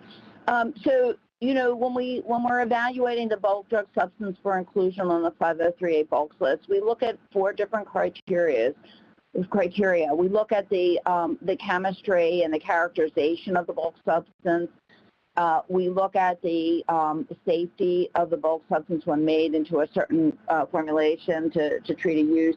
We look at the effectiveness, and then we also look at the historical use. And so it's a balancing of these different criteria. There's not a formulation, but what I thought I heard from our experts in the review division is that there are, with this particular substance, there are safety concerns, and the safety concerns do not outweigh, the safety concerns are such that they do outweigh any sort of benefit that they're seeing in the studies that have been presented. And if I'm wrong on that, I would like the review division experts that have spoken to say something now. So we are weighing these 4 different criteria, and it's a judgment on what we're seeing, specifically whether it can be made into a compound, whether there's a lot of safety issues or some safety issues that are important and significant, and balancing that with any effectiveness and also the history of use. I hope that helps.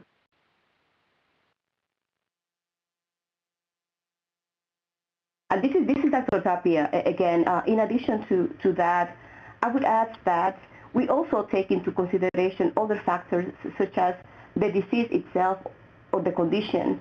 For example, whether this is a serious or life-threatening condition, and also whether there is approved alternative therapies in our assessments. Can you or your group at the FDA, again, this is Dr. Garcia, University Hospital Simon Cancer Center, can you specifically comment as to, again, what is the benchmark of requirements? I understand the complete AE profile of an agent, but specifically I'm asking for genotoxicity or carcinogenicity in the TTM compound.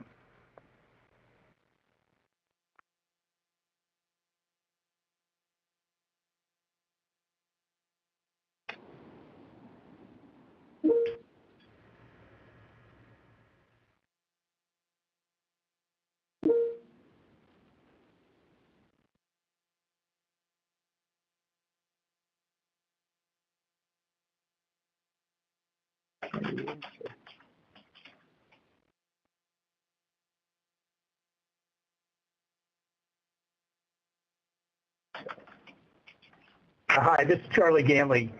I'm not sure what you mean by benchmark. All of the things that we are reviewing are unapproved drugs. In some instances, there is going to be that information available, and others are not. And that's we take that into account, and in some circumstances, depending on the condition being treated, that becomes more important in other situations. So I think it's an issue for the committee to weigh. Obviously, if it's a short-term treatment, that may weigh differently than if this is a long-term treatment. If the population is going to include young women who have childbearing potential, that weighs into the decision. So there is really no benchmark here. This is the data we have. It's not data generated by us. It's data that we've obtained from the literature or from the nominator. And so, but the committee has to weigh these things into their considerations. Obviously, if we had that data and it showed that there was a potential problem, that would weigh heavily against it. And the issue really comes down to, if we don't have that data, does that weigh against it? And if so, how much? But that's something the committee has to take into their deliberations. I should suspect that the opinions are going to vary quite a bit among people. Thank you. That's the end of my question. Thank you. Dr. Gura? Hi, Kathleen Gura, Boston Children's Hospital. Clarifying question. ATTM received orphan designation status for a treatment of Wilson's disease. How will the decisions this committee make impact that orphan designation status? Would patients still be able to get it because of that status?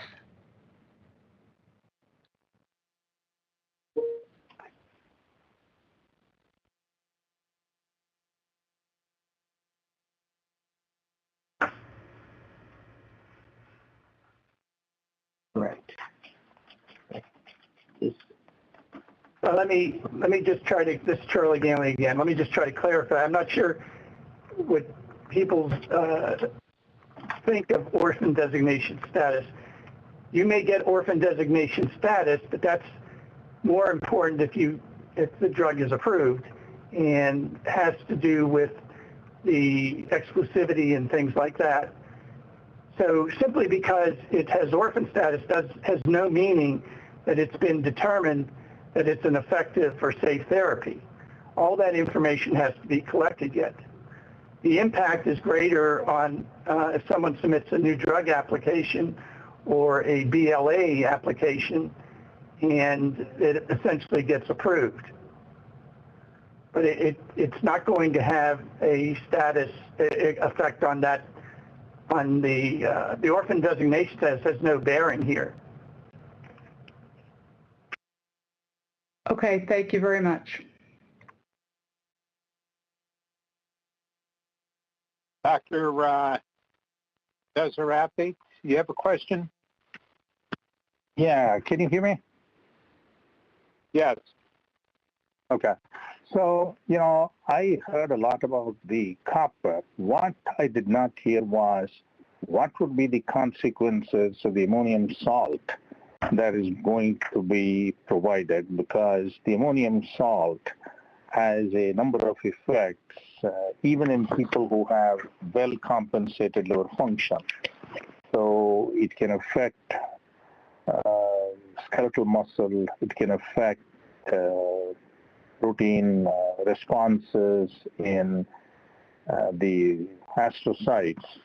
So from the entire presentation, I didn't see anything about the potential toxicity of the associated ammonia. So the assumption is that the ammonium component of the tetrathiomolybdate is not going to have any metabolic or functional effects. I'm done. I'm going to mute myself. This is Dr. Tapia. Thank you for your question. We did not evaluate the specific issues associated with the ammonium salt.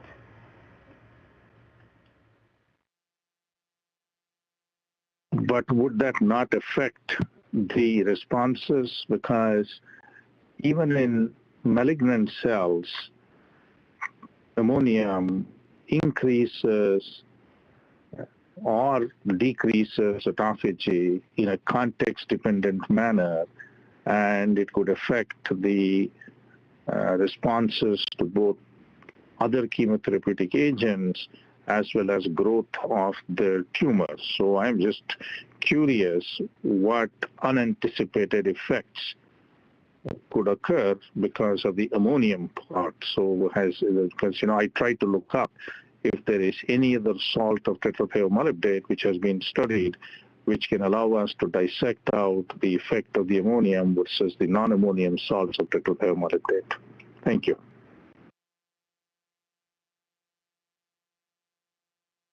Yeah, thank you again for your question. And like I mentioned, we did not look into that specifically. I would allow our colleagues from our divisions of neurology or hepatology to have additional comments on that. Thank you.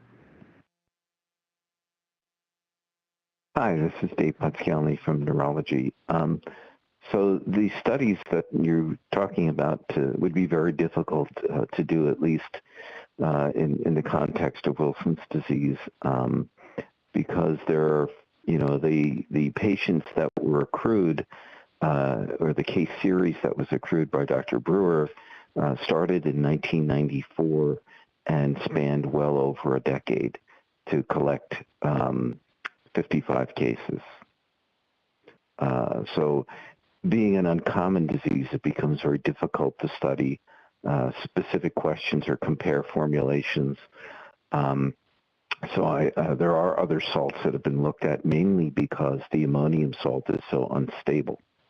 But I don't know to the degree of which they've been compared directly, if they have been at all. Thank you. Dr. Aziz, do you have a follow-up question? Yes, hi, Dr. Aziz from Yale. I do have a very quick question, which I don't believe is necessarily directly related, but I just would like to ask.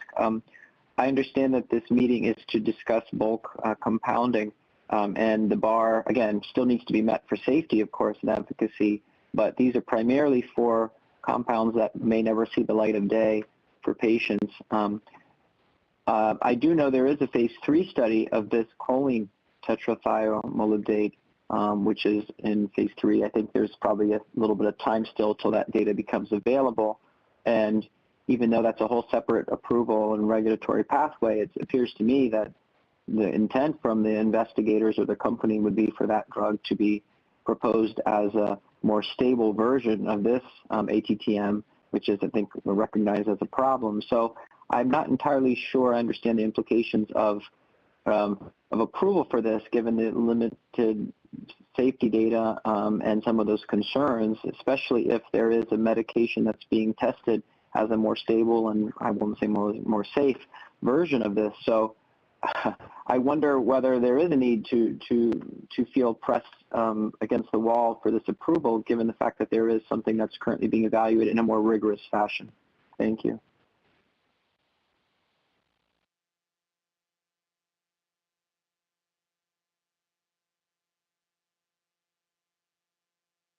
Dr. Bormel, do you have a comment?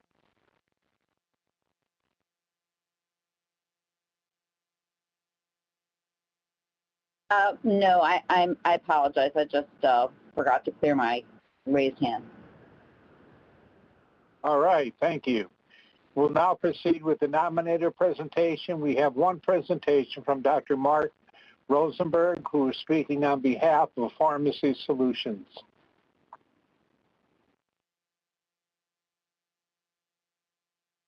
Thank you. First of all, I just want to make sure everybody can hear me. Yes. Yes. Yes. Okay, thank you. If I can, before I begin, if I can address a question to Dr. Tapia. This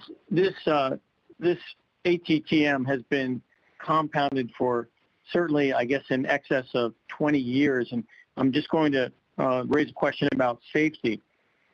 And certainly, we know many different substances that are over the counter, if abused or not taken appropriately, can cause many problems, including death. How many deaths were you able to find were related to ATTM since it's been compounded?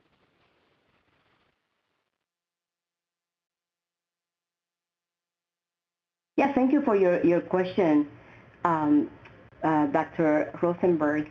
We did not. I mean, in my evaluation of this substance, I did not find any particular deaths that were directly attributed to the drug.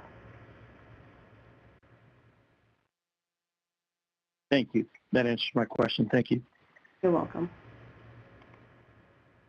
Okay, I will proceed now and talk about the safety and efficacy of ATTM. And okay, so as you can see from this slide, there's increasing interest from several research groups in modulating copper bioavailability as a therapeutic strategy. And certainly you can see these published articles in reputable journals. It really is generating a lot of interest now because we know copper plays a very important role in the tumor microenvironment. I don't want to spend much time because I don't have much time to spend on this slide, but this is the hallmarks of, whoops, okay, I apologize. This is the a pictorial of the hallmarks of cancer as delineated by Dr. Robert Weinberg from MIT. And coming out from the circle are many different mechanisms of action through which cancer progresses and eventually metastasizes. And copper is involved and instrumental in affecting many of these processes, including promoting angiogenesis, mitochondrial oxidative phosphorylation, affecting the tumor microenvironment, affecting the stroma and collagen remodeling, as well as promoting oxidative stress, invasion, migration, and most recently demonstrated that there's a direct correlation between the amount of copper in the tumor microenvironment and PD-L1 expression.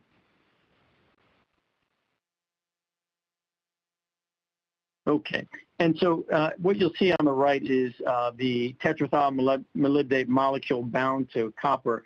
And what we do know, what's been demonstrated, is that ATTM will inactivate copper chaperones. For example, ATOX, antioxidant protein 1, is found in the cytoplasm and often overexpressed in cancer cells.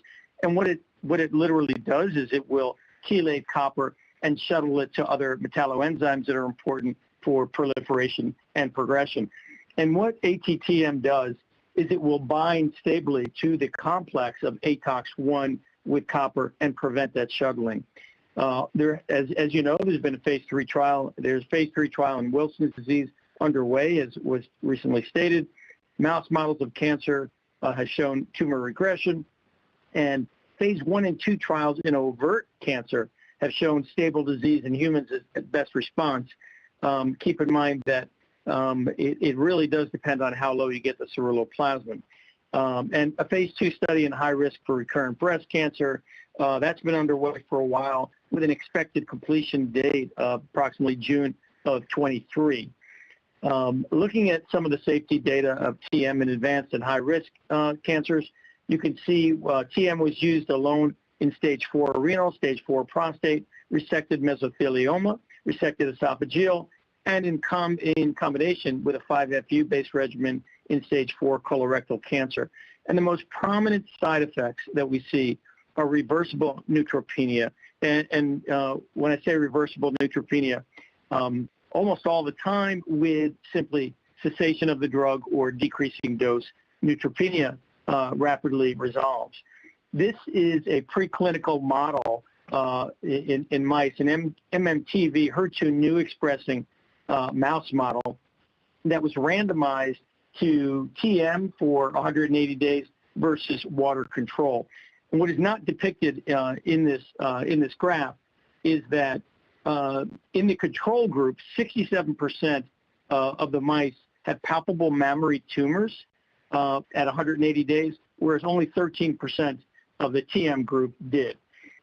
As you can see here, the control mice actually developed lung mets or lung metastases at day 205, but the TM group did not. However, when TM therapy was withdrawn, the mice developed lung mets and a median of 2 weeks later. So they concluded that TM therapy prevented the development of overt metastases in this model only while they were on TM. Okay, so the concept is targeting the tumor microenvironment through a copper depletion strategy can prevent metastases, and TM is safe and well tolerated. So a phase 2 study was initiated with TM in those individuals with high risk for recurrent breast cancer, and one of the goals was to embed significant amounts of science with the study to understand the mechanism of action. So this pilot trial, they included breast cancer patients with high risk of relapse and no evidence of disease. So these patients included stage 2, but they had to be the most aggressive triple-negative breast cancer patients. They included stage 3 and stage 4, but if they were stage 4, they had to have NED or no evidence of disease. And no evidence of disease was confirmed by physical exam, laboratory studies, including tumor markers and imaging, CT, chest, abdomen, and pelvis with bone scan or PET CT scan. And these individuals had to have completion of standard therapy before they were initiated on TM. The patients received daily oral TM for 2 years to achieve a ceruloplasmin target level of less than or equal to 17 milligrams per deciliter. The primary endpoint here was endothelial progenitor cell expression of VEGFR2, quantifying that.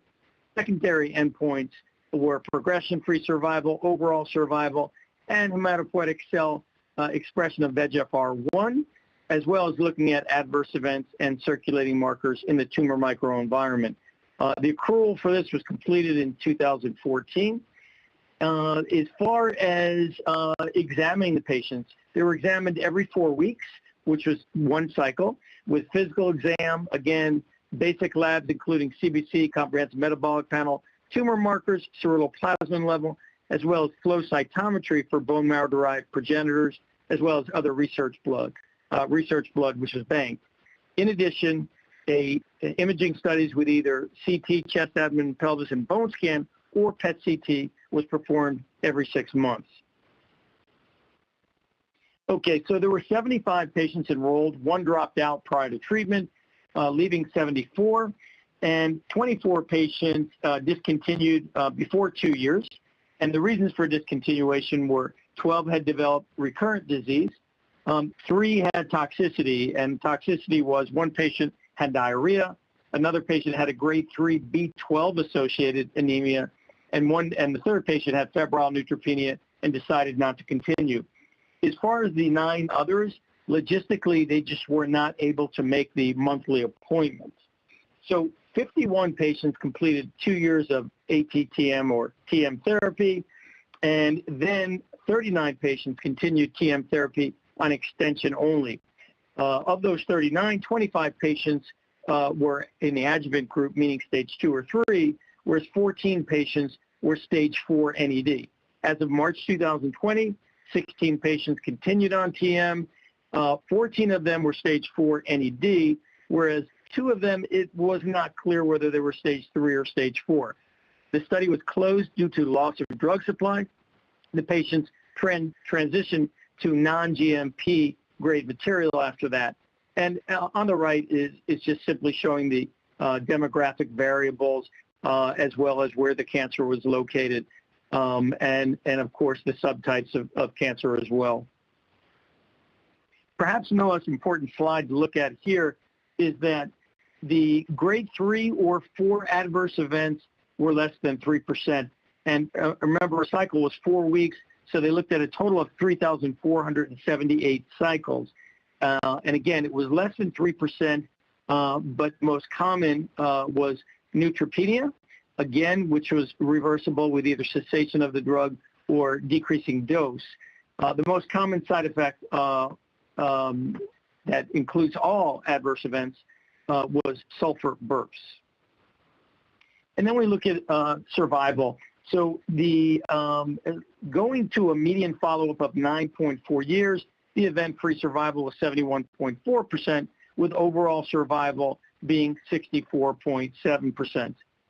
Looking at breast cancer-specific survival, approximately 80% at this follow-up of 9.4 years. And when we look at event-free survival by molecular subtype, including triple negative, HER2 new positive, and luminal, there's really no difference in outcome based on the subtype, all hovering at around 70%. And then we look at the event-free survival in the adjuvant group, meaning the stage 2 and 3. Again, with a median follow-up of 9.4 years, it was 79.3%. And then coming to the right, looking at the stage 4 NED by molecular subtype, really what is very impressive is the triple negative breast cancer group. You'll see the triple negative breast cancer group had an event-free survival of 59.3%, which is amazing given the median survival for stage 4 TNBC is about 9 to 11 months. You can see the best event-free survival, it was in the luminal, 63.6%, and then HER2 new, 50%. And then we look at event-free survival of the triple-negative breast cancer patients by stage. The stage 2 triple-negative breast cancer was 100% event-free survival. Stage 3 was 79%. Excuse me. I apologize. And again, what is amazing is that you look at the stage 4 event-free survival was 59%, which is extremely rare given the median survival of TNBC, certainly stage 4 TNBC. So the scientific correlatives here are in the copper-depleted patients, a reduction in the endothelial progenitor cell that were expressing VEGFR2 was seen. There was a reduction in lysyl oxidase like 2. There was normalization of the collagen microenvironment. Excuse me. And interestingly, there was improved event-free survival in the adjuvant patients whose primary tumors were expressing antioxidant 1 copper chaperone. Again, that is the cytoplasmic chaperone for copper. In the preclinical models, there was no effect in primary tumors, but there were decrease in lung mets. And again, those lung mets showed marked reduction in lysyl oxidase and collagen remodeling. Another interesting finding is there was reprogramming of the metabolic environment, so there was a shift away from mitochondrial oxidative phosphorylation towards glycolysis. Also, there was a reduction in myeloid-derived suppressor cells in the primary tumors of the TM-treated mice. So the next step, there is a randomized phase 2 study in high risk for recurrence, triple-negative breast cancer patients underway.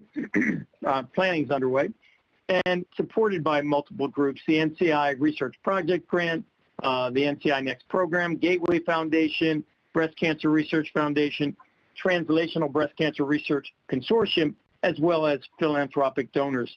An investigation is also underway in high-risk non-small cell lung cancer, both preclinical with clinical trial development as well, and the BRAF V600 mutated melanoma, with the goal again, of course, being to expand the correlative science in the completed phase 2 study in breast cancer that will be completed next June. That concludes my talk.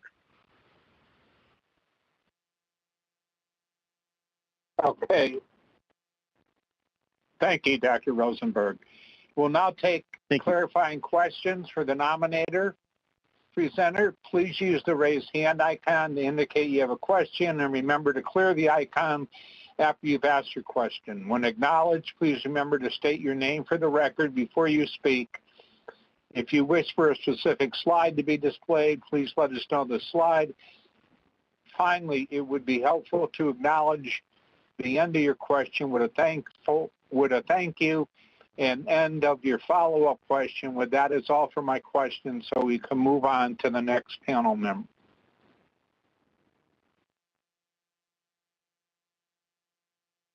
Dr. Nita?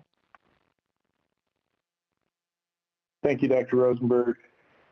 One concern that has been expressed with ATTM versus alternative copper chelators is that there's no effective monitoring strategy, given that it's stool absorbed.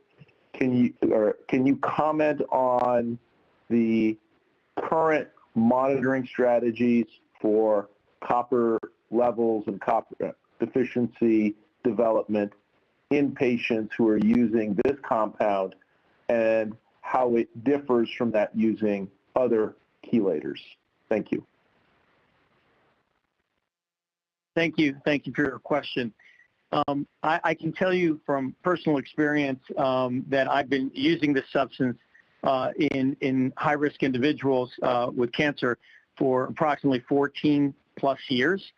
What I have been doing is monitoring the CBC, Comprehensive Metabolic Panel, and ceruloplasmin levels every 4 weeks at a minimum. And I say at a minimum because if I adjust doses, I may check their blood levels a week later or 2 weeks later. And if I do see either the most common side effects from a hematologic standpoint, we'll see are the leukopenia, neutropenia, and then of course mild anemia. And so the way I've been adjusting it is if I see that the white count is getting significantly below 3, we simply back off. So I've treated hundreds of patients, and I have had nobody hospitalized, and of course no adverse effects. And what I can see is the best way to monitor this for safety is simply to frequently monitor the cell counts and the ceruloplasmin. Now, I will tell you something else that I do. When copper is depleted, it actually causes a functional iron deficiency as well. That is delineated in the literature, but the mechanism is not clearly worked out. But copper and iron do work together in some fashion. And so what I always do is before I start these patients on treatment, I also measure their serum irons, because if they're iron deficient and you make them copper deficient, you can expect to cause maybe more significant problems with anemia. But as far as really quantifying, how much copper is being excreted, I would pose the question that how important is that? In other words, if we're keeping the cell counts adequate and the patients are feeling well, and they're either the cancer is stable or it's not recurring, I mean, I think that's the primary objective. I don't know if I answered your question adequately, but please let me know. No, thank you. Just in follow-up, can you give me a sense of how much of the use of this agent is done under investigational purposes, within the context of a defined clinical trial under human subject supervision? What percentage is being used in Wilson's disease, and what percentage is being used off-label as a cancer therapy? Sure. I'm going to give you my guesstimate on this because I'm not aware exactly what the numbers are, but I would suspect that most of the use, and I say most, that well over 90% of the use is just being used off-label and not under a formal trial. There are a few reasons for this. There's not a lot of interest. I think most physicians are really unaware of this substance, and one of the reasons, of course, is it is not an FDA-approved drug.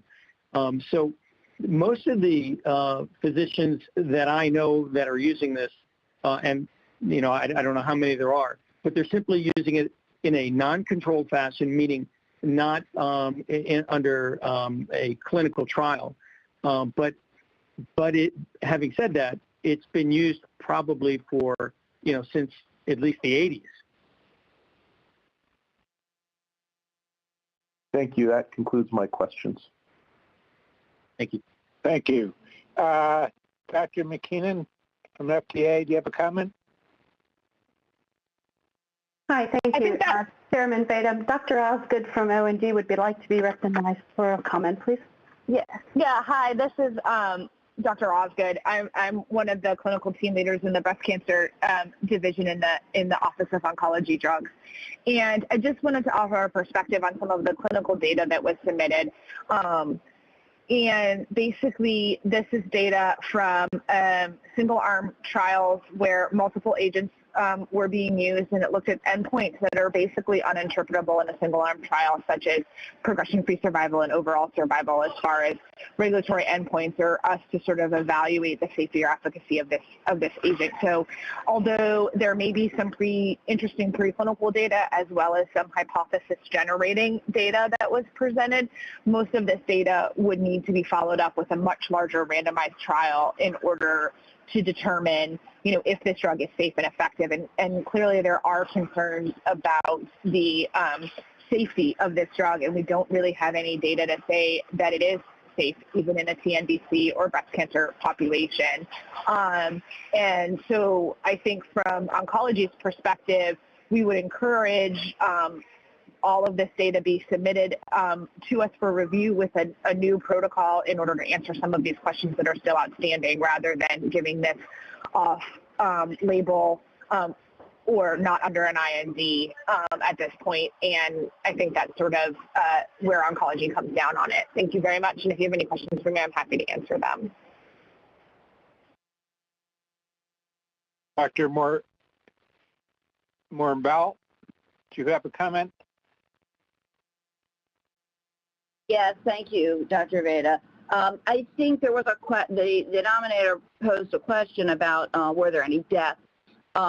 It's important to understand that when compounders under Section 503A of the Act, these are pharmacists and licensed pharmacies, physicians, and federal facilities, they have no requirement to report under Section 503A adverse events to the agency. So if there are deaths, if there are hospitalizations, we are not necessarily going to hear about that. There is a vehicle for voluntary reporting, but there is no vehicle required under Section 503A to report these adverse events. And I think that's really important to note. When you put a bulk substance on the list, this is going to enable compounders, to compound it throughout, under 503A, the pharmacies, the physicians, the federal facilities, and there's no mechanism to generate the type of serious adverse event reporting currently under the statute. Thank you. I think it's also good to state, too, that 503A compounders do not need to report AEs, whereas outsourcing facilities do. I would like to state into the record that there are no open public hearing speakers for this topic.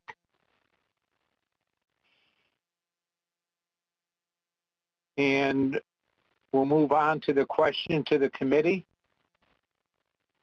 The committee will now turn its attention Hello, Dr. Veda. This is Takia speaking. I'm sorry to interrupt. Nope. Can you, did you see my note?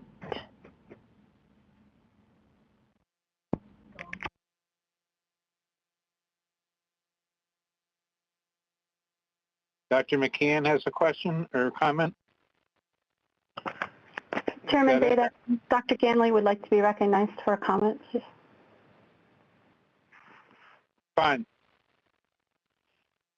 Yeah, hi, this is Charlie Ganley. I just wanted to say, in the context of treating cancer, people die from the disease, and the list of disease that we were asked to review is not just limited to breast cancer. And I am very concerned that this concept that no one's died that was on this therapy, and especially in the context of being administered outside of a clinical trial or an IND.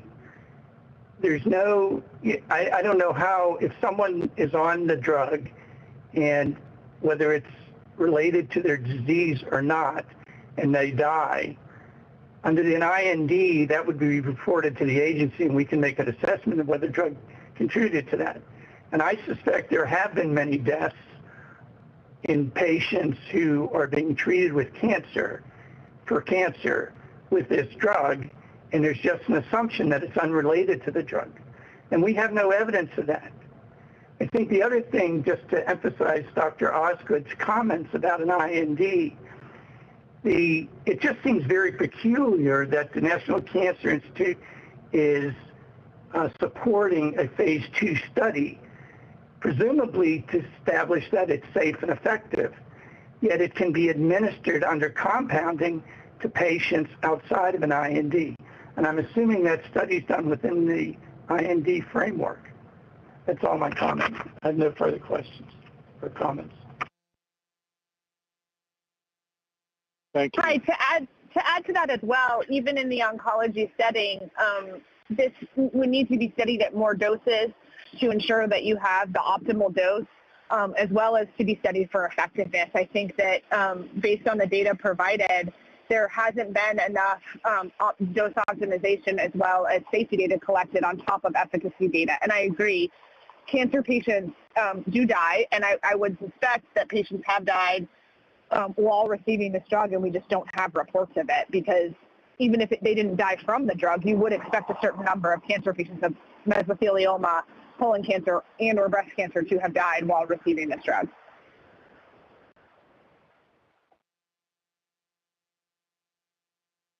Thank you. The committee will now turn its attention to address the task at hand. The careful consideration of the data before the committee, as well as public comments. We will proceed with the question to the committee for ammonium tetrathiomolybdate. I'd like to remind the public observers that while this meeting is open for public observation, public attendees may not participate except for the specific requests of the panel. Today's question is a voting question. Dr. Stevenson will provide instructions for the voting.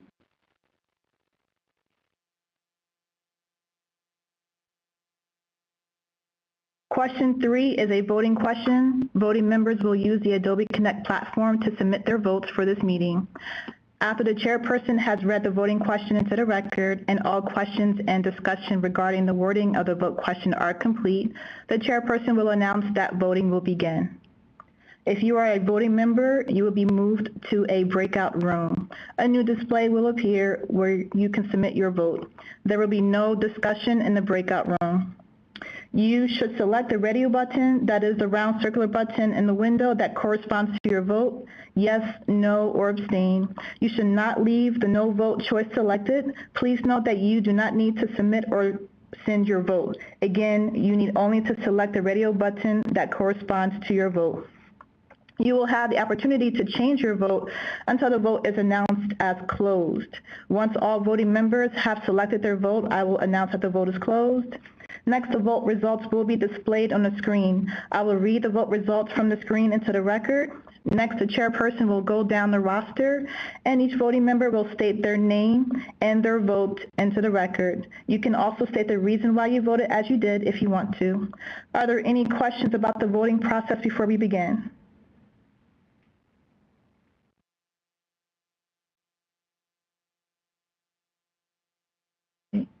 Seeing none, I will hand it back to the chair.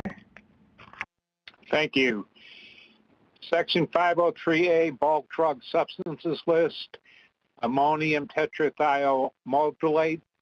FDA is proposing that ammonium tetrathiomolybdate not be included on the 503A bulks list. Should ammonium tetrathiomolybdate be placed on the list?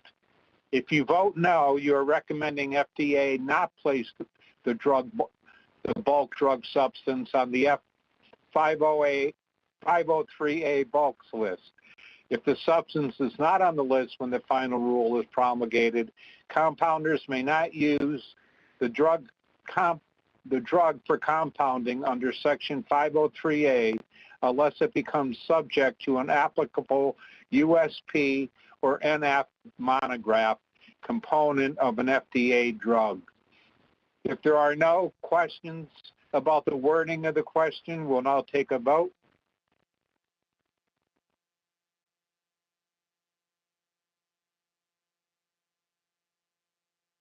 We will now move voting members to the voting breakout room to vote only.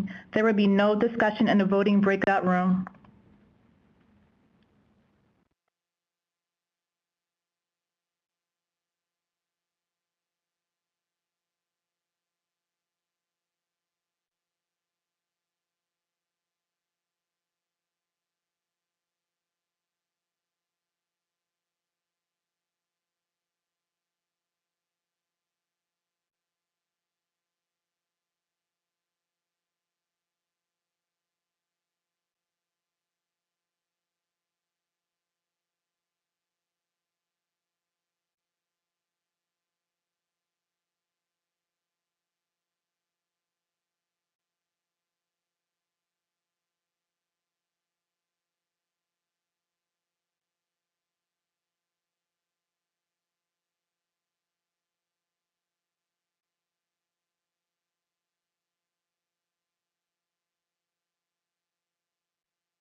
Hello?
I'm sorry, you broke up.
Voting has closed and is now complete.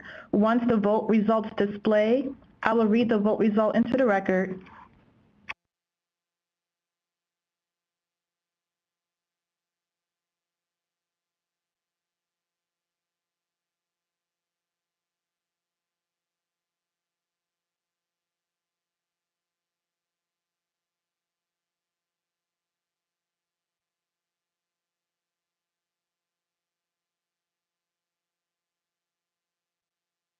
Voting has closed and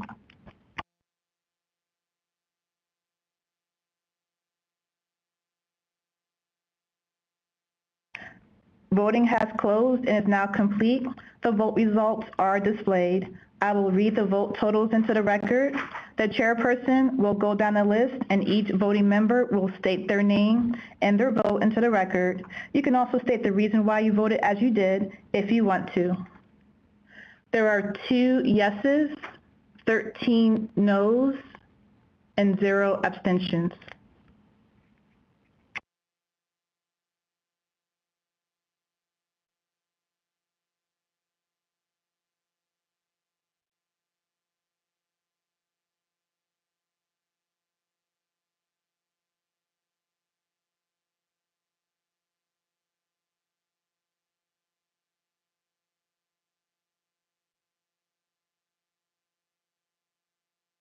Sorry, Dr. Veda, if you are speaking, you may be on mute in Adobe.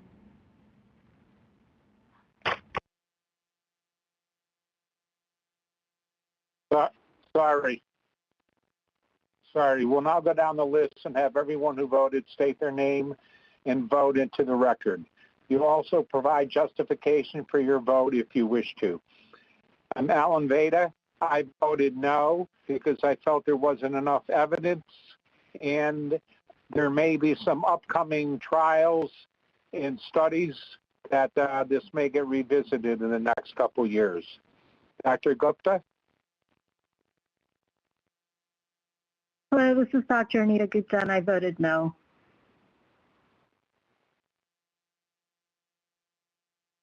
Dr. Suryamanga? Yes, Brian Serumanga from USP, and I voted no for the same reason stated previously. Dr. Assess? David Assis, I voted no for the reasons that were stated, and furthermore, I think this is not a situation in which one needs to lower the safety profile evaluation, given that a more stable version of this compound is in the future and can be better evaluated. Thank you. Dr. Rebello? This is Elizabeth Rebello. I voted no because I felt the evidence was insufficient. Dr. Cavanis? This is John Cavanis. I voted yes. My comment was that from a movement disorder neurologist perspective, there are patients with Huntington's disease who cannot afford any neurological worsening of their condition, whether that is because of a generalized dystonia or teetering on the edge of being ambulatory or non-ambulatory. So having an alternative treatment that has a much lower risk of worsening is desired, and hopefully future trials are able to get that done. Thanks. Dr. Garcia? Jorge Garcia, University Hospital Simon Cancer Center. I voted no. I think the clinical trials presented today are quite limited, not only in sample size, but certainly in the AE profile reports, which appear to be quite misleading.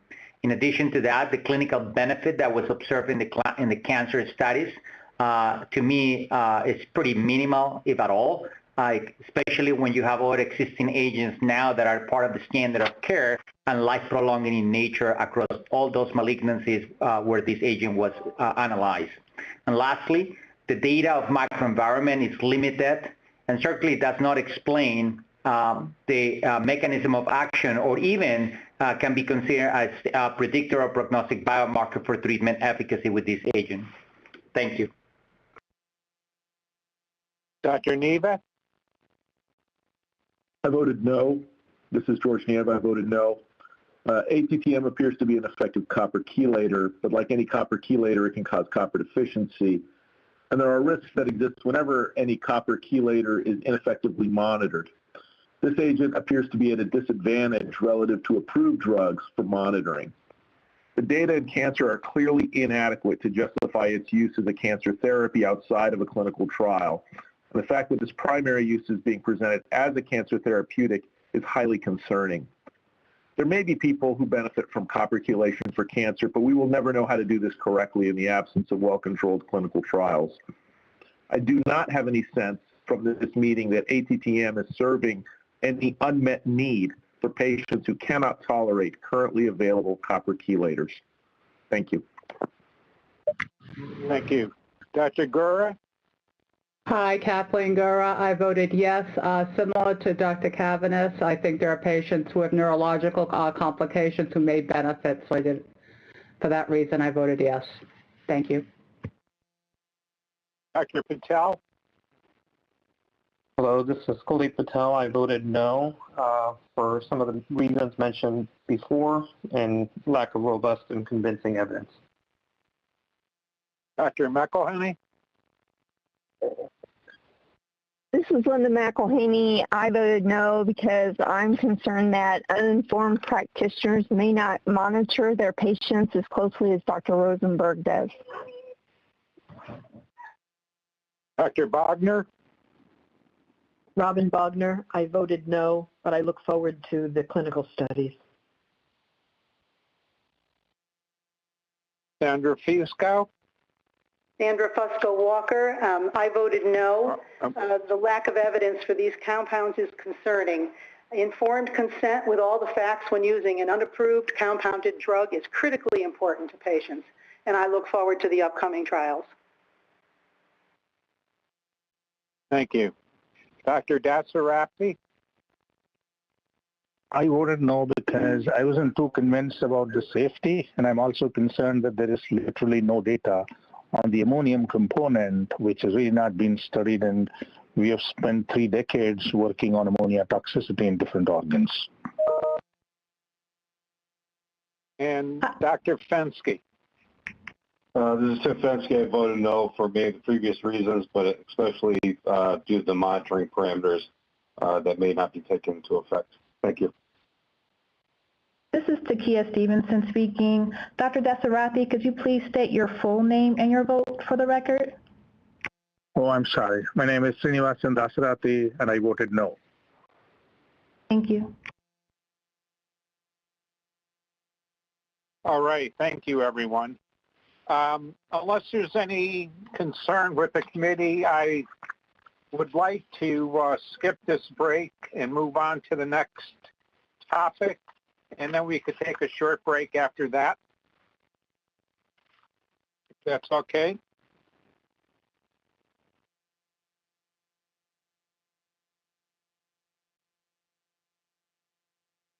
Okay, the next topic is Ferric Subsulfate. We'll now proceed with FDA presentation on Ferric Subsulfate from Dr. Tarkeet.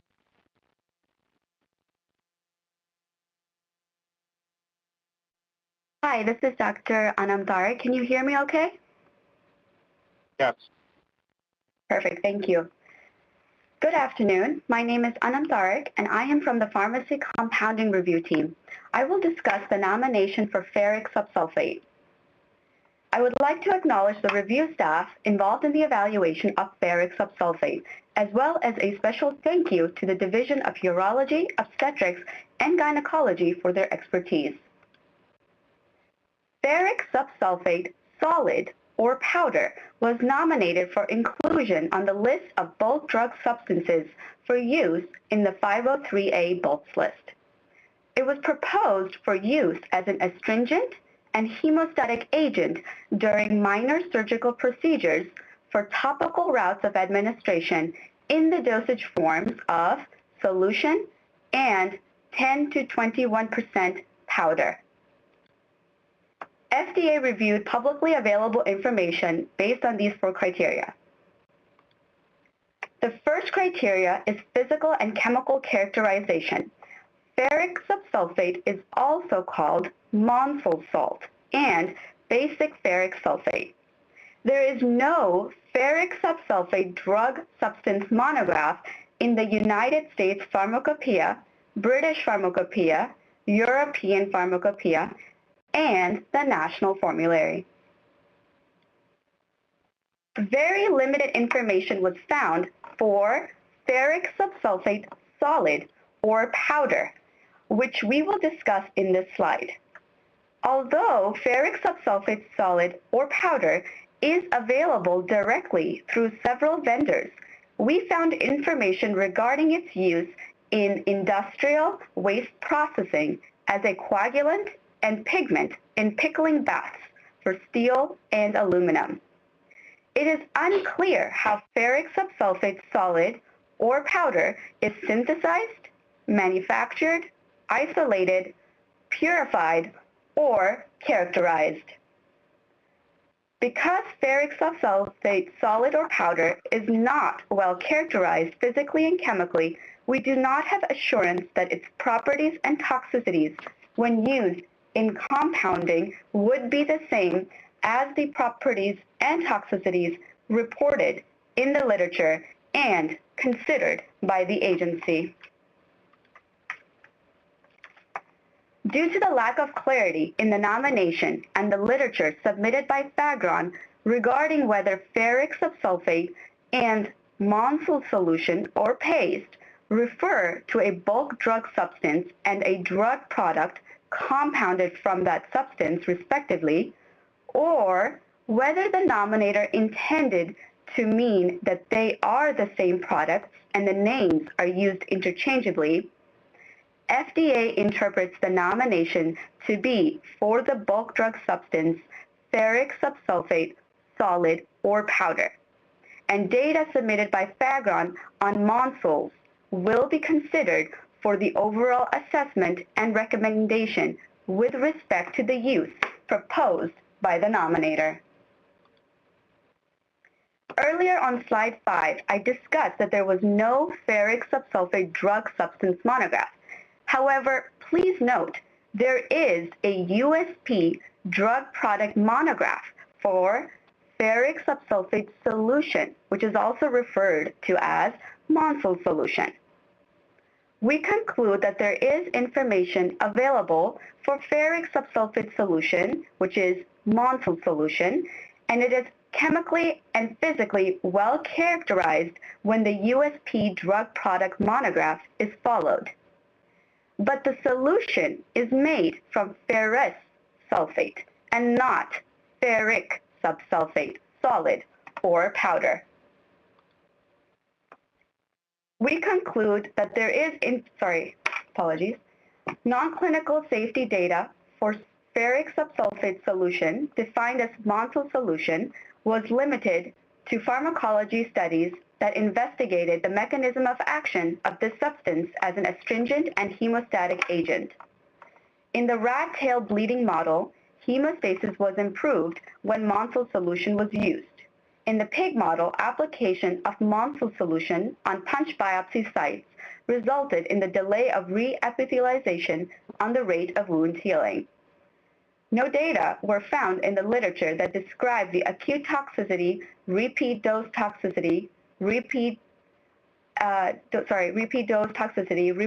toxicity, genetic toxicology, or carcinogenicity aspects of ferric subsulfate.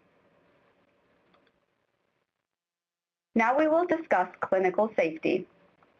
The FDA Adverse Event Reporting System, or FAERS, reported 15 cases of potential drug event associations, with most cases involving application site reactions such as inflammation, pain, irritation, chemical burn, and dysuria. There were 10 serious adverse events and 3 cases of compounded products that resulted in hospitalizations, which are shown in the next slide. These 3 cases were in women with application of Monsuls during intrauterine device procedure or other cervical examination, resulting in hospitalization for burning sensation or other application site burn. Details of the cases were limited on the FAERS database. A serious adverse event was reported in the literature, where a 46-year-old woman died from complications of a large cervical biopsy when pads soaked with Monsul solution were used to control complications of persistent bleeding after unsuccessful hemostasis with suture and other surgical interventions. Based on the serious adverse event, experts recommend that uterine perforation must be excluded before the use of a Monsul pack because a leak into the peritoneal cavity could lead to areas of bowel damage and necrosis. On this slide, we will discuss information associated with the use of ferric subsulfate. Monsul solution may not be appropriate treatment option for hemostasis during in vitro fertilization because it may inadvertently affect pregnancy outcomes. Pregnancy outcomes were reduced during IVF for the Monsuls group compared to patients in the control group who were undergoing IVF in the same period and did not receive Monsul solution. Additionally, ferric subsulfate application causes dyspigmentation at the application site and may distort pathology on re-excision. This may appear as pathological artifacts and with diagnostic challenges. Histological changes in tissues may persist up to 3 weeks. Experts recommend avoiding cervical smears on patients with recent treatments of ferric subsulfate on the cervix in order to avoid confusion on future diagnosis. In conclusion, there are no published clinical trials conducted to specifically assess the safety of ferric subsulfate drug products in humans. Adverse events consisted mainly of acute reactions to ferric subsulfate exposure of Monsul solution or paste. In literature, ferric subsulfate has been associated with post-operative discharge, delayed wound healing, and vaginal irritation. Although scientific publications in obstetrics and gynecology generally recognize ferric subsulfate as an appropriate hemostatic agent for small amounts of bleeding when applied on the cervical and vaginal epithelium following cervical biopsies and excisional procedures, Monsul solution should not be used intra-abdominally because a leak into the peritoneal cavity could lead to areas of bowel damage and necrosis. Before discussing the effectiveness data for ferric subsulfate, I will spend a few minutes on defining cervical neoplasia and complications of bleeding arising from these diagnostic procedures. Cervical intraepithelial neoplasia are characterized by atypical squamous changes in the transformation zone of the cervix. Cervical intraepithelial neoplasia are frequently diagnosed and treated among women in reproductive and postmenopausal ages using cervical biopsies with surgical procedures, including cold knife conization, laser conization, and loop electrical excision procedure. The two most common short-term complications are intraoperative and postoperative bleeding, as well as infection. Intraoperative bleeding is generally controlled using standard surgical techniques with the adjunct use of topical hemostatic agents, which we will discuss on the next slide. The American College of Obstetricians and Gynecologists 2020 publication made the following conclusions and recommendations regarding the use of topical hemostatic agents such as ferric subsulfate 20% or Monsul solution. Topical hemostatic agents are not for routine prophylaxis. Topical caustic hemostatic agents such as ferric subsulfate 20% or Monsul solution, aluminum chloride, silver nitrate, and zinc chloride paste are used in the cervix and vagina, but these caustic agents are not for intra-abdominal use. The agency identified two randomized controlled trials evaluating the effects of ferric subsulfate drug products on hemostasis, predominantly in premenopausal and postmenopausal women undergoing minor surgical procedures on the cervix. In a randomized controlled trial by Hillel and colleagues, the application of Monsul solution, defined as ferric subsulfate, was compared to the control wait-and-see group, who did not receive any hemostatic agent or other procedures which could lead to hemostasis following colposcopic examination for cervical abnormalities. The primary endpoint was vaginal bleeding after 15 minutes using a scoring sanitary pad with a modified 5-level pictogram and compared between the active treatment and control. The figure on the right shows that Monsul solution in dark gray experienced less vaginal bleeding. The red arrows on the figure show the reduced vaginal bleeding after the primary endpoint of 15 minutes and secondary endpoints at 3 hours and 6 hours of the procedure. This trial supports efficacy of ferric subsulfate as hemostatic agent in the reduction of vaginal bleeding in the short term. In the second controlled trial, Monsul solution was compared to the control povidone iodine solution group to investigate post-operative bleeding following LEAP with ball electrode. As shown in the red highlighted box below, in the Monsul treated group, the mean uncomplicated vaginal bleeding was less than 3 days compared to 5 days in the control group. This article supports the efficacy of ferric subsulfate in reduction of bleeding following LEAP. This slide describes the articles submitted by the nominator. We evaluated these studies. However, in conclusion, these studies did not have adequate controls, or it was not possible to estimate the contribution of ferric subsulfate solution towards hemostasis as opposed to other factors. Overall, we conclude there is evidence of effectiveness for the use of ferric subsulfate as a topical hemostatic agent based on data from randomized control trials to reduce bleeding following minor gynecological surgical procedures that include cervical biopsies. Lastly, we apply the fourth criteria, that is the historical use.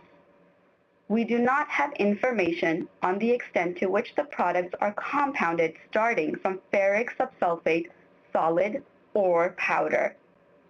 Results using the term ferric subsulfate compounding pharmacy indicate that ferric subsulfate is commonly compounded as a topical solution and gel for hemostasis.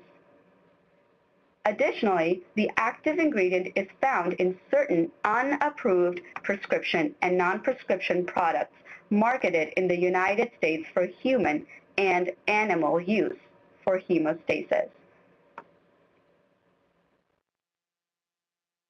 Based on this information, we have considered a balancing of the four evaluation criteria that weighs against ferric subsulfate solid or powder being added to the 503A bulks list, primarily because of the lack of information on the physical and chemical characterization of ferric subsulfate solid or powder.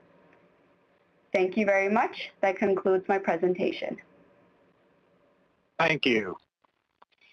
We will now take clarifying questions for the FDA presenters. Please use the raise hand icon to indicate that you have a question, and remember to clear the icon after you have asked your question.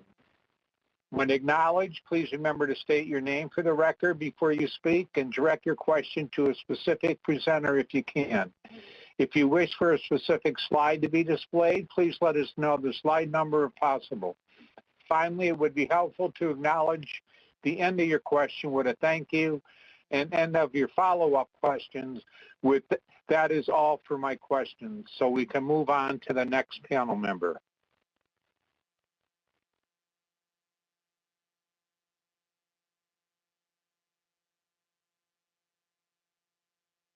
Dr. McConnelly? Yeah, this is Linda McElhaney. That's okay. This is Linda McElhaney. This is for Dr. Terrick. Now, just to clarify, this is only for the bulk powder. It's not for the commercial Moncel solution that's already available commercially through several manufacturers and has a USP monograph. Thank you. Thank you for the question. Yes, we evaluated the ferric subsulfate solid or powder for this specific evaluation, and I will let my colleagues in OCQC add context regarding the interpretation of the nomination. Hi, this is Rosalind Lawson from OCQC, and FDA is aware of the wide use of Moncel solution prepared according to the USP drug product monograph, and we are exploring options to clarify its policy with respect to distribution of this product. Did that answer your question?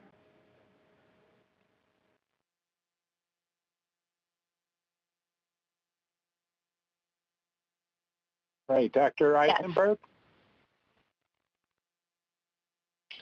Yeah, this is Dr. David Eisenberg, an OBGYN at Washington University School of Medicine in St. Louis. I have a couple questions about this distinction between compounded ferric subsulfate versus the FDA-approved marketed ferric subsulfate solution that's available, like you said, through the USP process. And so number one is with regards to adverse events. If someone will pull up either slide 14, I believe it was, with regards to the FAERS database.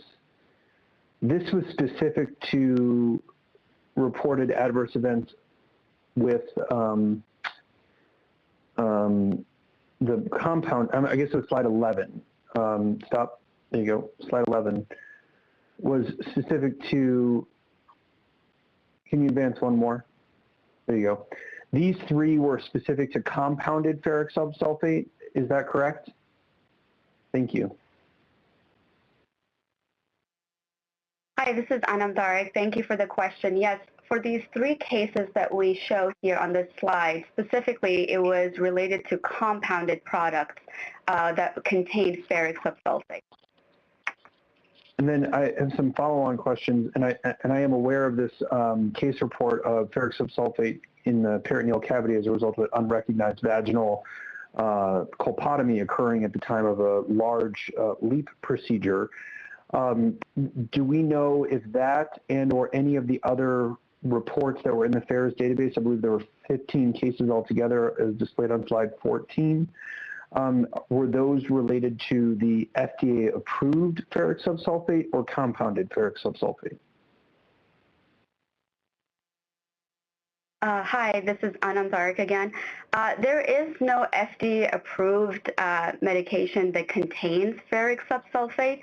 As I pointed earlier in the slide, there is a USP drug product monograph that has the recipe how to make ferric subsulfate solution, which, as you referred to earlier, was used in the patients, and 3 of which were compounded products that mentioned that there were adverse events. But again, because of the FAERS database, we are not able to elucidate how and where the actual active ingredient was made or produced. And neither of the cases reported sufficient information to establish causality. But the specific case that you mentioned of the peritoneal perforation, I'm sorry, what was the second part of the question for the peritoneal perforation? Just specifically, could we state as to whether it was the USP-approved monograph production or not? I guess, as a clinician, I'm not sure I understand the distinction between, the USP-approved monograph of the creation of Monsell solution versus, say, the FDA approval process versus the, question at hand, which is with regards to whether ferric subsulfate should be listed on the bulk compounding list.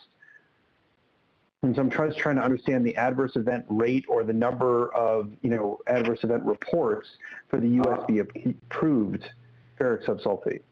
Dr. Tariq, this is Sohail Qasim, lead physician in the Office of New Drugs in Pharmacy Compounding.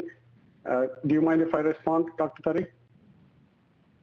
Yes, please go ahead, Dr. Qasim. So, Dr. Eisenberg, I think I understand your question. You're trying to elucidate whether we have information about whether we can say it is the adverse events were due from the products that were compounded based on the USP drug product monograph, or from other ways of compounding this.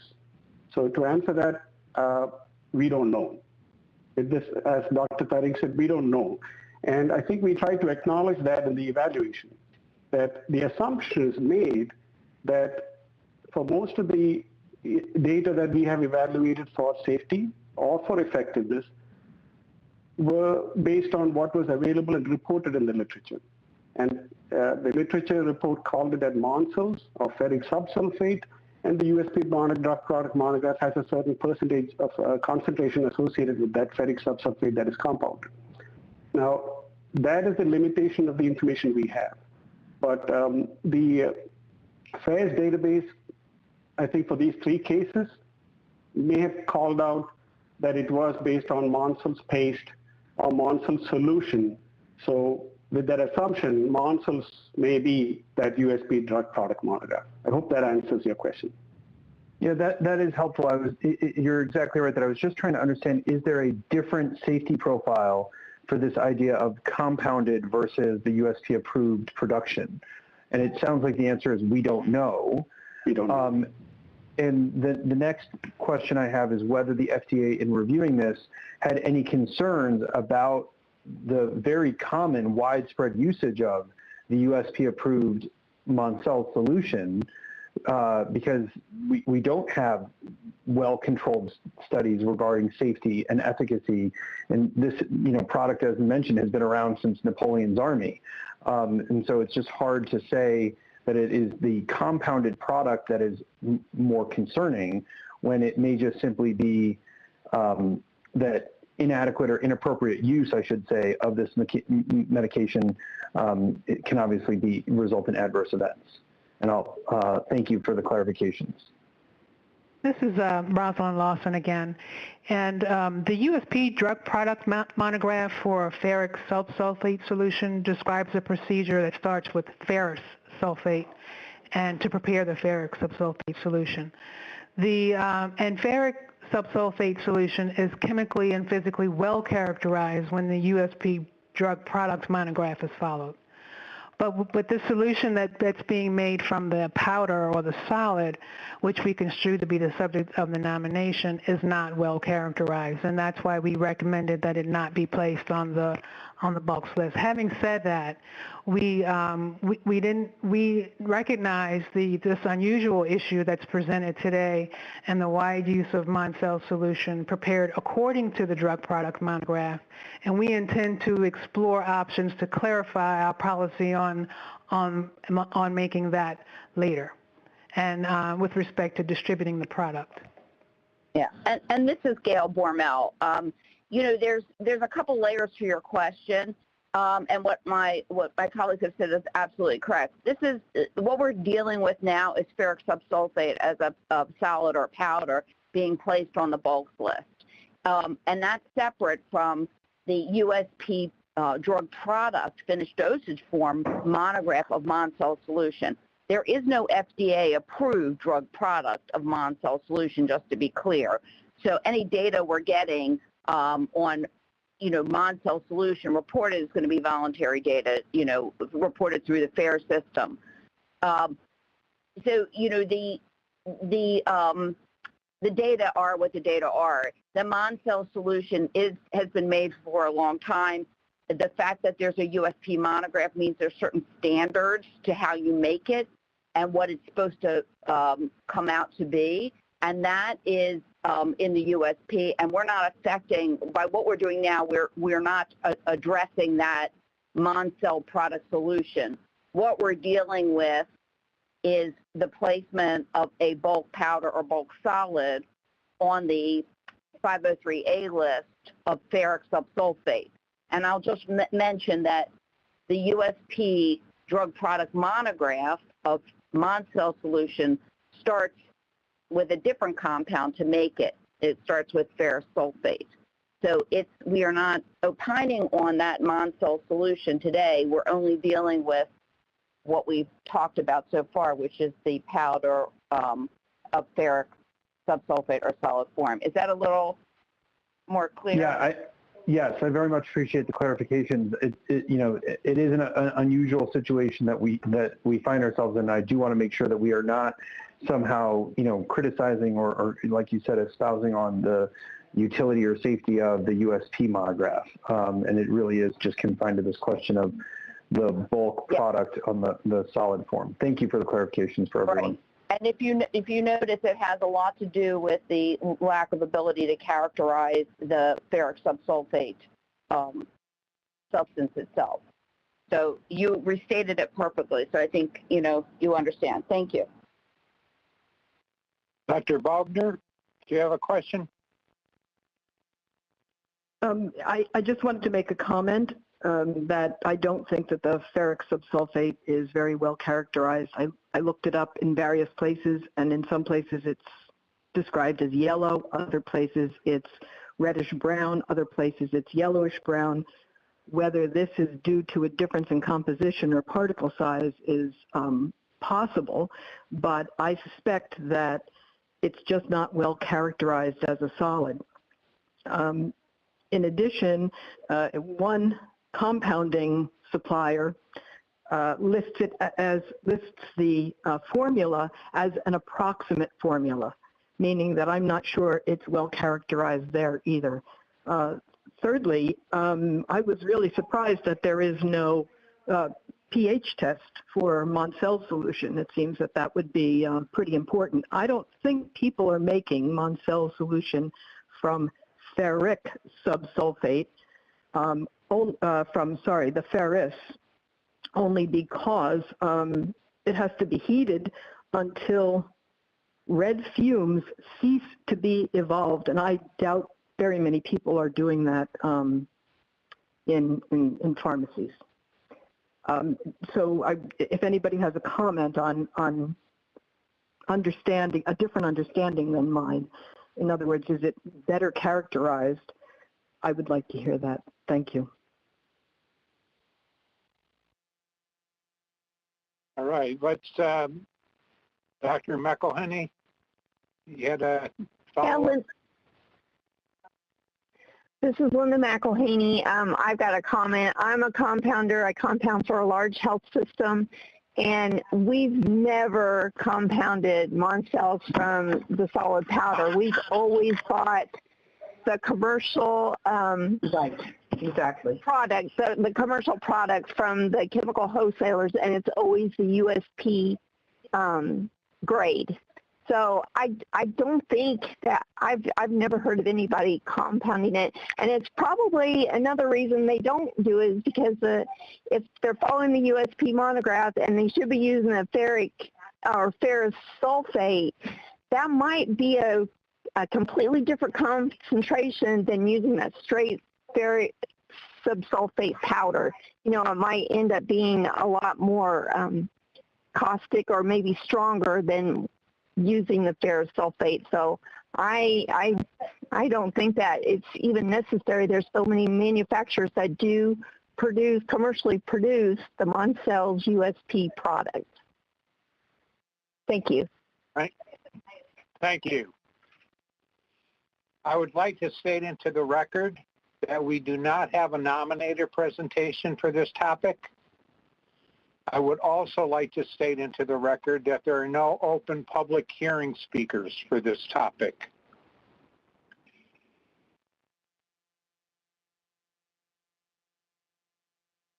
The committee will now turn its attention to address the task at hand, the careful consideration of the data before the committee, as well as we will proceed with the questions to the committee. I would like to remind public observers that while this meeting is open for public observation, public attendees may not participate except at the specific request of the panel. Today's question is a voting question. Dr. Stevenson will provide the instructions for the voting.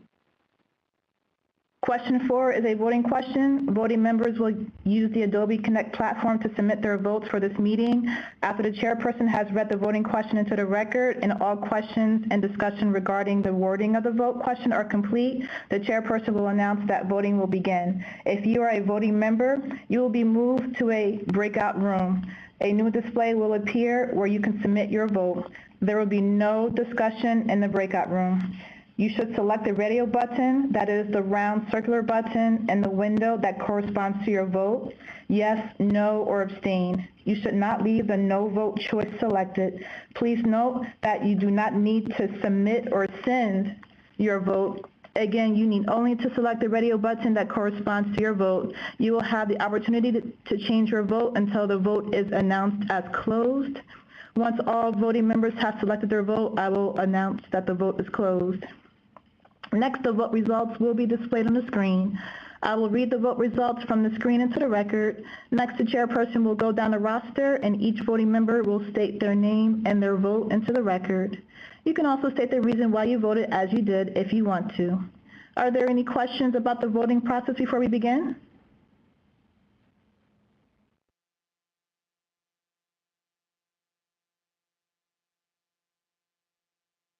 Seeing none, I will give it back to the chair to read the question.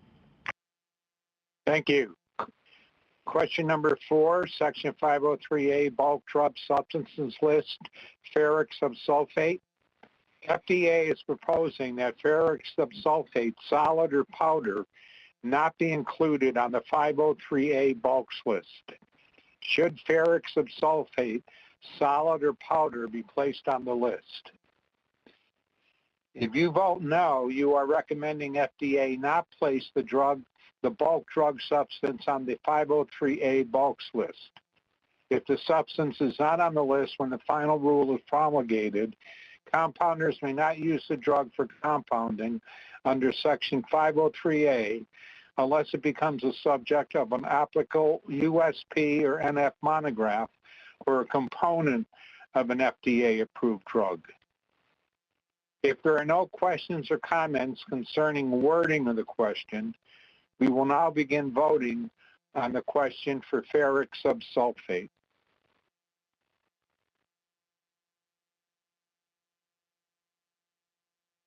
We will now move voting members to the voting breakout room to vote only. There will be no discussion in the voting breakout room.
Voting has closed and is now complete. Once the vote results display, I will read the vote result into the record.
The voting has closed and is now complete.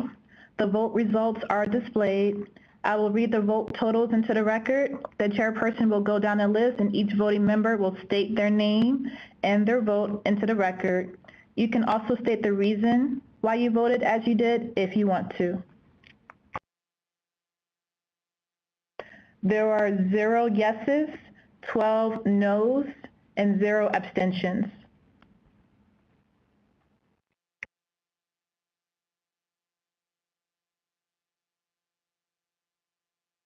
Okay, thank you. As stated, I'll now go down the list and have everyone who voted state their name and vote. And you could also provide justification if you wish to. I'm Alan Veda, and I voted no. Dr. Gupta? Hi, I'm Anita Gupta, and I voted no. Dr. Siriumaga? Hi, I'm Brian Sarumaga, and I voted no because whereas USP has a drug product monograph for ferrous subsulfate solution, the information that would be required to characterize a ferric subsulfate drug bulk substance cannot actually be deduced from this monograph. So I wasn't reassured by any of the evidence provided today that the chemical can actually be characterized.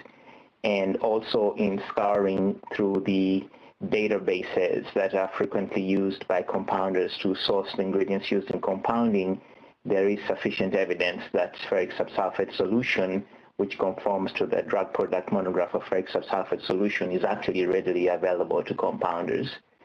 So for those reasons, I voted no. Thank you. Dr. Eisenberg?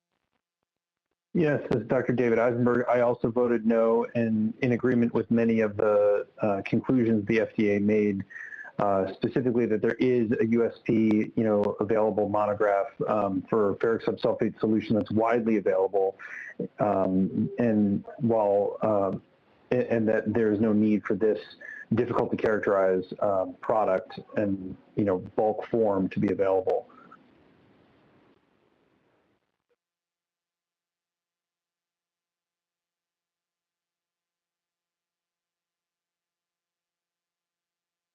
Dr. Ribello?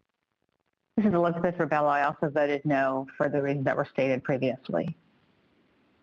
Thank you. Dr. Gura? Hi, this is Kathleen Gura. I voted no for the same reasons. Dr. McElhenney? Linda McElhaney, no. Dr. Lindsay? Michael Lindsay, I voted no for the reasons that have already been mentioned. Thank you. Dr. Bogner? Robin Bogner, I voted no. Sandra Fusco-Walker? Sandra Fusco-Walker, I voted no. Thank you. It looks like the committee overwhelmingly voted no on this topic for many of the reasons that were discussed. I'm so sorry to interrupt, Dr. Veda. This is Takia speaking. I do not believe we heard from Dr. Patel or Dr. Finsky with their name and vote. Dr. Patel? Hi, Kuldip Patel, and I voted no. Thank you. And Dr. Fensky? Timothy Fensky, and I voted no. Thank you. Thank you, everyone. And we'll now take a 10-minute break and reconvene at 4:30. Thank you.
I now would like to welcome everyone back, and we'll have Dr. Stevenson read the conflict of interest statement for this meeting's withdrawn or remove list topic.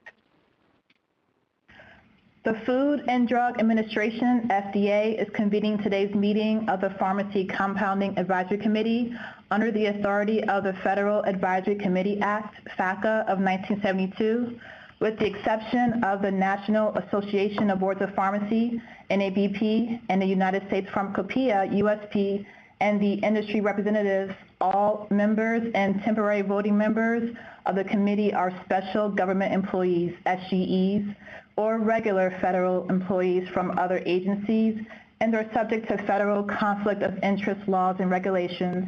The following information on the status of this committee's compliance with federal ethics and conflict of interest laws, covered by but not limited to those found at 18 U.S.C. Section 208, is being provided to participants in today's meeting and to the public.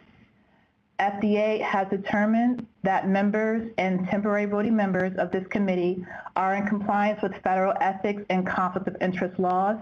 Under 18 U.S.C. Section 208, Congress has authorized FDA to grant waivers to special government employees and regular federal employees who have potential financial conflicts when it is determined that the agency's need for a special government employee's services outweighs his or her potential financial conflict of interest, or when the interest of a regular federal employee is not so substantial as to be deemed likely to affect the integrity of the services which the government may expect from the employee.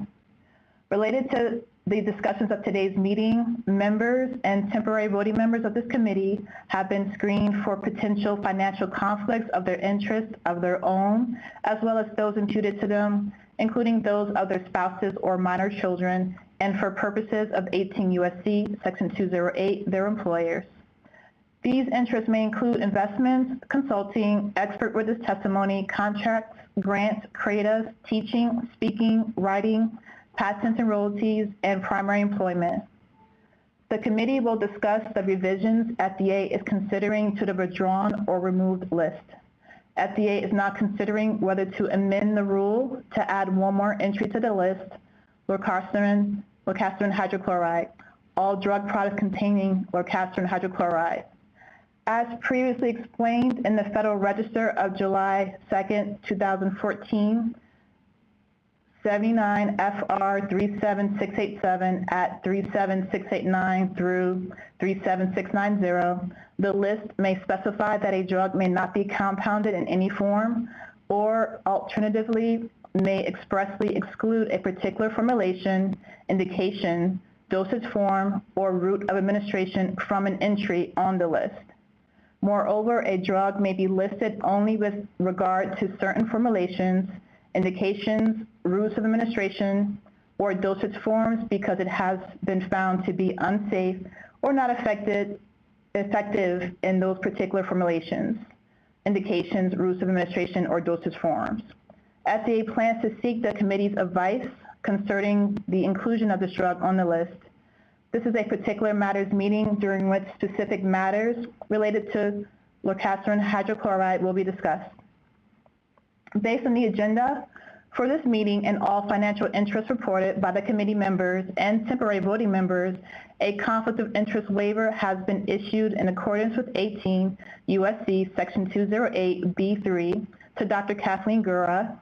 Dr. Gura's waiver involves stock holdings of an affected entity. The aggregate value of the stock is between $50,000 and $100,000. The waiver allows the individual to participate fully in today's deliberations. FDA's reasons for issuing the waivers are described in the waiver documents, which are posted on FDA's website at https://www.fda.gov/advisory-meeting-meeting-meeting-drug-advisory-committees. Copies of the waiver may also be obtained by submitting a written request to the agency's Freedom of Information Division, 5630 Fishers Lane, room 1035, Rockville, Maryland 20857, or requests may be sent via fax to 301-827-9267. To ensure transparency, we encourage all standing committee members and temporary voting members to disclose any public statements that they have made concerning the topic at issue. We would like to note that Dr. Timothy Finsky is a representative member from the National Association of Boards of Pharmacy, NABP, and Dr. Brian Saramaga is a representative member from the United States Pharmacopoeia, USP. Section 102 of the Drug Quality and Security Act amended the Federal Food, Drug, and Cosmetic Act with respect to the Advisory Committee on Compounding to include representatives from the NABP and the USP. Their role is to provide the committee with the points of view of the NABP and USP. Unlike the other members of the committee, representative members are not appointed to the committee to provide their own individual judgment on the particular matters at issue. Instead, they serve as the voice of the NABP and USP, entities with a financial or other stake in the particular matters before the advisory committee. With respect to FDA's invited industry representatives, we would like to disclose that Dr. Michael Bowie and Mr. Richard Green are participating in this meeting as non-voting industry representatives acting on behalf of regulated industry. Their role at this meeting is to represent industry in general and not any particular company. Dr. Bowie is employed by Pyxis Oncology and Mr. Green is employed by Cardinal Health Nuclear and Precision Health Solutions.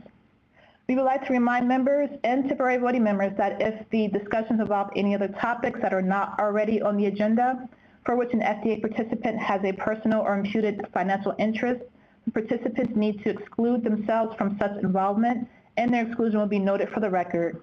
FDA encourages all participants to advise the committee of any financial relationships that they may have with the topic at issue. Thank you. I will turn it back to the chair. Thank you, Dr. Stevenson. We'll now proceed with FDA presentation on withdrawn or remove list process from Gabrielle Cassell.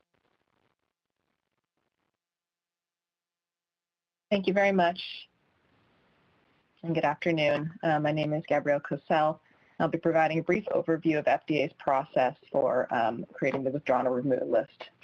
One of the conditions that must be satisfied for a drug product to qualify for the exemptions under sections 503A or 503B of the Food, Drug, and Cosmetic Act is that the compounder does not compound a drug product that appears on a list of products that have been withdrawn or removed from the market due to reasons of safety or effectiveness. We call this the withdrawn or removed list.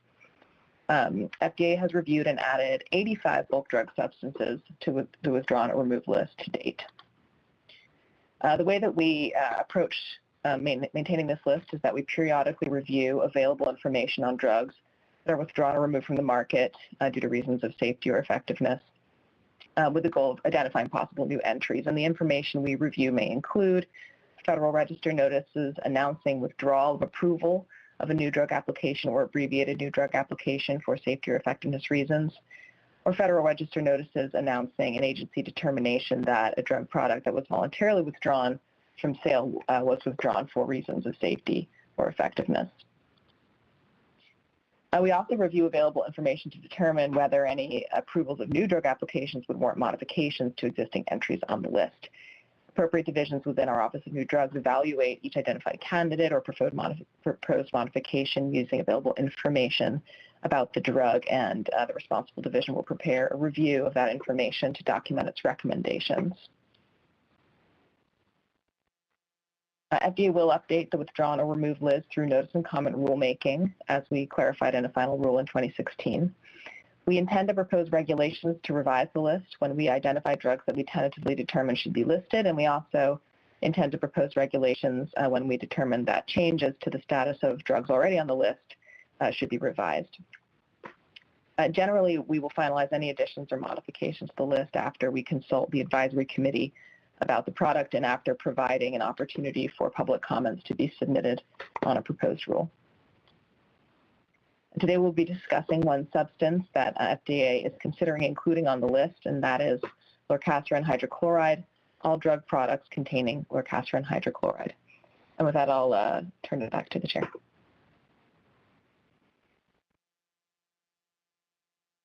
Thank you. We'll now proceed with the FDA presentation on Lorcaserin hydrochloride from Dr. Marianne San Antonio.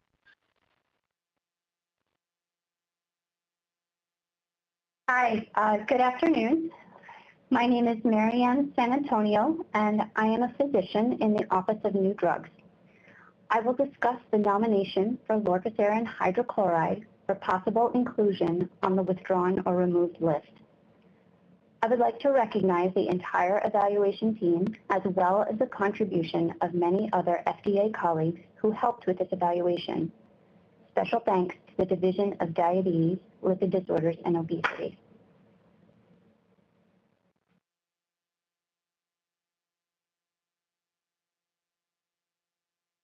The withdrawn or removed list is a list of drug products that were withdrawn or removed from the market because the products were found to be unsafe or not effective.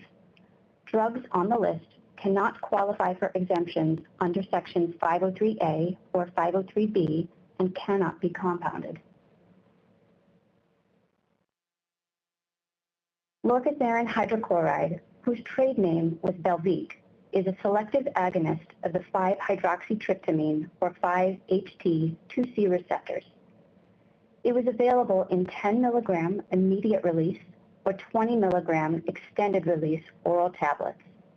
These formulations were approved on June 27, 2012 and July 15, 2016.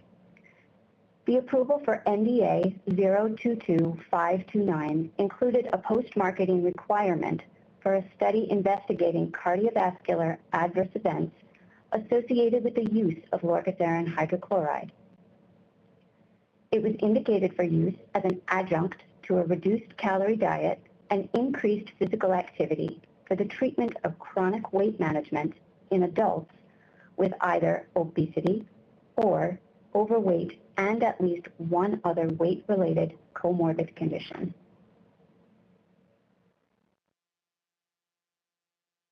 The post-marketing study, Camellia Timi 61, which stands for Cardiovascular and Metabolic Effects of Lorcaserin in Overweight and Obese Patients, Thrombolysis in Myocardial Infarction, was conducted by the sponsor to investigate cardiovascular adverse events associated with the use of Lorcaserin hydrochloride. Safety concerns were identified, but rather than cardiovascular safety concerns, the primary safety concern was a possible increased risk of malignancy. Subsequently, Lorcaserin hydrochloride drug products were withdrawn from the market for safety reasons. Next, we will discuss the post-marketing safety data that led to this withdrawal, and then we will review Lorcaserin hydrochloride's regulatory history.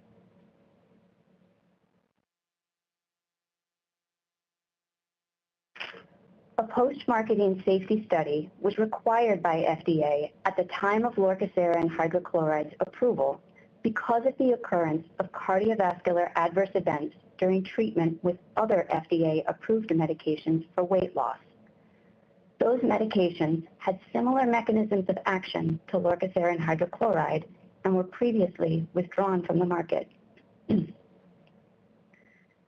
trial included 12,000 overweight or obese adult subjects with or at high risk for atherosclerotic vascular disease. The primary endpoints were risk for pulmonary hypertension and valvular heart defects associated with Lorcaserin hydrochloride treatment. In the trial, neither pulmonary hypertension nor valvular heart defects occurred at an increased rate in patients treated with Lorcaserin hydrochloride compared to placebo.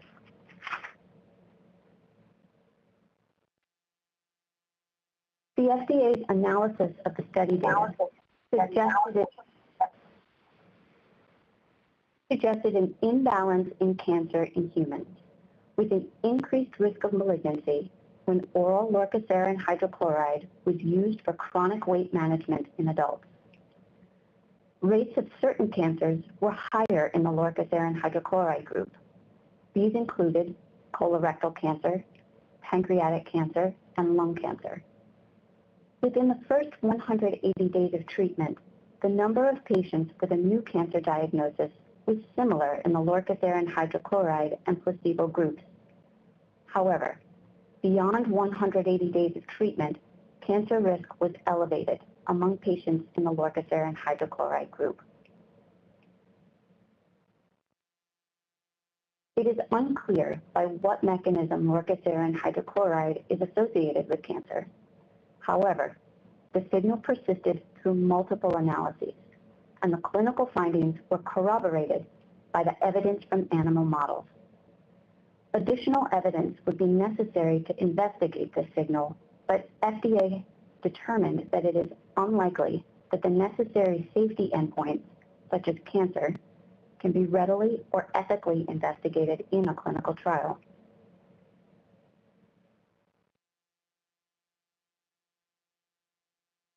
In 2012, the approval for Lorcaserin hydrochloride 10 milligram tablets under NDA 022529 included a post-marketing requirement to evaluate the risk of cardiovascular adverse events associated with the use of Lorcaserin hydrochloride.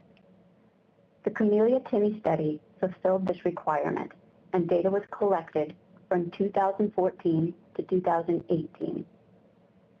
Although the primary outcome measure of the study was to evaluate the risk of cardiovascular problems associated with the use of Lorcaserin hydrochloride, FDA's analysis of the results suggested an imbalance in cancer in humans.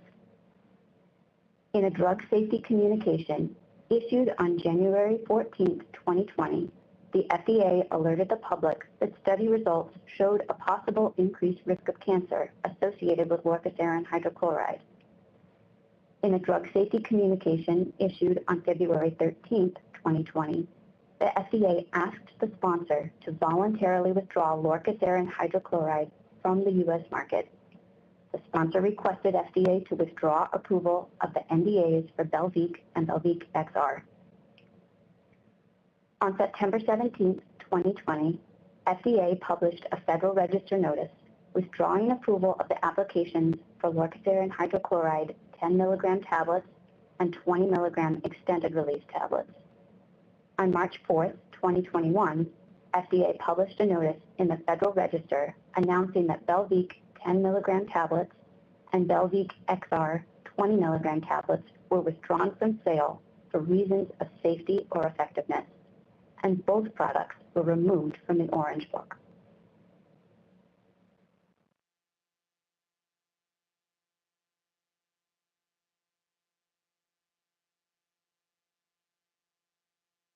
In summary, data from the Camellia-Tinney 61 clinical studies and non-clinical data suggest an increased risk of malignancy with use of Lorcaserin hydrochloride. FDA concluded that Lorcaserin hydrochloride benefits do not outweigh the risks for the current indications. We are not aware of data suggesting that the increased risk of malignancy is restricted to particular Lorcaserin hydrochloride drug products, and Lorcaserin hydrochloride was withdrawn from the market due to safety concerns. FDA recommends that all drug products containing Lorcaserin hydrochloride be included on the withdrawn or removed list using the following entry: Lorcaserin hydrochloride, all drug products containing Lorcaserin hydrochloride. Thank you. This concludes my presentation. Thank you. We'll now take clarifying questions for FDA presenters. Please use the raised hand icon to indicate that you have a question, and remember to clear the icon after you have asked your question. When acknowledged, please remember to state your name for the record before you speak and direct your question to a specific presenter if you can. If you wish for a specific slide to be displayed, please let us know the slide number if possible. Finally, it would be helpful to acknowledge the end of your question with a thank you, and then of your follow-up question with that is all for my questions, so we can move on to the next panel member.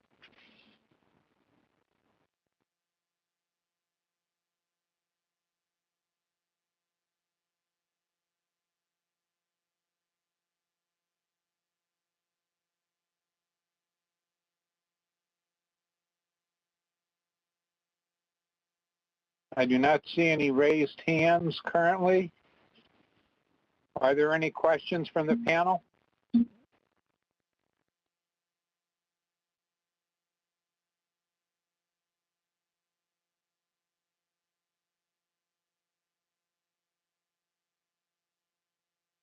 Since there are no questions, we will now begin the open public hearing session. Both the Food and Drug Administration and the public believe in a transparent process for information gathering and decision making. To ensure such transparency at the open public hearing session of the advisory committee meeting, FDA believes that it's important to understand the context of an individual's presentation. For this reason, FDA encourages you, the open public hearing speaker, at the beginning of your written or oral statement to advise the committee of any financial relationships that you may have with the product and, if known, its direct competitors. For example, this financial information may include the payment for a bulk drug supplier or compounding pharmacy of your travel, lodging, or other expenses in connection with your attendance at the meeting. Likewise, FDA encourages you at the beginning of your statement to advise the committee if you do not have any financial relationships. If you chose not to address this issue of financial relationships at the beginning of your statement, it will not preclude you from speaking. The FDA and this committee place great importance on the open public hearing process. The insights and comments provided could help the agency and this committee in their consideration of the issues before them. That said, in many instances and for many topics, there will be a variety of opinions. One of our goals today is for this open public hearing to be conducted in a fair and open way where every participant is listened to carefully and treated with dignity, courtesy, and respect. Therefore, please speak only when recognized by the chair. Thank you for your cooperation. Speaker number 1, your audio is connected now. Will speaker number 1 begin? Introduce yourself. Please state your name and any organization you are representing for the record. Good afternoon. I'm Dr. Michael Carome, Director of Public Citizens Health Research Group. I have no conflicts of interest. Slide 2. Public Citizen urges the Pharmacy Compounding Advisory Committee to endorse the FDA's proposal to add all drug products containing Lorcaserin Hydrochloride to the list of drug products that have been withdrawn or removed from the market because they have been found to be unsafe or not effective, and that therefore may not be compounded under the exemptions provided under Sections 503A or Section 503B of the Food, Drug, and Cosmetic Act, hereafter the withdrawn or removed list, codified at 21 CFR Section 216.24. Slide 3. The correct vote on this matter could not be more obvious. On March 4, 2021, the FDA published a notice in the Federal Register announcing that the agency had determined that Belviq Lorcaserin Hydrochloride tablets, 10 milligrams, and Belviq XR Lorcaserin extended release tablets, 20 milligrams, which were initially approved by the FDA in June 2012 and July 2016, respectively, as an adjunct to a reduced calorie diet and increased physical activity for chronic weight management in certain adults who are overweight or obese, were withdrawn from sale for reasons of safety or effectiveness, and that the agency would not accept or approve abbreviated new drug applications, or ANDAs, for Lorcaserin hydrochloride tablets, 10 milligrams and 20 milligrams. Slide 4. The following excerpts from the FDA's March 4, 2021 notice indicate that these Lorcaserin products were withdrawn from sale specifically for reasons of safety. Quote, in 2012, the agency required the drug manufacturer to conduct a randomized, double-blind, placebo-controlled trial to evaluate the risk of cardiovascular problems. The Camellia TIMI 61 clinical trial was conducted to fulfill this requirement. An analysis of the Camellia TIMI 61 trial results suggest an imbalance in cancer in humans. Although chance effects cannot be ruled out, the imbalance persisted through multiple analysis approaches. The clinical findings corroborated by the evidence from animal models informed the agency's assessment that the risk outweighs any potential benefits for current indications. These findings were considered clinically meaningful and could not be adequately addressed through labeling. Additional evidence would be necessary to investigate this signal. However, the agency has determined that it is unlikely that the necessary safety endpoints, i.e. cancer and reproductive safety, can be readily or ethically investigated in a clinical trial. Because preclinical or clinical studies would first need to be conducted to address these concerns, the agency has determined that this drug would not be considered safe and effective if it were reintroduced into the market. The FDA issued a drug safety communication on January 14, 2020, alerting the public that results from a clinical trial assessing the risk of heart-related problems show a possible increased risk of cancer with Belviq and Belviq XR. On February 13, 2020, FDA announced that it had asked AZI to voluntarily withdraw Belviq and Belviq XR from the U.S. market. On February 13, 2020, AZI submitted a request to FDA to withdraw approval of the NDAs for Belviq and Belviq XR under 21 CFR 314.150D and waived its opportunity for a hearing.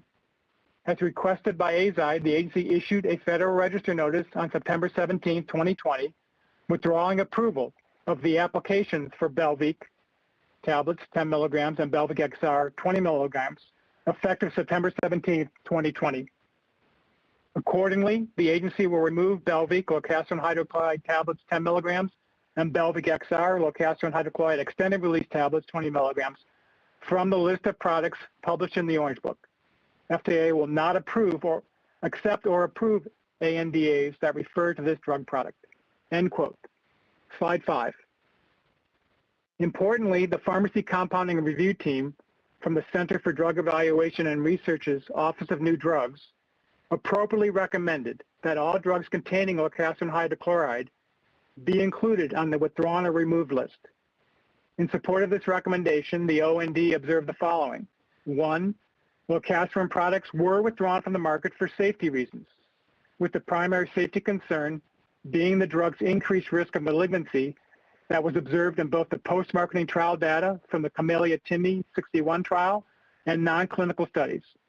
And 2, although the mechanism by which Lorcaserin hydrochloride is associated with malignancy is unknown, OND is not aware of data or information suggesting that the increased risk of malignancy is restricted to particular drug products containing the active pharmaceutical ingredient Lorcaserin hydrochloride. Slide 6, my final slide. Public Citizen therefore urges you to protect public health by voting in favor of the FDA's proposal that, quote, Lorcaserin hydrochloride, all drug products containing Lorcaserin hydrochloride, end quote, be added to the withdrawn or removed list under sections 503A and 503B of the Food, Drug, and Cosmetic Act. Moreover, moving forward, the FDA should not delay initiating the notice and comment rulemaking process for amending FDA regulations at 21 CFR section 216.24 once the agency has published a determination that a drug product was withdrawn from sale for reasons of safety. Instead, to better protect public health, whenever the FDA issues a notice announcing such a determination, the agency simultaneously should issue a notice of proposed rulemaking proposing to amend the withdrawn or removed list under FDA regulations at 21 CFR section 216.24 to include that drug product. Thank you for your attention.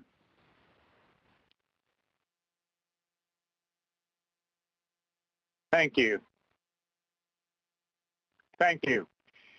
Our next speaker, your audio is connected now, and will speaker number 2 begin to introduce yourself, state your name and any organization you are representing for the record. Good afternoon. Thank you for the opportunity to speak today on behalf of the National Center for Health Research. I am Dr. Nina Zeldis, a senior at the center. We analyze scientific data to provide objective health information to patients, health professionals, and policymakers. We do not accept funding from drug or medical device companies, so there is no conflicts of interest. In this session, the committee is asked to vote whether you agree with FDA's proposal that drug products containing Lorcaserin Hydrochloride should be added to the withdrawn or removed list.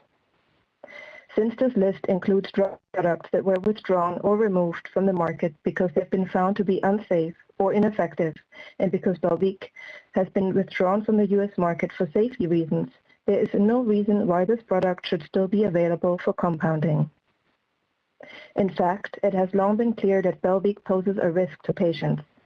FDA already alerted the public more than 2 years ago, in January 2020, that the results from a post-marketing study which evaluated the risk of cardiovascular problems showed an increased risk of cancer.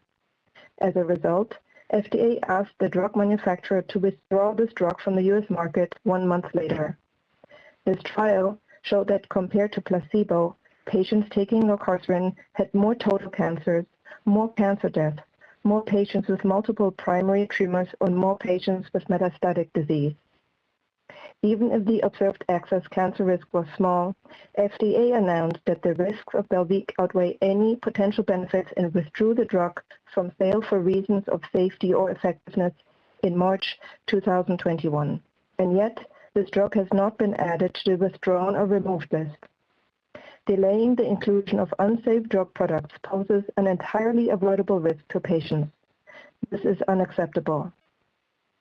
Unfortunately, this is not the first time that the drug products that were deemed unsafe were not added to this list in a timely fashion.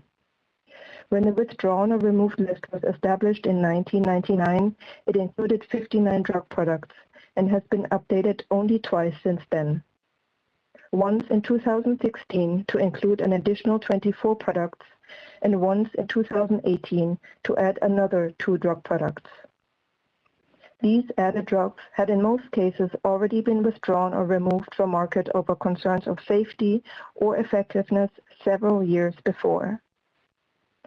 According to Section 503A of the Federal Food, Drug, and Cosmetic Act, FDA shall convene and consult an advisory committee on compounding, as it does today, and it also allows the issuance of such regulations before consultation if the Secretary determines that this is necessary to protect the public health.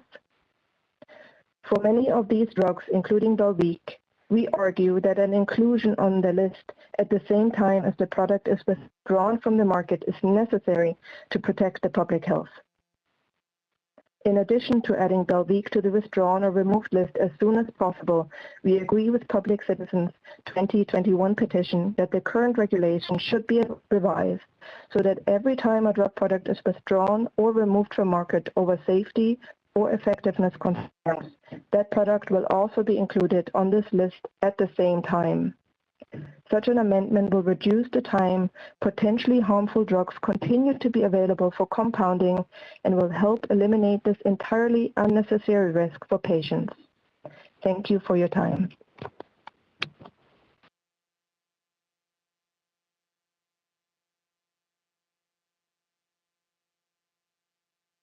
Thank you.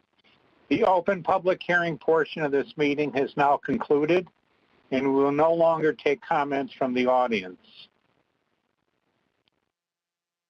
The committee will now turn its attention to address the task at hand, the careful consideration of the data before the committee, as well as public comments. We will proceed with the questions to the committee.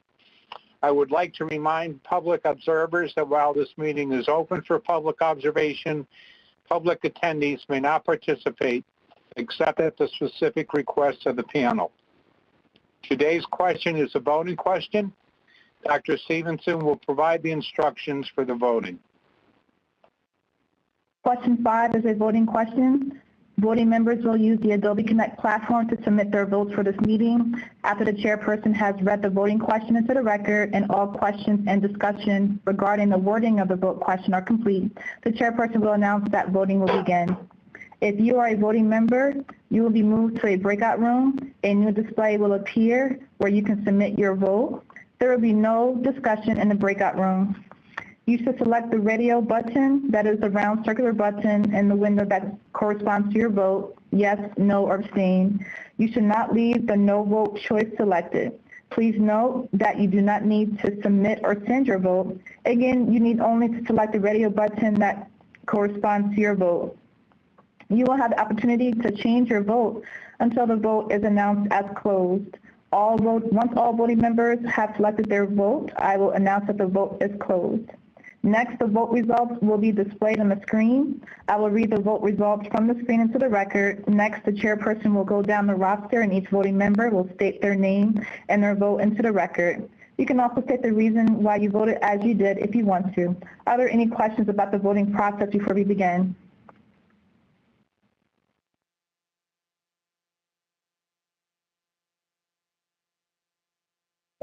Seeing none, I will turn it back over to the chair. Thank you. Question number 5, drugs to be considered for the withdrawn or removed list, Lorcaserin Hydrochloride. The vote is FDA is proposing that Lorcaserin Hydrochloride, all drugs containing Lorcaserin Hydrochloride, be added to the withdrawn or removed list under sections 503A and 503B of the Food, Drug, and Cosmetic Act. Do you agree? Does the committee have any questions on the wording? Since the wording on this is a little different with what a no or a yes means. Are there any questions or comments concerning the wording?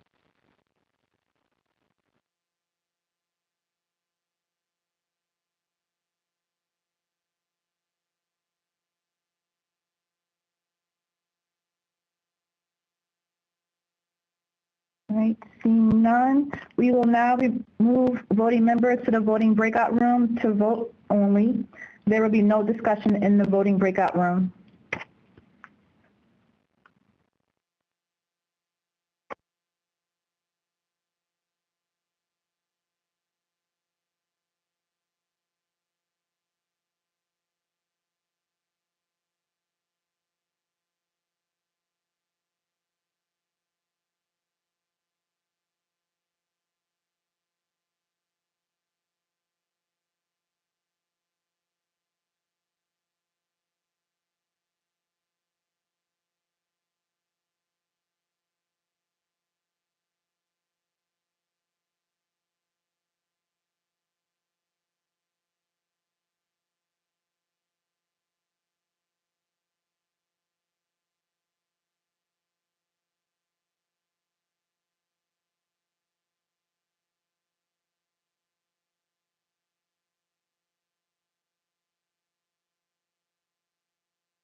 Voting has closed and is now complete.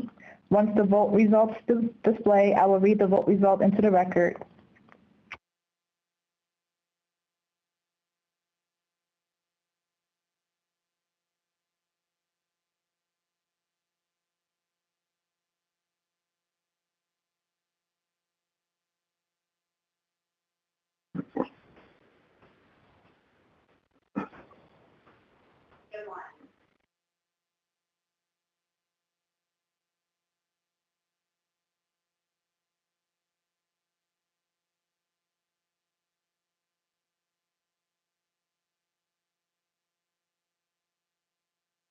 Voting has closed and is now complete.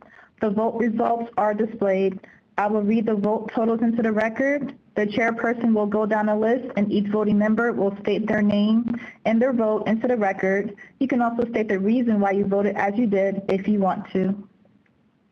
There are 10 yeses, 0 noes, 0 abstentions.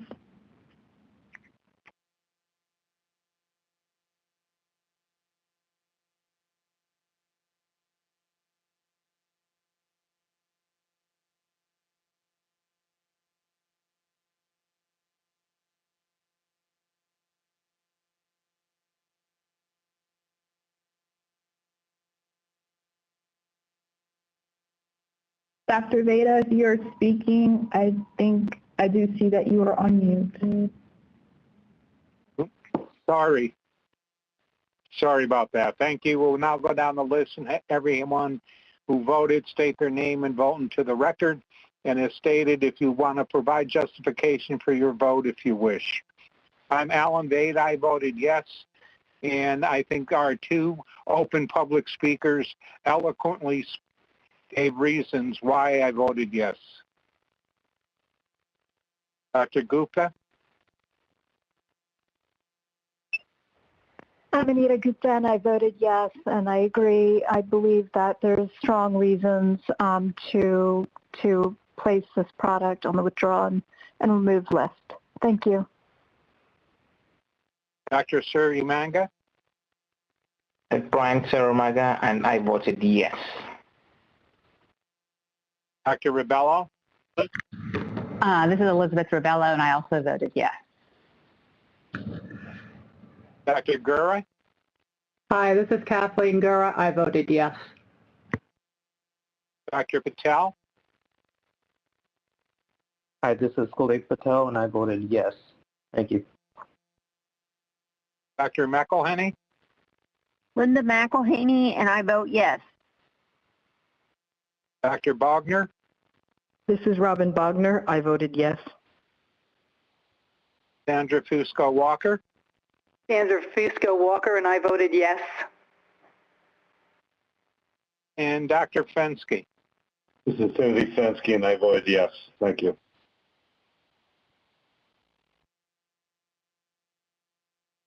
Thank you, everyone. And it looks like we overwhelmingly voted yes for this. And I would just like to make one other comment that I've been on this committee before, and I've heard the comments before on more timely adding to the removed and withdrawn or removed list. And I agree with both of the open public speakers. Before we adjourn, are there any last comments from the FDA?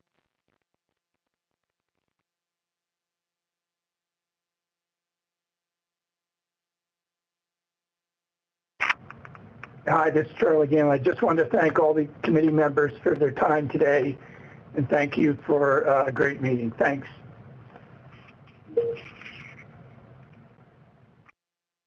All right, thank you. And I also would like to thank all the committee and panel members and the FDA for what turned out to be a long day, but everyone hung in there, and we looks like we got back on time.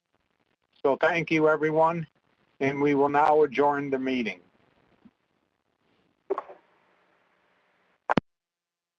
The meeting